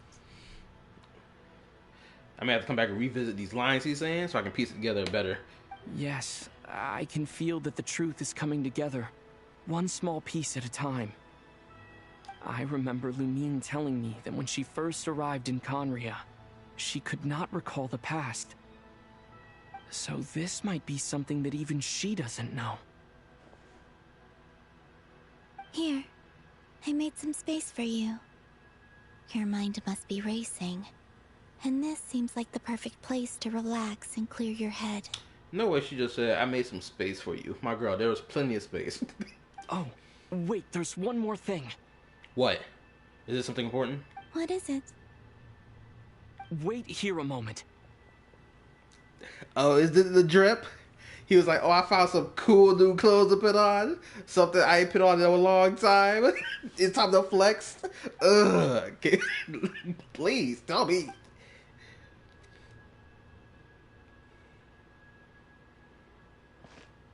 Yes. Flex. Flex the drip, hey, twin. Columbina.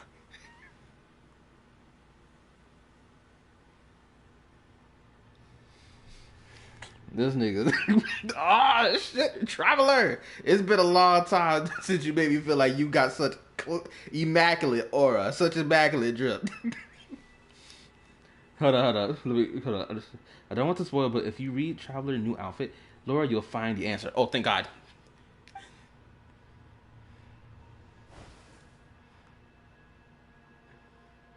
Mm-hmm. Yeah. Clean to the motherfucker.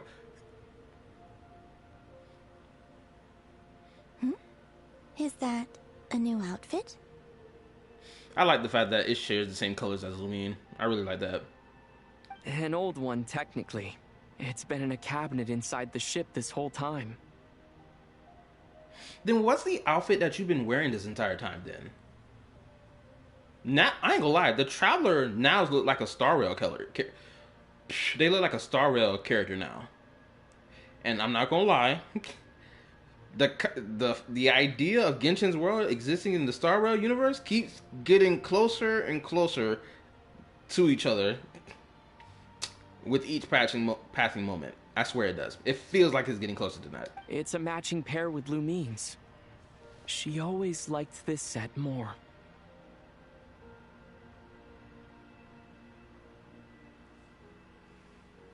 Huh. I don't think there's a huge difference. Really? Not a huge difference. My girl, he's not wearing a crop top. He got a whole jacket on. Yes, it's still the same you. You're the same person, no matter what clothes you wear. Only Columbina would make an observation like that. I'm not gonna lie, his earring is even better. Last time his earring was like an orb, now it's a star pattern. I fucking fuck with it. Traveler, do you consider Teyvat your home? Home is wherever Lumine is. But then after all the time I've spent here, and everything I've been through... Time to get this screenshot. Hold up. Now he about to say that this world is his home. This is such an important character moment. For niggas who stopped playing this game so long ago and just hopped on the Wuwa bandwagon and act like Genshin Impact has not pushed forward its main plot with the Traveler, I feel sorry for you niggas. Or I feel sorry for those niggas. Because they just talking out their ass at this point. Yes. I'd say it's my home. This just feels good. Would you change your answer if Teyvat changed appearance? I mean, if the truth about Teyvat turned out to be different than what you thought. I don't know. But I don't think so. Like, how wouldn't you call this world your home after spending so much time in it? How couldn't you? This isn't like the Astral Express where these niggas live on the train and they travel from planet to planet to planet. They'll see the Astral Express as their home. But like, living on a planet that isn't your original planet for all this time, of course you would call this place home. I would, damn it. Plus this world mad interesting like a motherfucker. The truth is not what matters most to me about Teyvat. When I was first born, I longed for a home. And when you get something before you're mature enough to understand the world, you just take it at face value. Hold up. This is screenshot worthy. Hold up. The husband and wife dripped out. Hold up. Give me a second. Screenshot has been acquired.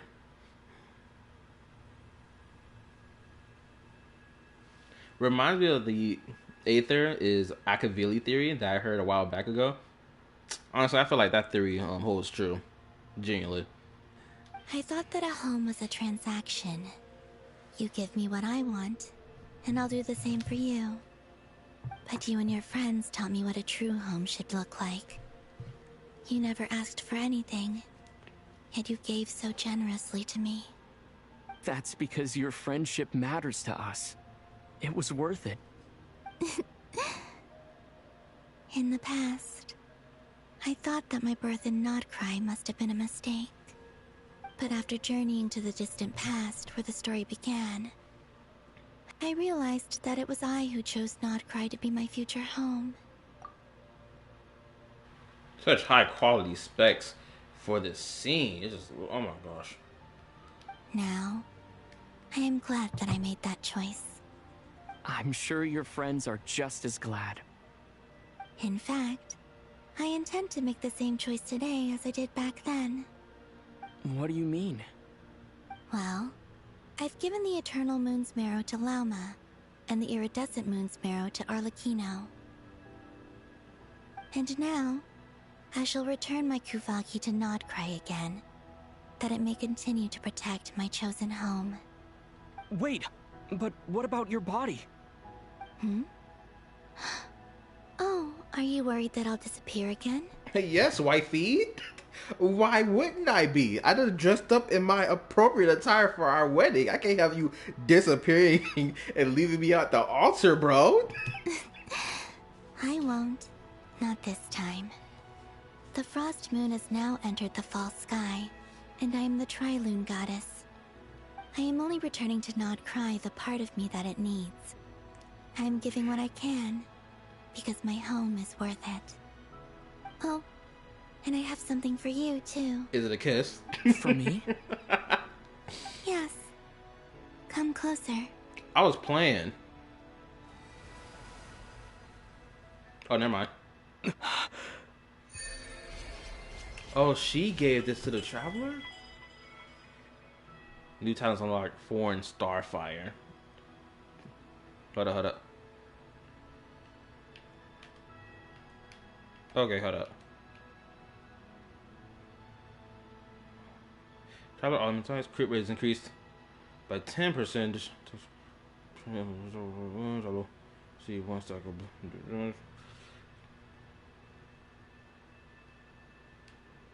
This is gonna be really interesting. Wait, what? Special charge attack detonate, dealing increased electro charge damage. Ooh. What? Dealing increased potential damage. And causing the spot to explode after potential damage.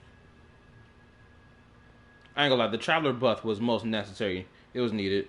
I hope the Traveler's ultimate has changed. That's the only hope I have. At least for Hydro. Hydro Traveler ultimate better have changed. What was that? I lifted some of the restrictions this world placed on you. I trust this will help in your future adventures. Wait, what? That's what this was? I thought she was just giving us a gift. She lifted the restrictions off us. Oh my goodness gracious. Thank you. Now we're so close to getting our wings back. Could you at least give me my wings, though? I want my wings. My power. It feels like it's grown. I can use the elements more freely now. So, the restriction on the Traveler also hampered their elemental ability use. I can buy that.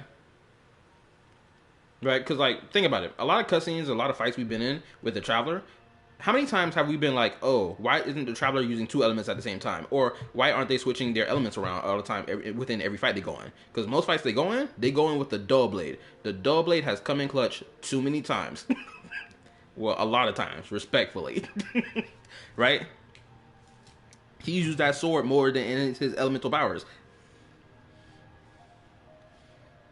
So, like, I can buy the idea that the restriction was hampering his elemental power use. And the reason why he didn't use those elements a lot in his fights was because of this restriction. Or without him realizing it. And he was just like, you know what, let me just use the dull sword. Thank you. This will be a great help. You're welcome. I see you as family. And after everything you've done for me, In fact, no. It's not because I owe you. It's because you're worth it. Yeah, I'm gonna have to call out at work tomorrow. It's already going on 3 o'clock in the morning. There's no way in hell I'm going to work tomorrow. Here. This flower is for you.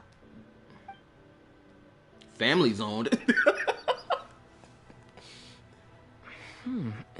Isn't this a moon prayer blossom? Yes. Don't worry. You will never see these flowers lose their color again. I'm finally discovering the joy of giving. How I wish I'd learned this sooner. Hey, better late than never. What are you thinking about now? Why don't you take a guess? You get 1 shot. Don't be asking these freaking wifey girlfriend level questions. Don't play this game, Columbina. You don't want the answers I'm about to give. I don't think I'll get it in 1 guess. But I'm sure it's a happy thought. That's kind of a sneaky answer. I can't say you got it wrong. Down into that. The moon seems so far away. I felt it might always lie beyond my reach. My bad, I want to get a screenshot of the ship from this above shot. Give me a second. Screenshot acquired. Let us continue. But on the moon, everything feels so close by. I'm not gonna lie, the planet does look close by from here. Hold up, wait for it. I'm gonna get another screenshot.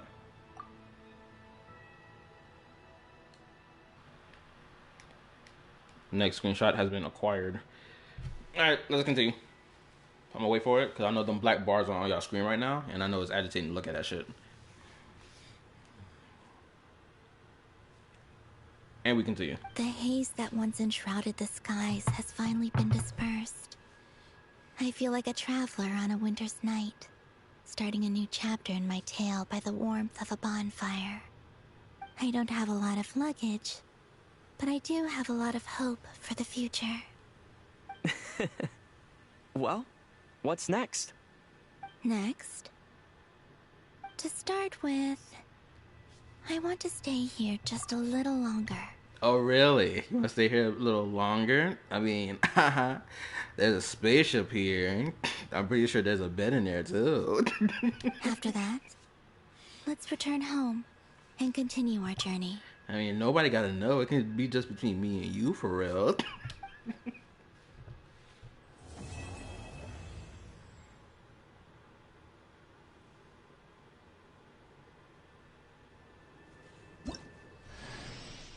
These clothes bring back so many memories.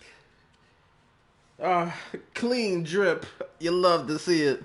I wonder when the rover is finally gonna get a freaking change in outfit. So many times I've seen fan outfits on the rover.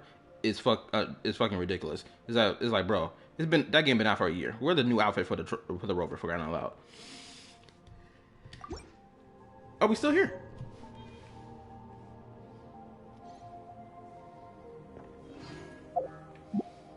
I wonder if there's anything happened to change to your model, because your model looked relatively the same. Nothing looks, at least your body size looked the same.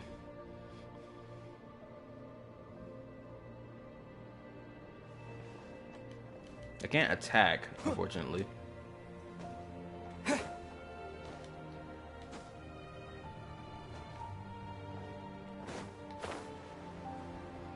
The glider surprisingly still works here.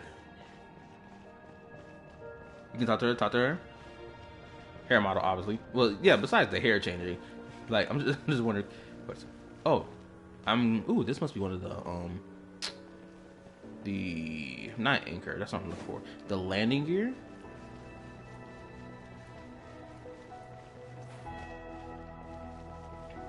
So I need to say this. I love the design of the rover, the traveler ship, my bad. Almost got words mixed around.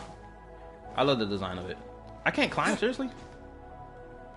I like how, like, alien the design of the ship looks. Right? It doesn't have, like, a human feel to the design. It feels alien.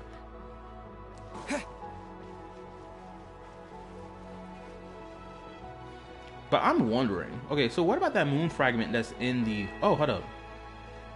I was going to mention this earlier with these rings that's here. This reminds me of the dragon technology shit. But we also know that this is also probably the moon maiden stuff. Or moon stuff as well. I wonder if this was a part of the palace. Because it seems that there was a structure here. And if the ship did crash land on the moon or got tossed up here by the heavenly principles, it looked like it broke something on impact. Because some rocks are still floating.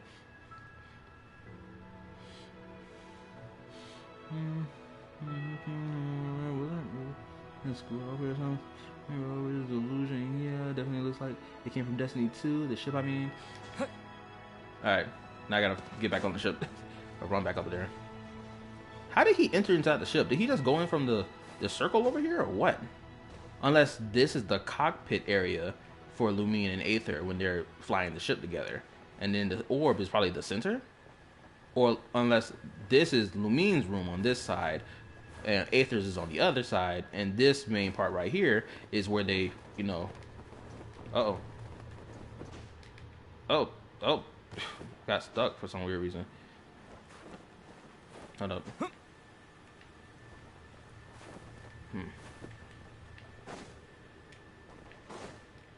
Ooh, there we go. Almost got stuck. Feels like a ship of the Protheus from StarCraft?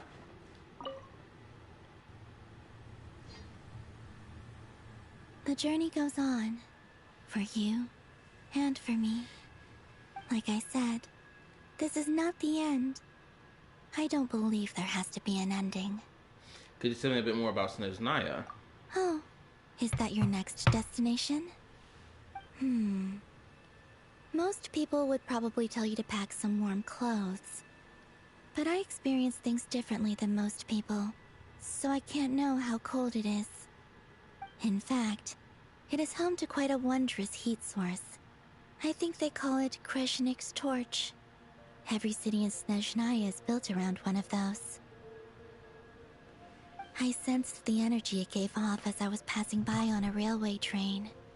It felt grand and distant. Railway train. Okay, at least that's something to expect. Hold up. Wait. Earth is home to quite this heat source. To a wondrous heat source. I think they call it torch. Every city in Snezhnaya is built around those. Okay, so I can kind of envision what Snezhnaya is gonna look like. It's gonna look like a pretty. Wait, is Snezhnaya gonna look like fucking Jarilo 6 from Star Rail? Is that the vibe I'm gonna get? But instead, they got like heat sources pumping out of the ground and like really lighting up the entire area, or like the entire city. I also recommend the Korolievsky troupe in Snezhnograd.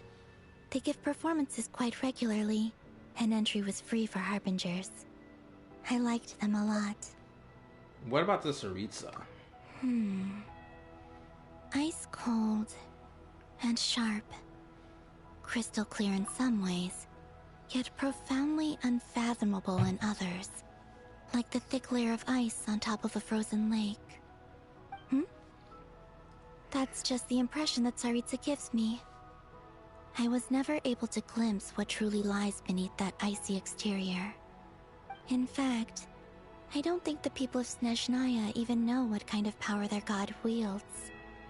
Maybe that's because the Tsaritsa herself has never acknowledged, nor accepted that power. So I'm going to assume the Gnosis is something she never accepted or acknowledged the power of it, and therefore she has not used it ever. I'm going to assume that's what this line means, or what I can interpret from it. There's Regrator, the Rooster, and the Jester. Between them, they control a lot of what happens in Snezhnaya. But I can never wrap my head around how exactly power is split between them. I just know they are each responsible for many specific domains. I noticed that the Rooster and Regrator often appear to get along on the surface, while working against each other in secret. And theirs is not a friendly rivalry. But I wasn't particularly interested, so I tended to keep my distance. Now that I think about it, the term Mistelton often seemed to come up in connection with Project Stuja. So Project Stuja is still going. Okay, cool. We gotta remember this in the future. What are your future plans? Once things settle down in NODKRAI, I'd like to explore the world beyond Snezhnaya. You've told me so many stories about the other places you've been to, and all the friends you've made there. I'm curious to visit those nations and see them for myself. It would also help me learn more about the journey that has made you into the person you are today. That's all the questions I have for now. Okay. As you continue on your journey, don't forget to gaze up at the moon once in a while. It is, after all, no longer an illusion. I'm gonna say this real quick. Y'all remember that video I reacted to? For my new people, y'all probably haven't seen it. If y'all haven't, I advise you go check it out. It's on my Yapping Reactions playlist. There was a video made by Glaive Keo back when 5.7 dropped. He made the claim that in Genshin Impact, there's no changes to the world or anything like that. Therefore, nothing in the game mattered when we finished playing story quests. Despite the fact we have multiple instances of this disproving this claim entirely. And this is another instance of completely slapping that claim to the fucking floor. It shall cast down its true moonlight, connecting us in truth.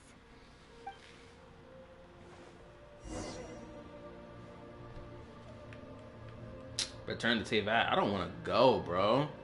Let's just chill up here. Just keep yapping.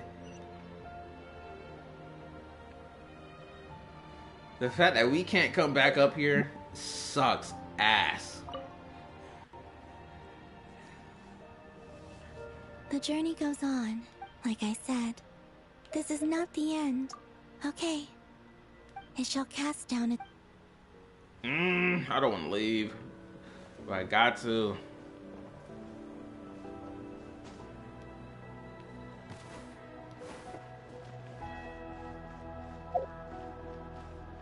I'm gonna read the outfit lore after I get back.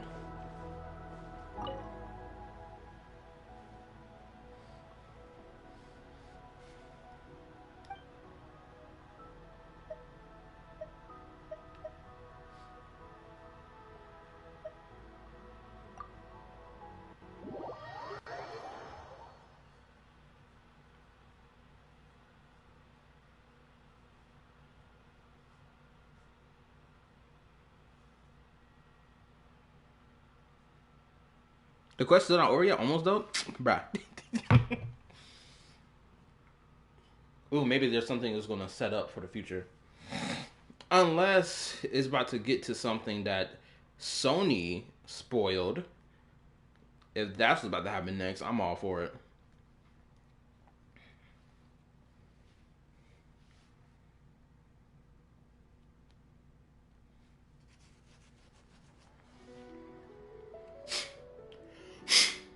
Damn, my nostrils.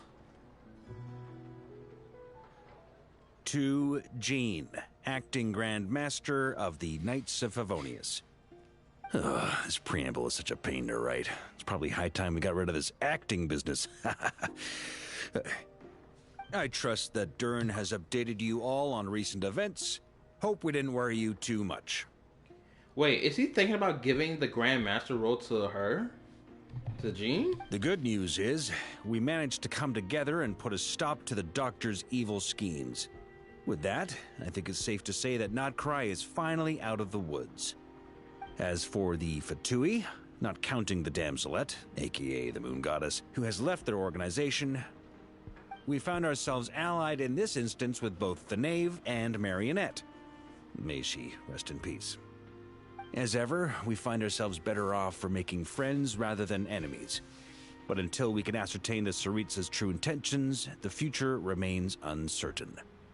In a short while... Wait. How am I meant to surprise everyone if I tell them in a letter that I'm heading home? Well, that would be a huge waste. Okay, got it. I will begin sending the expeditionary team back home in waves. I'm sure they'll be able to answer any questions you still have. I hope they won't gloss over the details of my many heroic deeds. But if they do, I'm sure it'll be because they're just too exhausted from the long journey. I think of Mondstadt daily. Please give everyone my best regards. P.S. The honorary knight went above and beyond this time.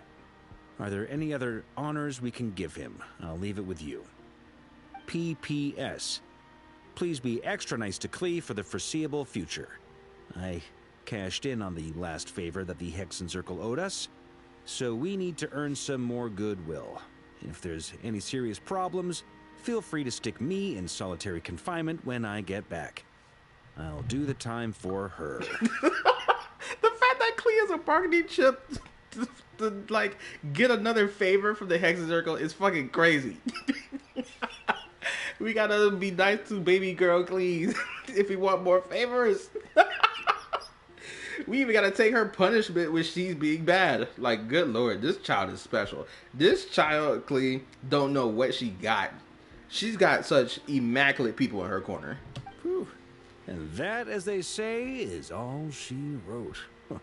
End of an era. And with the moon shining down brighter than ever, I think everyone is gonna sleep well tonight.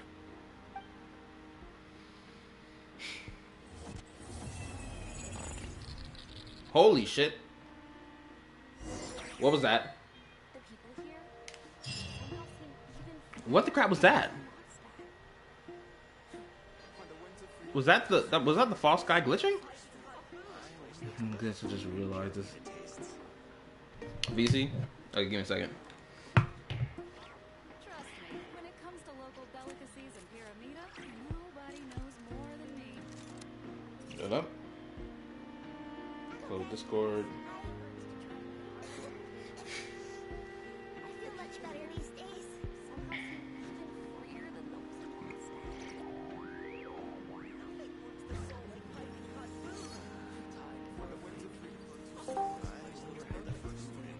Okay. Alright. So, now that you finally finished the quest, so what Sandroni's notebook says is that they took her core and they're taking it to the institute where she was created. Which means that this is likely that she's going to get a new body or whatnot, because you have to remember her soul was put into the robot. It's similar to what happened to the Wanderer, but not as, how do I put it, not as advanced technology. Second thing is that glitch that you saw, that means one of two things. Either one, Dottore lied about all his clones being destroyed, because if you look at the boss battle, it says that it is the Omega Dottore, which means that this could be his most successful clone, or he is dead, and that glitch represents that the ruler of the firmament, aka the Heavenly Principles, have awakened. Because what just happened probably got their attention. So those are two things that could be. Now, a lot of people are saying that it's the Torah because it has a special kind of circuits in it. Well, the freaking Irminsul also has that same circuit, so that argument is invalid.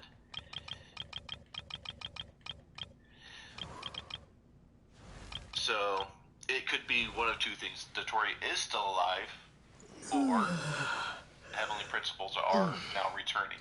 I want to bank on the latter, honestly, because I've been yapping, because you remember I've been yapping about this for the longest, that there needs to be something that's gonna really grab their attention, like the fall of the Hydro Archon thing. Coming back is pretty much that. Yeah, because like we talked, because before, like in the bedtime story quest, we were like, okay, the Hydro Archon concept is destroyed, nothing happened. The moon being brought into Tevat firmament, despite the fact it was thrown out on purpose, it's like, yeah, this should most definitely catch their attention. They should just be jumping out of bed right now. So this is what's really going to flip your noodle. So the ship passed the planet years ago, right? And had no note. Like, it was like, don't really think about it. Have you ever thought that this entire world is just a samsara? That is a repeating cycle type shit. That there is no life on this planet, and that it's just a fucking program, and that it's just in a very long samsara, and then you got caught up in it somehow. That's why you are a descender. So basically, it's the fucking Amphoria's plot from Star Rail, which I'm not opposed to, because it was great. But here's the heartbreaker. If you're a descender and your sibling is not, that means she's what fake. does that mean about your sibling? She's fucking fake. No. No. Or dead. That too. Because Irminsul is because she had information on her in Irminsul, but it was muddied, right?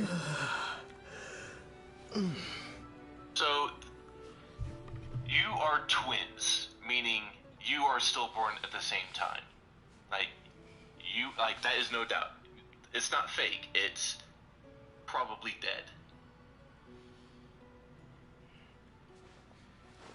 But that one is a bit of a stretch, in my opinion.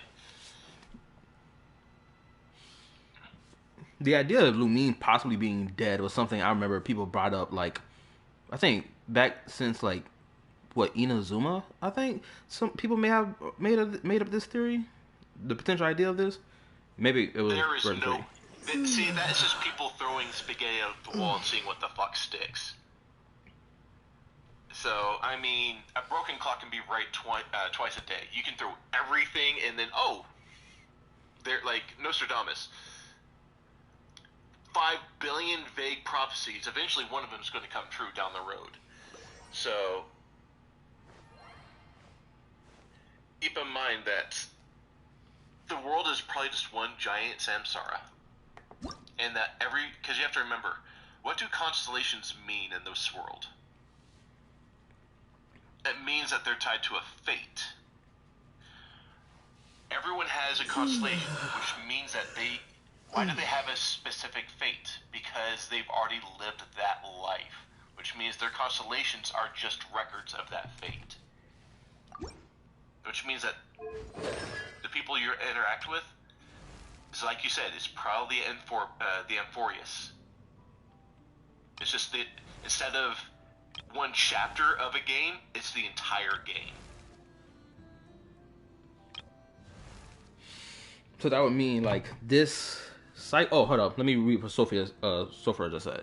She said, there are notes somewhere in Fontaine about this being the fourth and final samsara unless outside variables are introduced. Not necessarily in order to be a descender, one must have a will that. Oh, hold up. I don't know what she's referring to. Being an outsider is not enough by definition. I think she may. No, was she responding to someone, or she was talking about what we were talking about? I can't really tell. But anyway, she's saying that what she's referring to is she's talking about what makes a descender is being able to change fate. So that's where. Remember I told you that your twin might be dead? I said that is the possibility that it might be. The other might be your twin's stuck here, and you're able to basically pull your twin out because you can still change fate. But that's not as interesting, so I don't think they're going to do that. What I believe that they're going to do is combine all, like Honkai Impact, Genshin, Star Rail, ZZZ. They're somehow going to connect all of these things. Like, I believe that they're, like, at the end, they're just going to somehow just combine it all.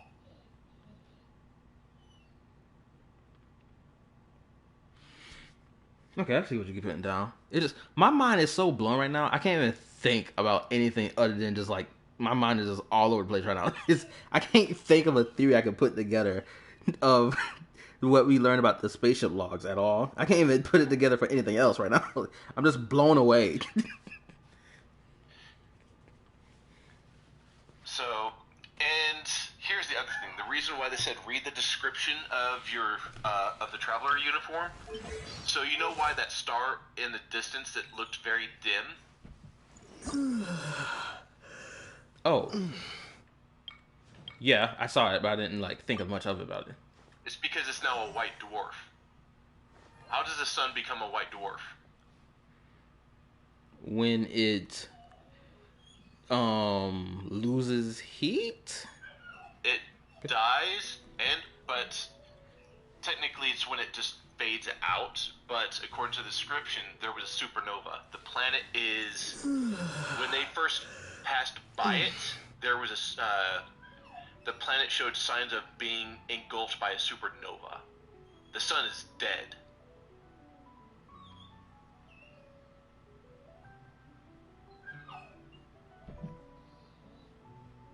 You have to read the description. I read. Wait, yeah. Wait, hold on. Oh, here we go. Click the wrong button. Sorry, y'all. My dog is whining on the other side of the door, so I may have to be a little more fast because he probably want to go outside to piss. Yeah, this is the description that they're talking about. It shows that the world fell victim of a supernova, but now you're here and it looks like it's alive and well. Oh wait, yeah. Hold up. But immediately disconnected its ideal social model. A sky with such colors only that the atmosphere was unfit for life. After witnessing this such vistas hundreds of times, there was no longer any need to be moved by them. It did not wake the slumbering twin child. Instead, it was carried the weight of an exile and a journey so long that the numbers had lost their meaning. The final details ultimately mattered little, reshaping terrain, just in the air, redefining options, but a star's position, its distance or lifespan might pose a minor challenge, yet even had its difficulty laying world potential with a destruction with. Oh, okay, here you go. I see it. Its bottom had been destroyed. The surface had nothing but cooled masses of molten rock. A supernova had caused the devastation. For several weeks or months, it's been seen after that it had been reduced to cold, dim dwarf. It ran a quick calculation on which had occurred with a coincidence. The radiation trapped in the planet's crust and the supernova had erupted the very year the twins were born. Naturally, the events had nothing to do with each other. No one would celebrate their birth by burying an entire world with it. Such levels of extravagance and cruelty simply did not exist. And their travel was dangerous. After all, a supernova 5 or 6 light years away could damage the genetic vault and perhaps the twins as well. Genetic vault? What that's supposed to mean? Hold on, what? That's interesting. It immediately modified the garments in the wardrobe, upgrading them with material better suited for interstellar travel, and laid them over the status pods.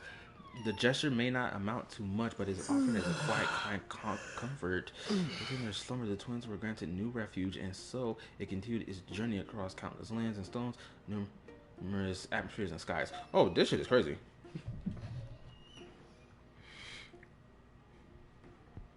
But when did this supernova happen? Did it? Thousands of years ago. Okay. So this must have been way before Nibelung came, or Nibelung came into existence, right? Or no? Hold up. We don't know how long. Here's the question: is Nibelung just something the Samsara created, or is Nibelung something that happened thousands upon thousands of years ago? It had to be thousands. It had to have been way long ago. But then with the if Nibelung did come first before the supernova happened, it doesn't explain how the dragon civilization still survived and it was still a thing when the usurper came. Unless it's part of the Samsara. Just a very, very long Samsara. So this world may face destruction again at the hand because of the supernova going off. If it goes off again. If this is a constant loop. Remember whenever you were in a Samsara, remember in Nahida's quest, when was the only thing anything ever changed? When your actions changed. And then you could change it during that Samsara. But then it would reset, right?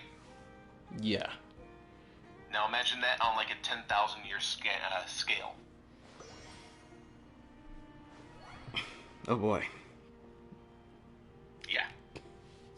Now I think now you're starting to get what the truth of this world is and why the sibling might be taking the actions they're taking. They're not exactly maybe a villain. They just said, "Oh, I've tried this. Why don't we try it this way now?" It's like, I chose your side last time. Now I'm choosing the Abyss this time. If that is the case, it's a possibility. Not necessarily what's going on, but it's a possibility. That could be what's going on. If that is the case, it makes her line of saying how she traversed through Teyvat once already feel like it hits harder if that is the case. If she's been experiencing repeating loops over and over again trying to deal with this shit.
Anywho, good night, y'all. Peace. Bye.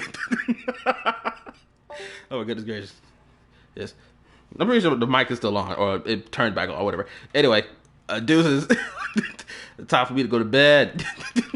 I'm pretty sure this mic. Hold on. What? Hold on. Yep. Good night.